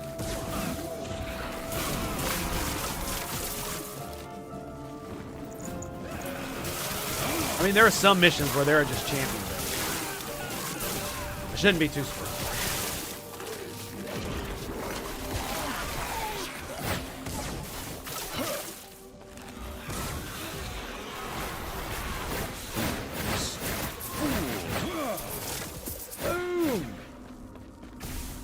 They were the champions, my friend. 1600 PC. In raid for redundancy, nice.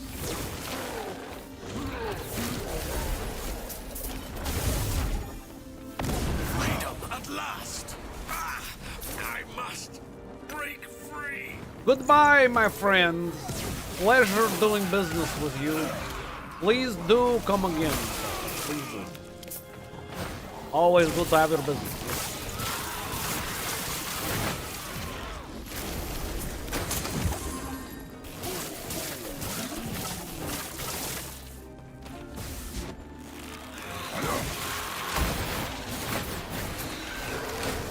Whoa, that's a big one.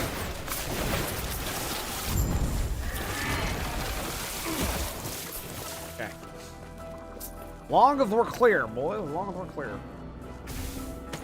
That, Tango's got it under control, you know what I'm saying? It seems like I do, man. Like, this is the first time I've built a build in at least this ARPG and a lot of others where it actually just works and comes together.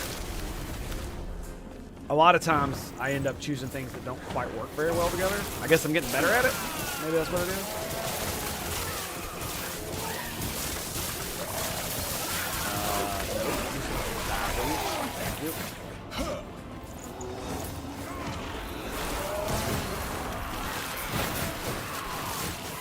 Nope. Nope. Sorry. Sorry. Not today.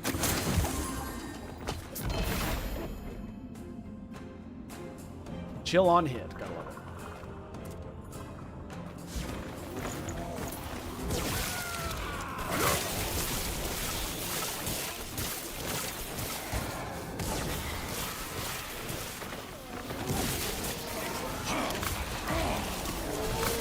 Boom! 3 meteors, dead dog. That's what I'm talking about, boys. Just, it's out of this world, dude.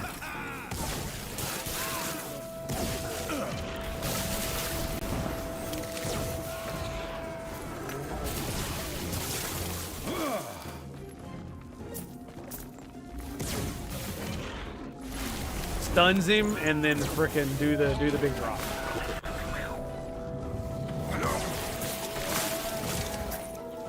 Any plans to go back to Darktide, XCOM, or Terra Invicta? That's one that's been getting a lot of BT updates. Ooh, Terra Invicta has? Well, I mean, to be honest, the main reason I quit playing Terra Invicta, other than the fact that I fucked up my space fleet using ion engines like I knew I shouldn't have. I knew it was going to be a problem, and I was just like, but why does the game tell me it's not? I don't understand. Is because I don't like the way they do the government in the game. I wish it were more like Europa Universalis, where you actually just picked a fucking country and you were that country, rather than you're some shadowy agency that literally takes control of these countries and you could potentially lose them.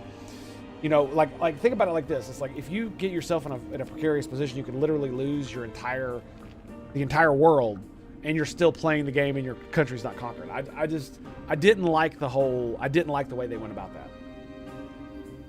And if it had been done in a way that was not the shadowy organization, and you just picked the United States of America, and then you could conquer other countries or bring them into your like political hemisphere, then I would probably have continued to play it as the updates came out.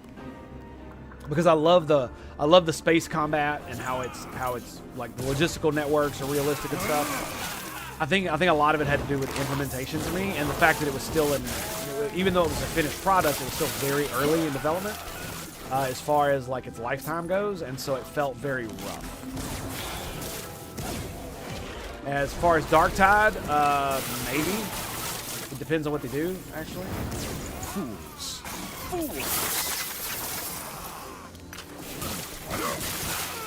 Is your camera going black periodically supposed to happen? Do you notice what I do when it goes black?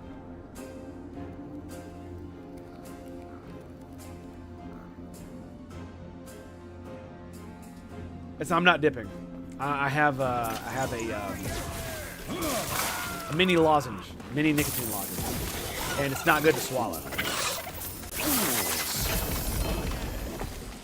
All right, we got loot. We got loot. Oh fuck, there's another boss. Oh fuck, there's another boss.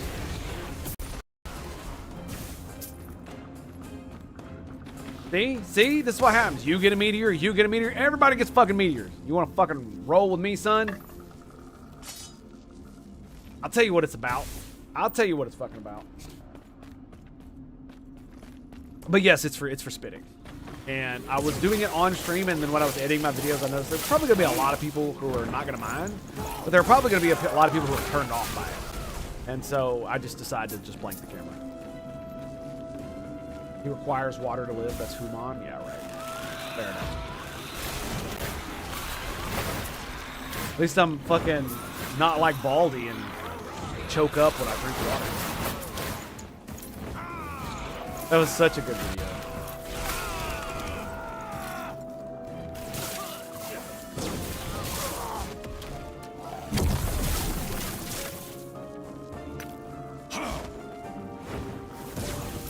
But Dark Tide, it kind of lost me. Hang on a second. Okay. For a second, I thought I couldn't cast it further than 40. I was like, did I take the wrong thing? But Dark Tide kind of lost me because of all the fact that they didn't really change the leveling meta. When they added new levels, it's basically just, the problem is that it basically became the same shit, and there was nothing really different about it except you could just go higher and higher, which is fine. But they also lost me a little bit because of the monetization thing. They had a shop ready to go, fully loaded with all the cool shit, and the game had all kinds of problems and all kinds of jank, and it was only later that they fixed those, but they got to have that fucking shop up, right? And the gameplay took me a long way. I'm going to tell you right now, I played that game because it's just fun to play.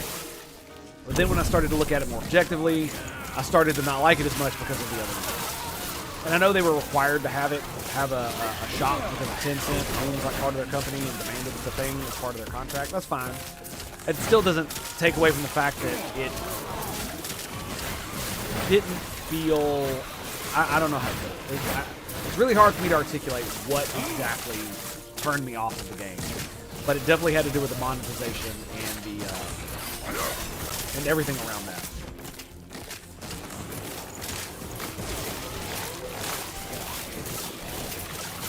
And then the fact that I basically got to the end of the game, leveled up my dudes. They added a bunch of trees and stuff, and by the time they added the big trees that were really cool and you could change your build a lot, I just did not give a fuck anymore. That's really what boiled it down to. Yeah. And they built a lot of goodwill with Vermintide for me, even though Vermintide ended up not being a game I could play long run because I just wasn't good enough or wanted to play like super hard in-game shit. And that was fine, but I still supported the game. I gave money for it. I bought packs. I occasionally got online to play with some of my friends, that kind of deal.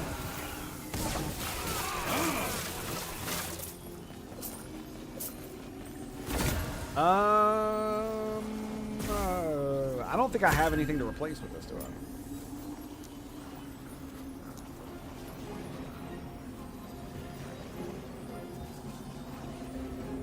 Alright, let's do it.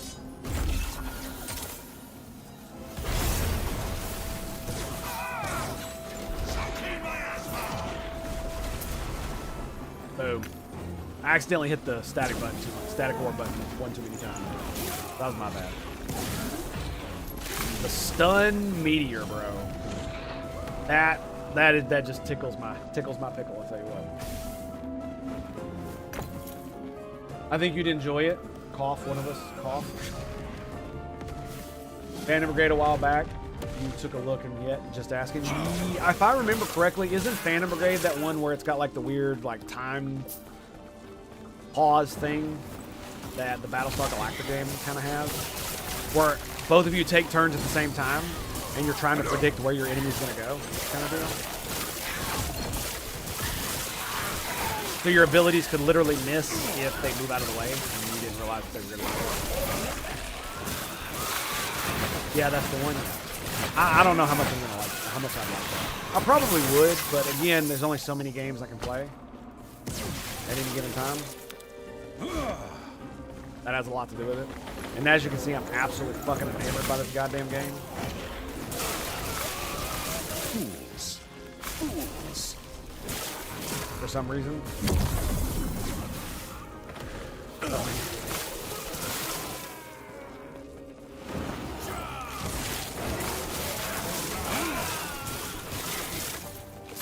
That's a hella cast speed, bro.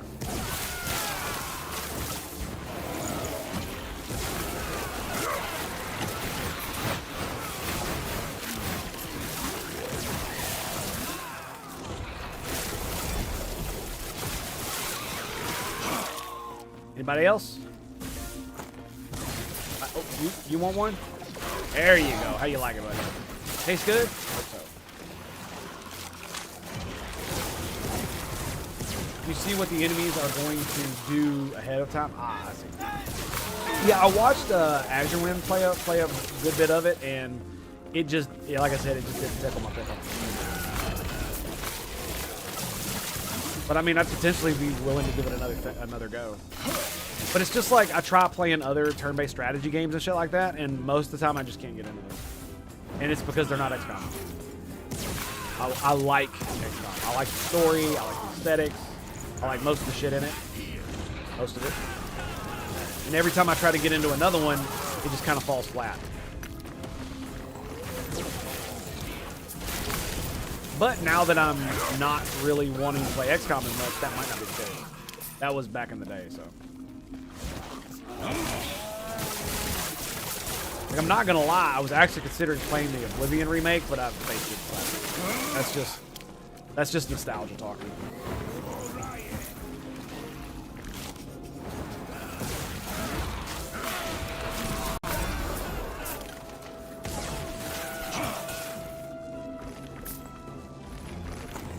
Excuse me, sir. Pardon me. Please do not stand there.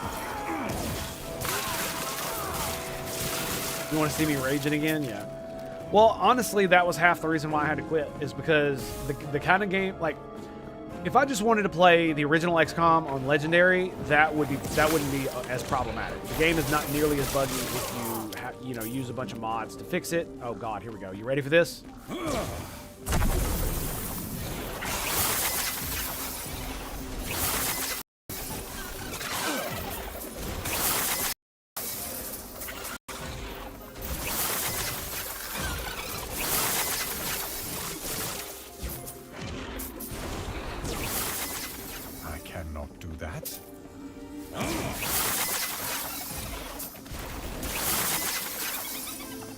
I think I got them all. Yep, I got them all.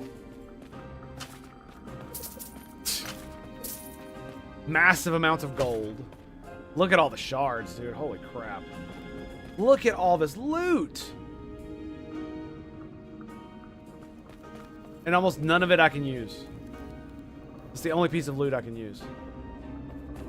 Look at that.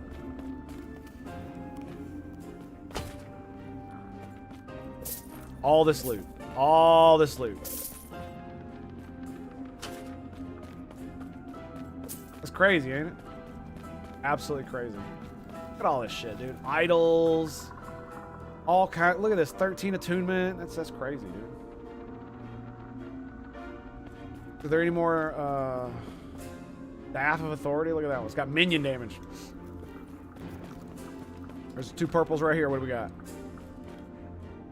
Where is it? Dark Obsidian Axe. Void damage on an axe. Anyway, let's get out of here before it crashes my computer. That's just overload. Yeah, that's why you need a loot filter. That is precisely why you have a loot filter.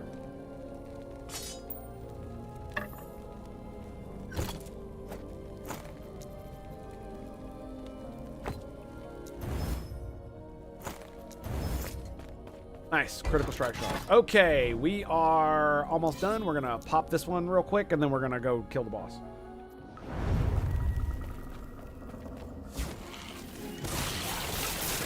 But it's like one of those things, man. It's like if I have somebody else to play with for potentially some of those games, I will probably be more likely to be able to do it. It really just depends. The thing with Mech Warriors, I'm pretty sure I tried it with Jogs. I think I downloaded it and started to look at it, and I was just, I don't know.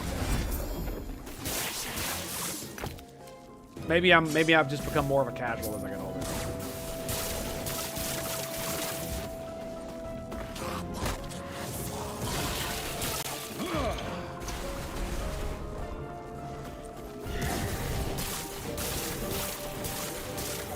I say that as I'm playing an ARPG that's all about min-max.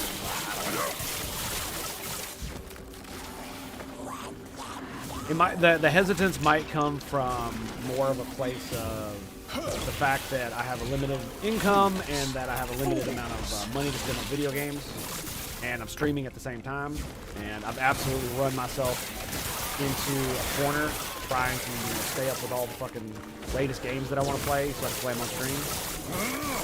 It caused me a lot of heartache, that kind of thing.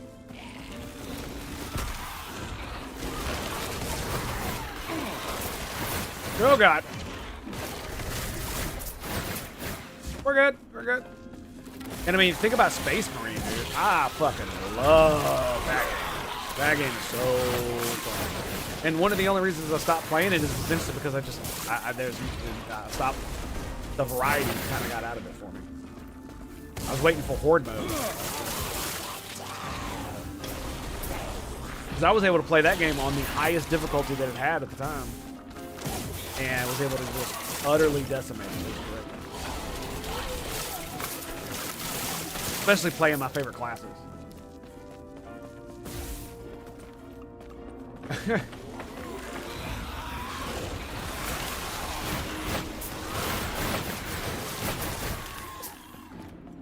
It's just crazy amounts of damage. Just absolutely insane.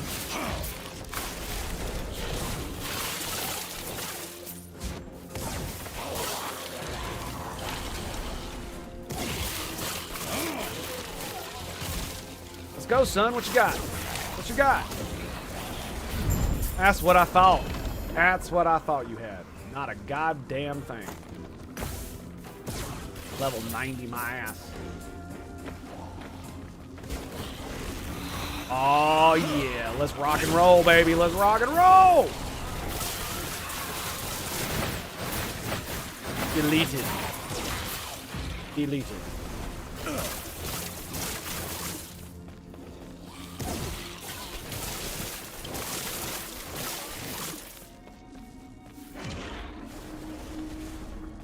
He didn't drop anything.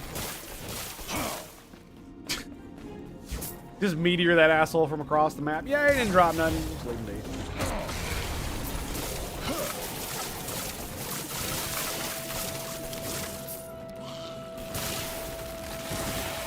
Yeah, that right after Path of Exile launched, and I took that big break. A lot of that was because of I was still like that was over 6 months after my mom died, and I was still just that was still affecting me pretty bad.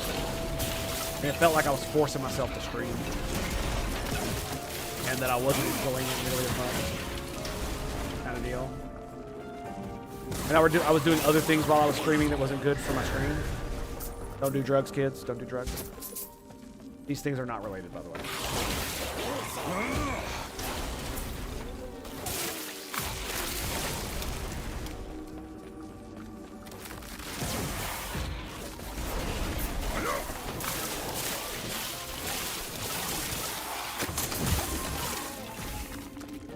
Nada.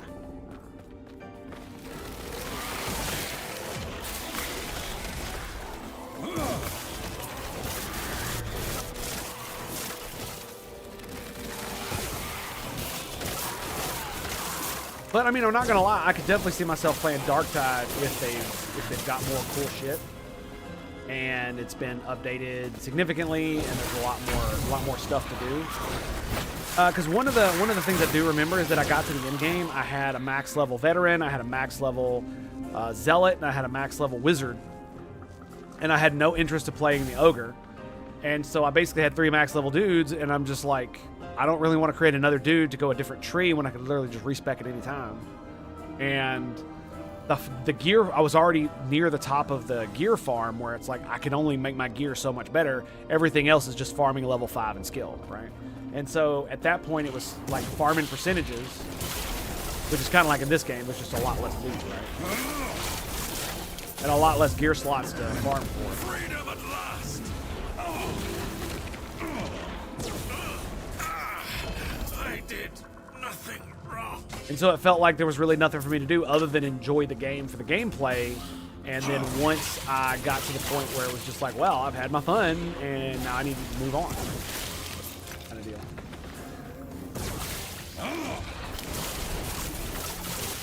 Yeah, that was fun. That was fun. Space Marines is a fucking damn good game, too. I'd say Space Marines is better than Darktide. The only...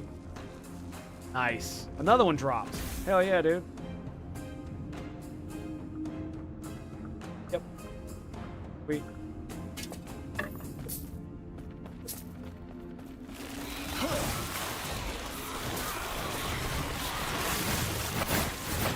The only thing that was with Space Marines was just like with Darktide, except only lesser.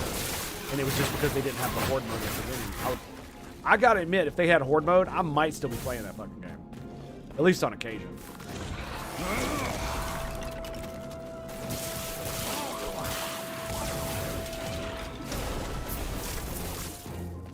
But no. Yeah, that's cool, man. You want to post a copy of that? Oh, that's excellent. Let's see, then we got Path of Exile 2, Last Epoch, which I'm probably like, I'm not gonna lie, man. I don't know why I'm so obsessed with ARPGs at the moment. But Path of Exile 2 came out and it really sparked lit a fire under my ass because of Diablo and how disappointed I was with Fools. Fools. it. Nice. Sci-fi focused. I have my collection of ARPGs are fun. Yep. For me, it's one of those. Like I said, I don't know what it is. It's tickling my fancy.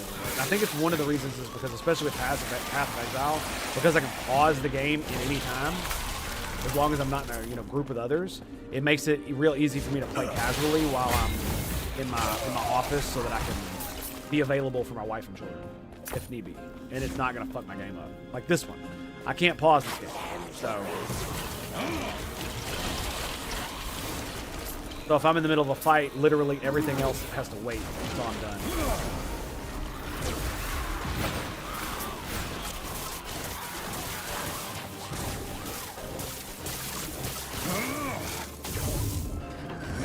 I won't go back. They would cage us all. Yep. Rune Prison, nice.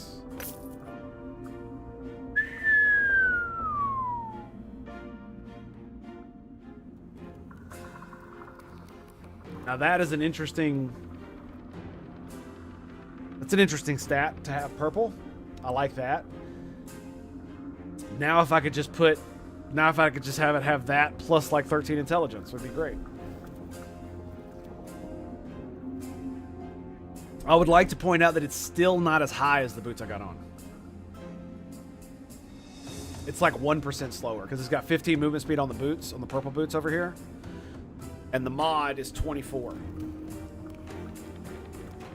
And these are 10%. The boots I have on are 10% with 30. They're just slightly not as fast. 1% slower. Boot up Inquisitor again. I thought about playing that, but a lot of it, I saw the graphics, and it's just, it looks fairly, it looks like a game that was, it's like Battle Sector. Like, they wanted to make a good game with the Warhammer IP, but either for some fucking reason, they were just limited in what they could do. And it's like, I've never had an inkling to go back to Battle Sector, because when it launched, it only had, you could only play the Blood Angels and the fucking Tyranids. And it was fun for what it was. I played it for my stream. It was great. You see that? He tried to run out of my meteors? What a dumbass. Don't you know meteors are for life, motherfuckers? Fools. Fools. My brilliance is unequaled. My research. Thanks, bro. Wasted.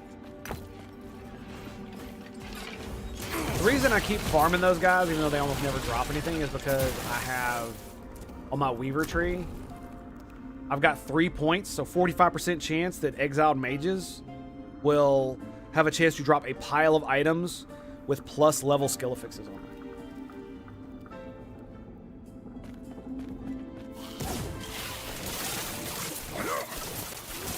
Through the link in the hobby area. Roger, roger.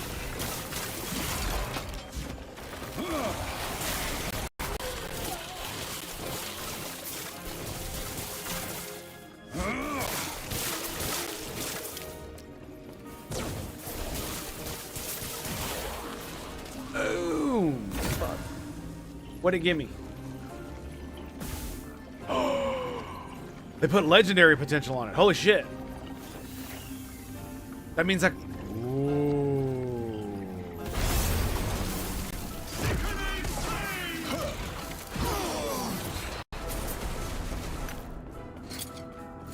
that means if it puts another legendary potential on it, that means I could potentially, actually put some cool stats on it that will make it worth giving up my staff for. The problem is I won't be able to use Meteor, so I guess that really doesn't matter anymore. I need the staff, so never mind.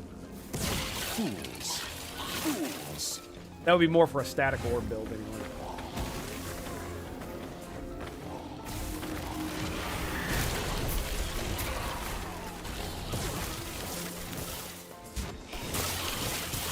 We done? Yeah, just out. Got like a little bit more right here, and then we're good to go.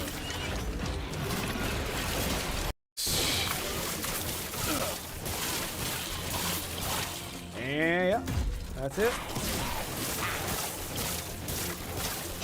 That's good to go. Let's go.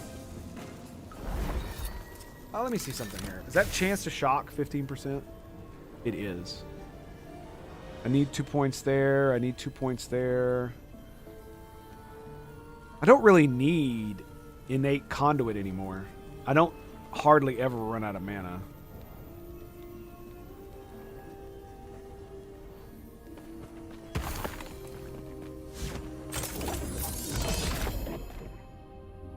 Legendary potential shield, nice. Legendary potential, not legendary, legendary. That. Gonna remove.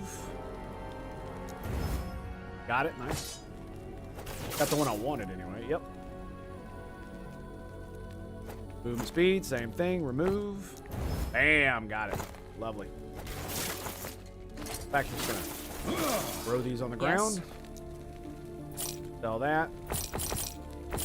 Buy all these. And now we're off to the boss. Let's go. Yep, we got timeline stability. In this timeline, the immortal shamans rule with necromancy and fire. They have brought destruction to whatever the fuck that's called, and soon the rest of Eteria. I don't know, man. Maybe the ARPGs are hitting the dopamine hit. But, I mean, I'll tell you this, dude. It wouldn't take much for me to get back into a game like Darkrai. Because all of the monetization problems I had with it will kind of fall away if I have the ability to have fun and do cool things,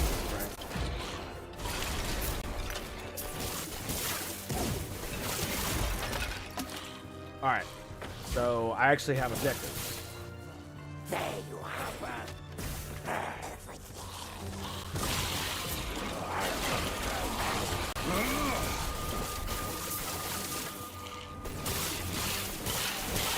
Destroy the bone tires, alright? Where's the next one? Go down here.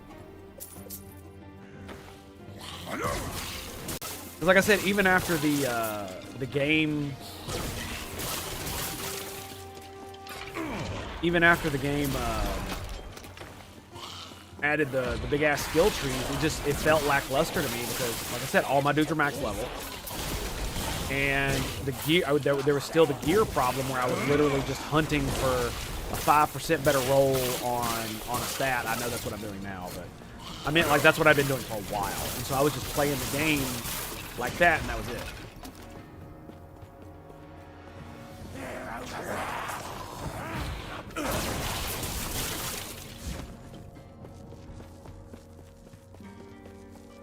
It was just like Alien Fire Team, actually.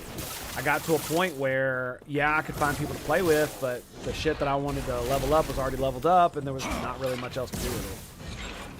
And it was mostly randos, right? That didn't help.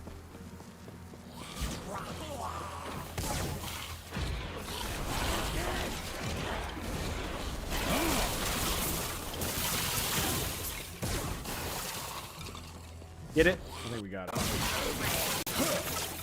One in the middle.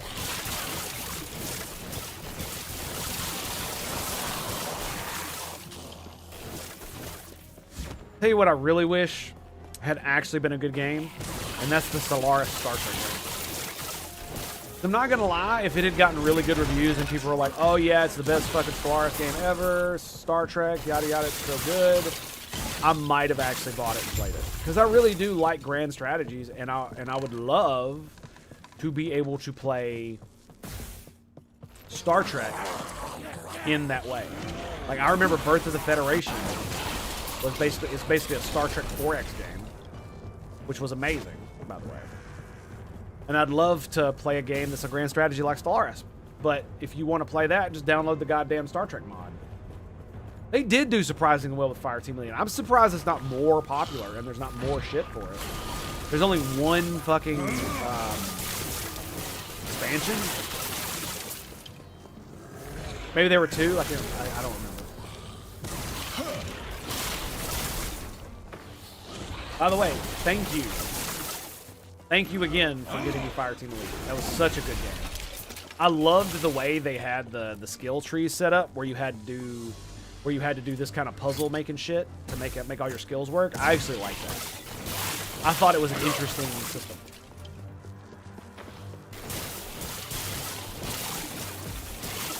And instead of just allocating points everywhere, everything is a different size and it has different components. It has to connect to other things. It's kind of cool. It has its own charm, I guess.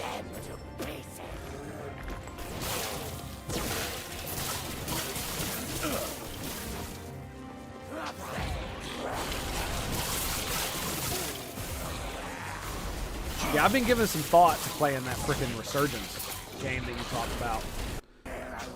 That's because man, if there's a universe where storytelling with Telltale Games kind of shit is gonna be like really, really fucking good, it would be Star Trek, right? Because that game is Star Trek is a mostly cerebral world. That's why a lot of Star Trek games don't really work, is because most games require some type of violence. And a lot of times, you know, even though it's cool to be in starship battles or phaser battles, it's not really what Star Trek is about, right? And so having a more cerebral game where you actually deal with things like that is much more interesting to me. Like the Borg game that had Q in it, where it was like where they filmed it with a literal camera and made a game out of it. And Star Trek: A Final Unity, another great game that was an adventure click game that was all about the cerebral aspect of Star Trek. And even though it was fairly simple and convoluted, being a point-and-click adventure game, especially making up another race that looks exactly like Romulans, and they have the exact same ships and stuff, it's just so stupid. Basically, they redid the Vulcan meme where Romulans are essentially Vulcans that are 2,000 years separated, and they don't control their emotions. And I think they were called the Galorians or something, and they're basically just fucking Romulans. They just made it up. Instead of just making them Romulans, they made a new one. It was so dumb. Click my link and go to the Star Trek tab. Oh god. Are you doing the thing again? You're doing the thing again, aren't you? Go to the Star Trek tab. Because of course you have a fucking Star Trek tab. PlayStation. Oh boy, you got a lot of systems, don't you? You actually have a Sega Saturn? Actually have one of those? Yep. Armada 2 is pretty good. You know what I need to do? I need to play the Armada. I need to finish my Armada playthrough. That's what I need to do. I've never played a lot of these games. DS9 The Fallen, Harbinger, Dominion Wars, Crossroads of Time. What the fuck are these games? Away Team, I always wanted to play that, and then I looked at it on GOG where I could get it for $5, and then I saw the UI, and I was like, nope. Because that's actually another good way that you could have Star Trek in video games. Is you have stuff like the Away Team missions where, you know, you're like some special forces kind of shit, and you actually have to like infiltrate and do all this stupid shit. It'd be pretty cool. Many of the missions where you literally can't kill people and stuff like that, when you're playing it on like harder difficulties, that would be awesome. You could I'm not gonna lie, you could probably fit any genre of video game into Star Trek, or fit Star Trek into any genre of video game. Because I mean, there's action, there's combat, there's grand strategy. I know they have an RTS fucking Star Trek game. I know they do. Oh, they're all up there. Okay, this is what I'm down here. Okay,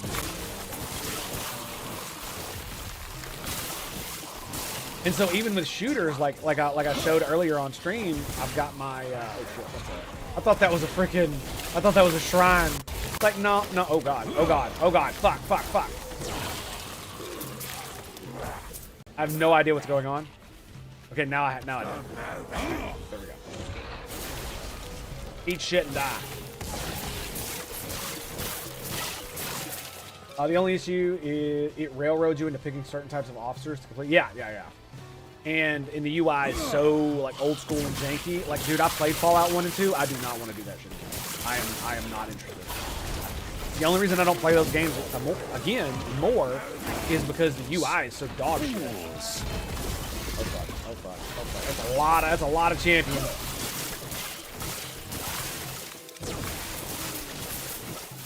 Alright, we're good. We're good. Looks like they're like popping up all over the place and shit. Like, no! You will die of laughter and shame. I've seen New Worlds. I've seen it. I remember seeing it in PC Gamer all those years ago. I know. And the thing about it is, they could have made it work. It could have been a good game. It really could have. But just like with most of the Star Trek games, just like with Armada and everything else, they're not looking to make a good game and have it be in the Star Trek universe. What they're doing is they're cashing in on the Star Trek name, and then maybe a good game comes out of it. Like Star Trek Elite Force and Elite Force 2. Elite Force 2 probably isn't as good as Elite Force 1, but because it was made later, it has better UI and better interface and better graphics. Even though the story is a lot easier. Not that let's just be real. The story in Elite Force 2 and Elite Force 1 was also fairly weak and dumb and kind of convoluted, but what are you gonna do? Not more convoluted than fucking Armada, that's for sure. Or Armada 2 for that matter.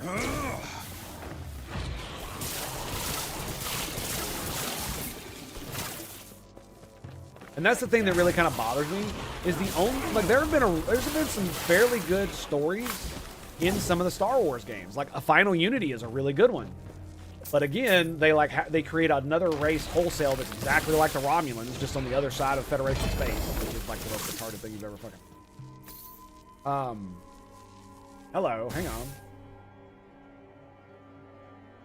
Okay, ward retention and casting, and it gives you a no die thing. All right, whatever. 15 intelligence. Boom. What's this other amulet? Brigand thing. All right. Tip graveyard trip. I loved Armada 2 doing saucer separations. I know, dude. It was good. The story was trash, but the gameplay was amazing. And the fact that you could build basically almost every single ship that was in Star Trek, including the Intrepid class, which is Voyager. What Voyager is. That's the class Voyager is. And you could even have them. Yeah, you could do all kinds of crazy upgrades and shit. And they had all the Borg ships and all the Romulan ships. Like it was a really good game. I really liked it for what it was, right? As an RTS. But as a Star Trek game, just like all the others, it was fairly lackluster because the story is trash, and it usually doesn't have to deal with stuff that Star Trek normally deals with. You know, the more cerebral shit. It's always, you know, the Borg are gonna invade our space or some dumb shit like that. Right? To try to appeal to people who are not Star Trek fans, which is fine, I guess. But it always felt lackluster when normies probably aren't really going to buy a Star Trek game normally. Right? A lot of clips of Orville. It feels off. Picard being my first exposure to the series. Orville is not Star Trek, bro. Orville is a different universe made by Seth MacFarlane as a tribute to Star Trek. Because Star Trek wasn't, because the shit that's being pumped out by Paramount isn't Star Trek anymore. And when you lose a guy like Seth Rogen, is that his name, Seth Rogen? The guy who does Family Guy. When you lose a guy like that, you know, the liberal, when you lose that guy from your Star Trek, you're doing something fucking wrong, bro. You're absolutely doing something wrong. When a creative like that says, all right, they're all fucking up Star Trek, so I'm gonna do my own with blackjack and hookers, yeah, you fucked up. You fucked up. Big time. Because I'm gonna tell you, man, the Orville does bring it, and my God, does it have blackjack and hookers. Like, Jesus Christ. Like, if you want to watch Star Trek, modern Star Trek, Orville is where it's at. They do it better than Modern Star Trek does, hands down. Even Picard season 3 isn't nearly as good. They try, they really try, but unfortunately they have a lot of bullshit holdover from the previous seasons that they had to make up for, and it definitely hurts the story. He kicked ass with it too. Yes, he did. He did. Yeah, absolutely. Like he did such a good job. Jesus, that hurt. All right, we're good. Bitches get stitches, boys.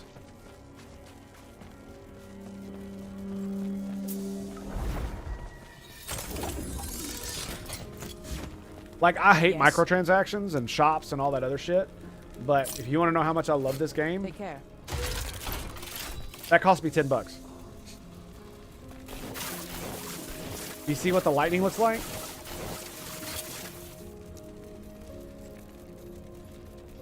I got a thing on it. Threaded blast. That's what it's supposed to look like. And it was just like I wanted to support the game. So I was like, what can I buy that I want to use? And so I found it.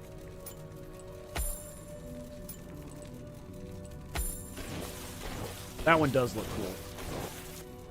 Does look cool. This was a free pet. I don't know why the fuck I have it, but I do. I have no idea why. The immortal shamans stand atop the caldera. Their world-shattering ritual is really cool. Let's go, baby! Death to the infidel! Oh, fuck me! Oh my god, I was not ready for this.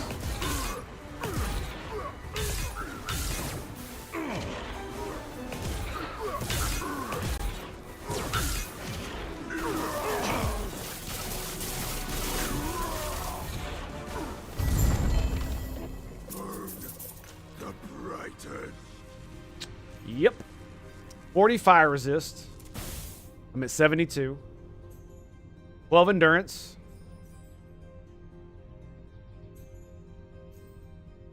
I mean, I guess we'll go with the endurance. 75 is the max, so.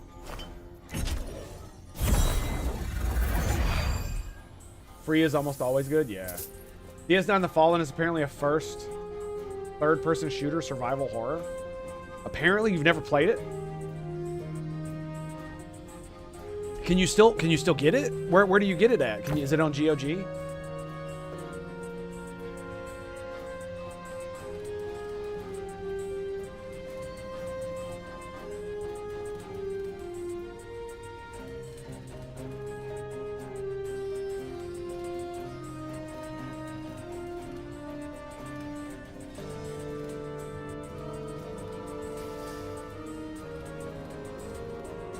Oh, sweet. You're going to buy me a copy? That sounds great. Thanks, buddy. Yeah. Oh, you already own it. Oh, that's great. Sweet. You ain't going to spend no money. Awesome. So, the game is loosely based, blah, blah, blah, blah, blah, blah, blah, blah, blah, blah. The game uses Unreal Tournament engine. It's set in DS9 Space Station. When was it released? 2000. You can play as Captain Sisko. Oh, bro. Dude. Why would they do that? So I get to play as one of the best captains ever, fucking Worf, or the goddamn terrorist chick. How? Why would you do this to me? Come on now. Come on. That's bullshit. I'm totally going to pick the terrorist. By the way, just in case you're wondering. Religious zealot who is a terrorist? Let's do it. In Star Trek? Yes, please. Yes, please. Is there any gameplay of this thing? How bad does it look?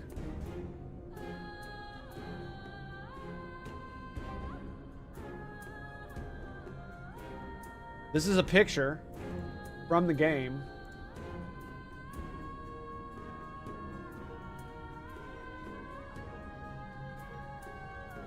That doesn't look half bad.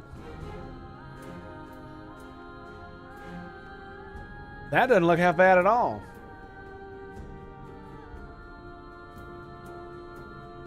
Oh, I can't click that on we're gonna avoid looking at that. Excuse me. When something is in quotation marks free, I'm just gonna move on. Yeah, so that looks cool. That looks cool as shit. I will play that on stream. If there are good Star Trek games that I can get my hands on, Fire Crit, I will absolutely play them. Hands down, 100%. All right, we're done. Boom.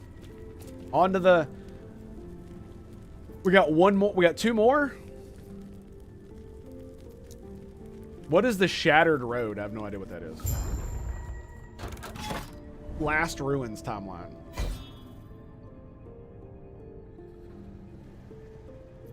Okay, well, let's hit one up.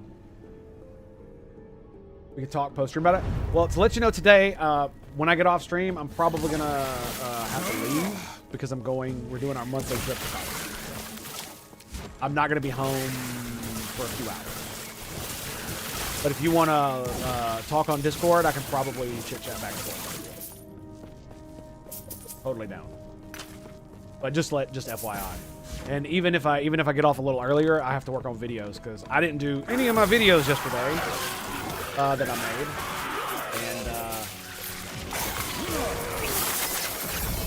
And God, that is so fucking good. I love my new build, dude. It's so fun. So fun.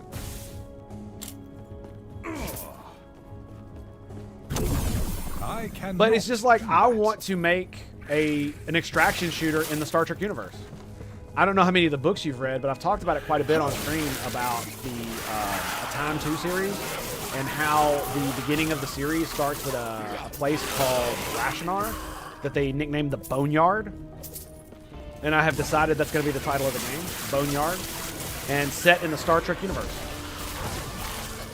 And when I say extraction shooter, I do not mean a PvP extraction shooter like Tarkov. I do, but not quite the same. Like I want it to be mostly PvE, right? So it's you against the environment and against pirates and against other factions and shit like that. And the idea behind it is basically you could be like someone with Starfleet intelligence, excuse me.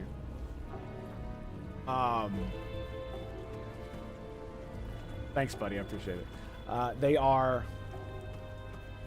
You could be like part of Starfleet intelligence, Klingon intelligence, potentially maybe like adding sub-factions like the Vulcan Science Institute, stupid shit like that, right? Where it gives you like slight bonuses to certain things, right?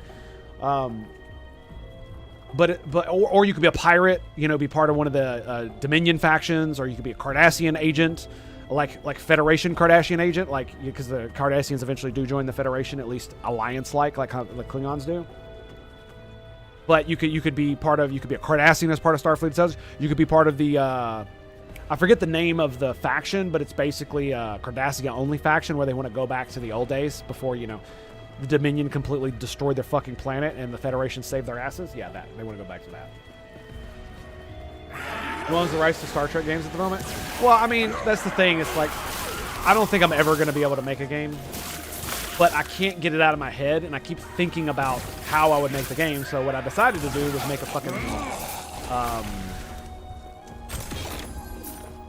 what is it called? A game document. This thing right here. Basically, the premise of it, how it's going to be set up, what the weapons do, how the anomalies work, how the levels will be laid out, all the different factions, all that stuff. And the thing about it is like even if I made the game and Paramount told me to shove it, like here's the reason I didn't just change it to another universe, because it's hard for me to think about it without Star Trek as the basis. But if I ever actually did make a game and Paramount wouldn't let me use the Star Trek thing and cut me a deal or some shit like that, I would just change it and make it something that I would like, that was based on Star Trek but is not quite something more that's like Star Trek but in the Heinlein universe of Starship Troopers. So essentially, take Starship Troopers, combine it with Star Trek.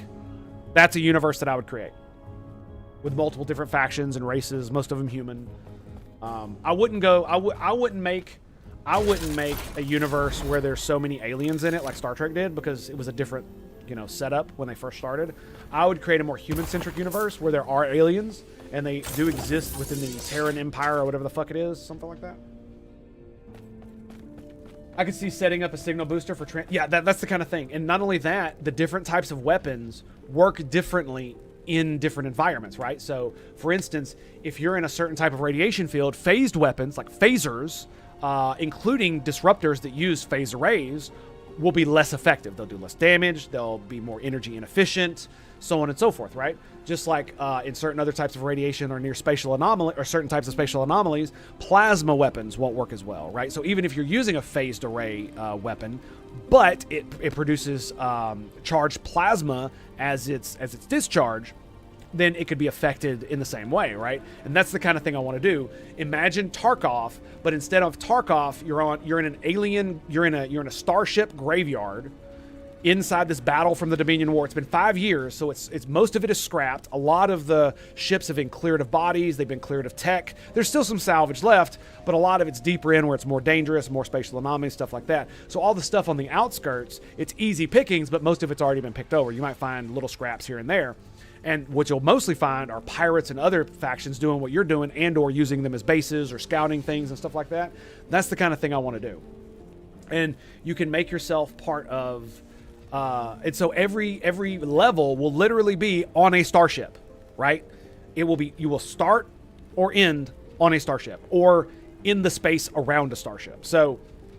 because of the setting, not only can you have starships everywhere that have gravity, you can have starships with no gravity, because many of them, their gravity systems, even though they go out last, many of them won't have any left because they'll be stripped. So it'll be a completely zero-G environment. Not only that, because these starships are in a graveyard, many of them will have hulls open to space where you can literally exit the ship via the hole in the side and literally like climb and or walk on the hull of the ship to go somewhere else on the ship. So you could literally start, walk yourself to a fucking hole, climb out, walk on the ship all the way to another entrance and cross the entire level doing that. Something like that, right? That's the kind of setup we're going with. And this is going to be inside vessels that we all know. I mean, there are tons and tons and tons of assets where you can find out how these ships are built, the way their corridors are, the aesthetics of the ships, and I mean, there's tons and tons of lore on this about measurements and how big they are and what they do. And so, you start in like this little corridor, and you walk in, and there's and you're in a transporter, room, but it's like tilted on its side because you're walking on like a wall or bulkhead, right? Because you're wearing magnetic boots because it's a zero-G environment. And so a lot of your kinetic weapons don't need to actually be firearms with gunpowder, although they would exist because I would make that part of the game. But they would be more crude, used by pirates and stuff like that, because they're the only kinetic weapons are literally the only reliable projectile weapon that you can use in every single environment. They are not affected hardly at all by radiation or spatial anomalies, unless the spatial anomalies literally warp space and time, so your bullets won't fly straight. That's the only time that would work, right? You might could do the Orville. Seth would just do it to flip off the execs. I mean, bro. The problem is I don't know hardly any of the Orville lore. I watched it in passing. I really didn't pay attention to any of the bullshit that they set up because basically... Yes? I was so disillusioned by the modern Star Trek, it just kind of turned me off of all of it. But I've definitely watched a few of the episodes, including the one where they were trying to change the gender or sex of an alien baby. And like they handled it very well, man. Absolutely spectacular. I loved it.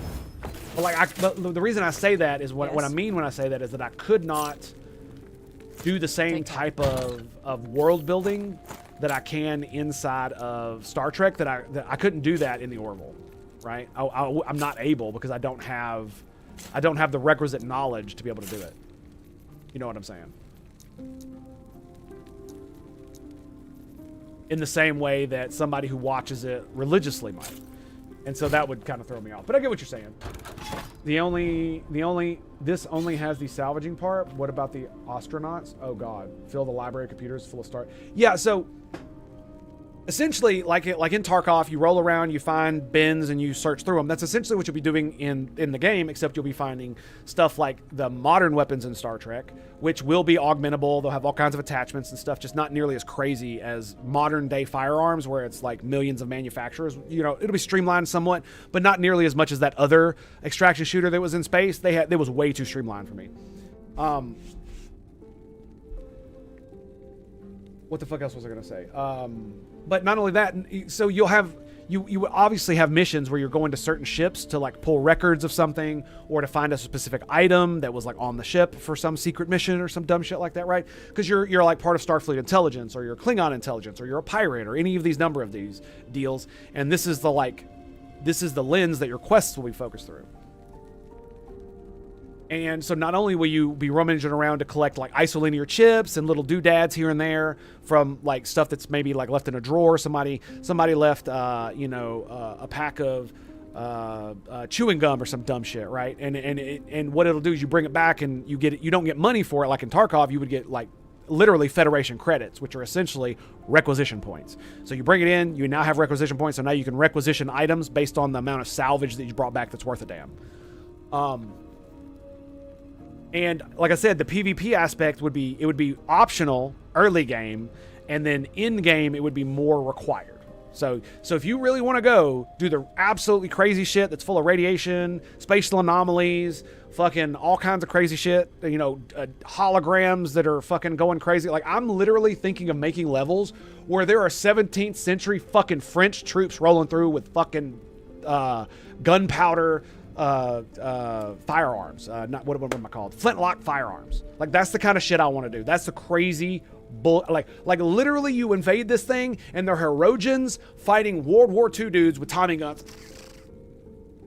Like, this is crazy. There's so much. There's so much, dude. Imagine an entire quest line where Moriarty from Star Trek: The Next Generation and Picard Season 3 is a villain, or he helps you, or any number of options that you could go with, right? It would be insane, dude. If I were given creative freedom to do like this is the thing. This game could definitely be built if I was just the dude giving the ideas. That's it. Like, if I could just manifest it, right? Then I could probably make it happen. But the problem is that I don't have the requisite technological skills to be able to do the things that you really need to do to be able to make a game like that, right? And I've downloaded Unreal, and I'm gonna give it a little bit of a go, especially once I get my game document done. But yeah, I mean, there would be all kinds of shit in the game where you could build your own weapons. Of course, I would do that, because like first when you start out in the game, the Federation isn't going to give you a Type 2 phaser. Why would they do that? You're going into a junkyard. You know what I mean? You're a lowly crewman. What the fuck are you talking about? Get the fuck up in there. Take this little hand phaser and have at it, son. You're lucky we gave you a fucking spacesuit. That's the kind of shit that I would do. And I know it's like, it's kind of not how the Federation would work, but you know, we can roll with it, because in the book that is one of the problems with the Boneyard, is that they're not getting enough supplies and crew to fully like do the job at the graveyard site that they need to do, to get all the honored dead out, to salvage all the technology that needs to be salvaged so that pirates don't get it. Funnily enough, most of the reason they salvage the technology is not to reuse it, because it's easier just to make new shit. It's so that pirates don't get their hands on weapons of mass destruction. Did it just make the spell damage higher? Is that what it did? I empowered it twice. What the fuck did it do to it the second time? I'll have to look at one of the others. We'll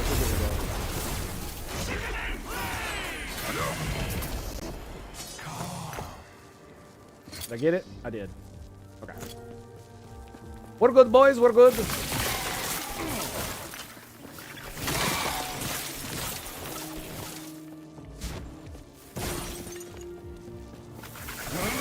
Never say never on making games. Yeah. I mean, it's like, that's the thing, is I've never really wanted to make games.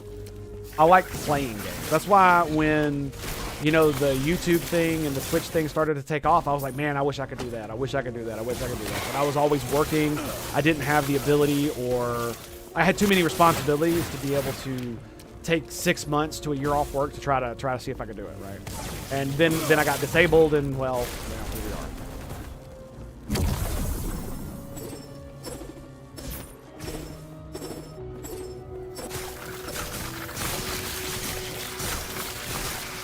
But like I said, I never really wanted to make games as a living. I never wanted to. I'm a wrench turner, man. You know what I mean?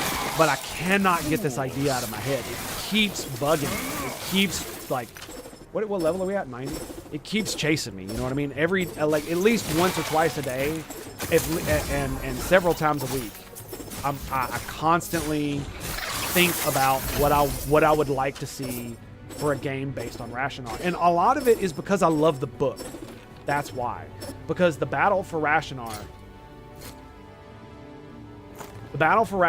is a very compelling piece of Star Trek lore that I don't think a lot of people really appreciate in the way that I think they should. Because it highlights, because one of the things I love about it is that not only does the Battle of Rashinar highlight the inadequacies of highly developed bureaucracies, i.e., like in the United States of America. What they also do is it also shows that when the shit hits the fan, the Federation, just like any other governmental organization, has to make tough choices of where they send their resources. And some fucking battle site that's almost entirely picked clean and is just full of deadly spatial anomalies is not really high up on the fucking list. You know what I mean? No matter how important they may say it is.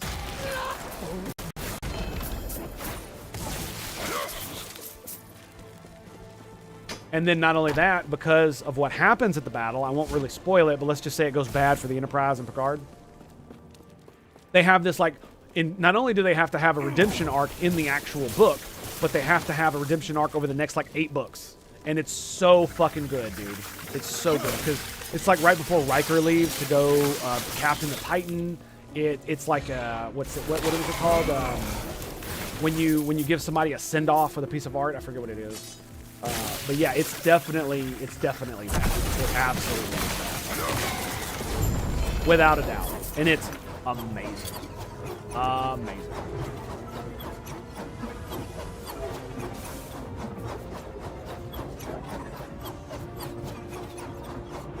Craft your own experimental items? What? Cool. That sounds fun. I need more of that. Oh, we're done.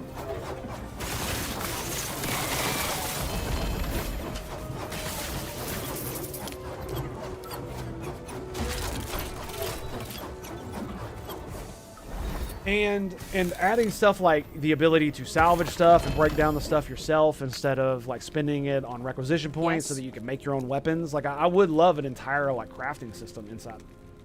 Because that's one of the interesting things about especially Starfleet is that one of the things that all the other races bitch about humans is that we're so goddamn clever.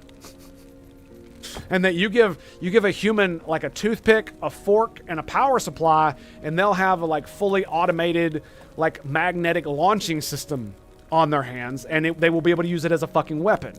You know what I mean? Like this is like one of the reasons why in so many of the episodes the Klingons are like, don't underestimate the humans. Because they're crafty. That's what they always say. It's just like the Vulcans. Like the Vulcans are smart too, but why do people not say that about Vulcans? Because they do not pull pure magic out of their butthole in any given time. That's why. Because Vulcans don't operate on gut instincts. They operate on pure logic. Whereas humans use the intelligence, creativity we got to be entirely super creative and come up with solutions that, hell, it might not work, but fuck it, man. We're dead anyway. Let's fucking roll with it, right? That's kind of how, fucking hold my beer, motherfucker. Like, I'm not gonna lie, that is the majority of Star Trek episodes is, I don't know if this is gonna work, this is really fucking dangerous, but god damn it, hold my beer. They don't say it that way, but that's exactly what they're doing. Like, does anybody remember? It was like the 3rd episode of Star Trek The Next Generation where Wesley saves them with the like tractor beam thing. That was literally hold my beer and watch this. He was actually drunk. I don't want to hear it. What am I doing? Slay enemies to locate the gate. Okay.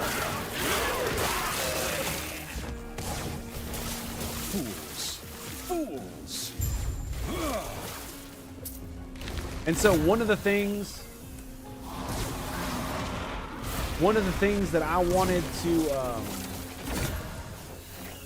do with the game was to bring the, like, because people really do want a more gritty and hardcore Star Trek. The problem is that everybody that tries to do it ends up fucking doing it the wrong way, right? Because they make the Federation dark. They make the Federation the bad guys. And it's like, no. If you want to make it dark and gritty, then what you do is you put people like fucking Spock, Kirk, and Janeway, and everybody else, you put them in situations where they have to actually make hard moral choices, and to where they actually have consequences for doing the right thing. Because the vast majority of time, there are no negative consequences for doing the right thing. Even though they say there will be, there almost always aren't. There's some reason why it doesn't end up happening. And they get rewarded for doing the right thing. And that's not what virtue is. That's not how it works. If there is no sacrifice, then it's not virtue. Then it's not virtuous. Simple as. And so I really want to bring that into bear, because in the books they do, right? Because you have Geordi and Data and Picard and Riker and Deanna and Beverly and all of them. And they're all the same people. But they're dealing with fucking murdering, raping fucking pirates who will literally shoot you in the face for looking at them the wrong way, right? Orion slavers, Andrasi merchant ships. These are the guys that will sell you something and then literally transport it to another dimension so your ship blows up when it enters war. They do not give a single fuck. They are disgusting. They are literally the embodiment of the caricature that communists make capitalists out of.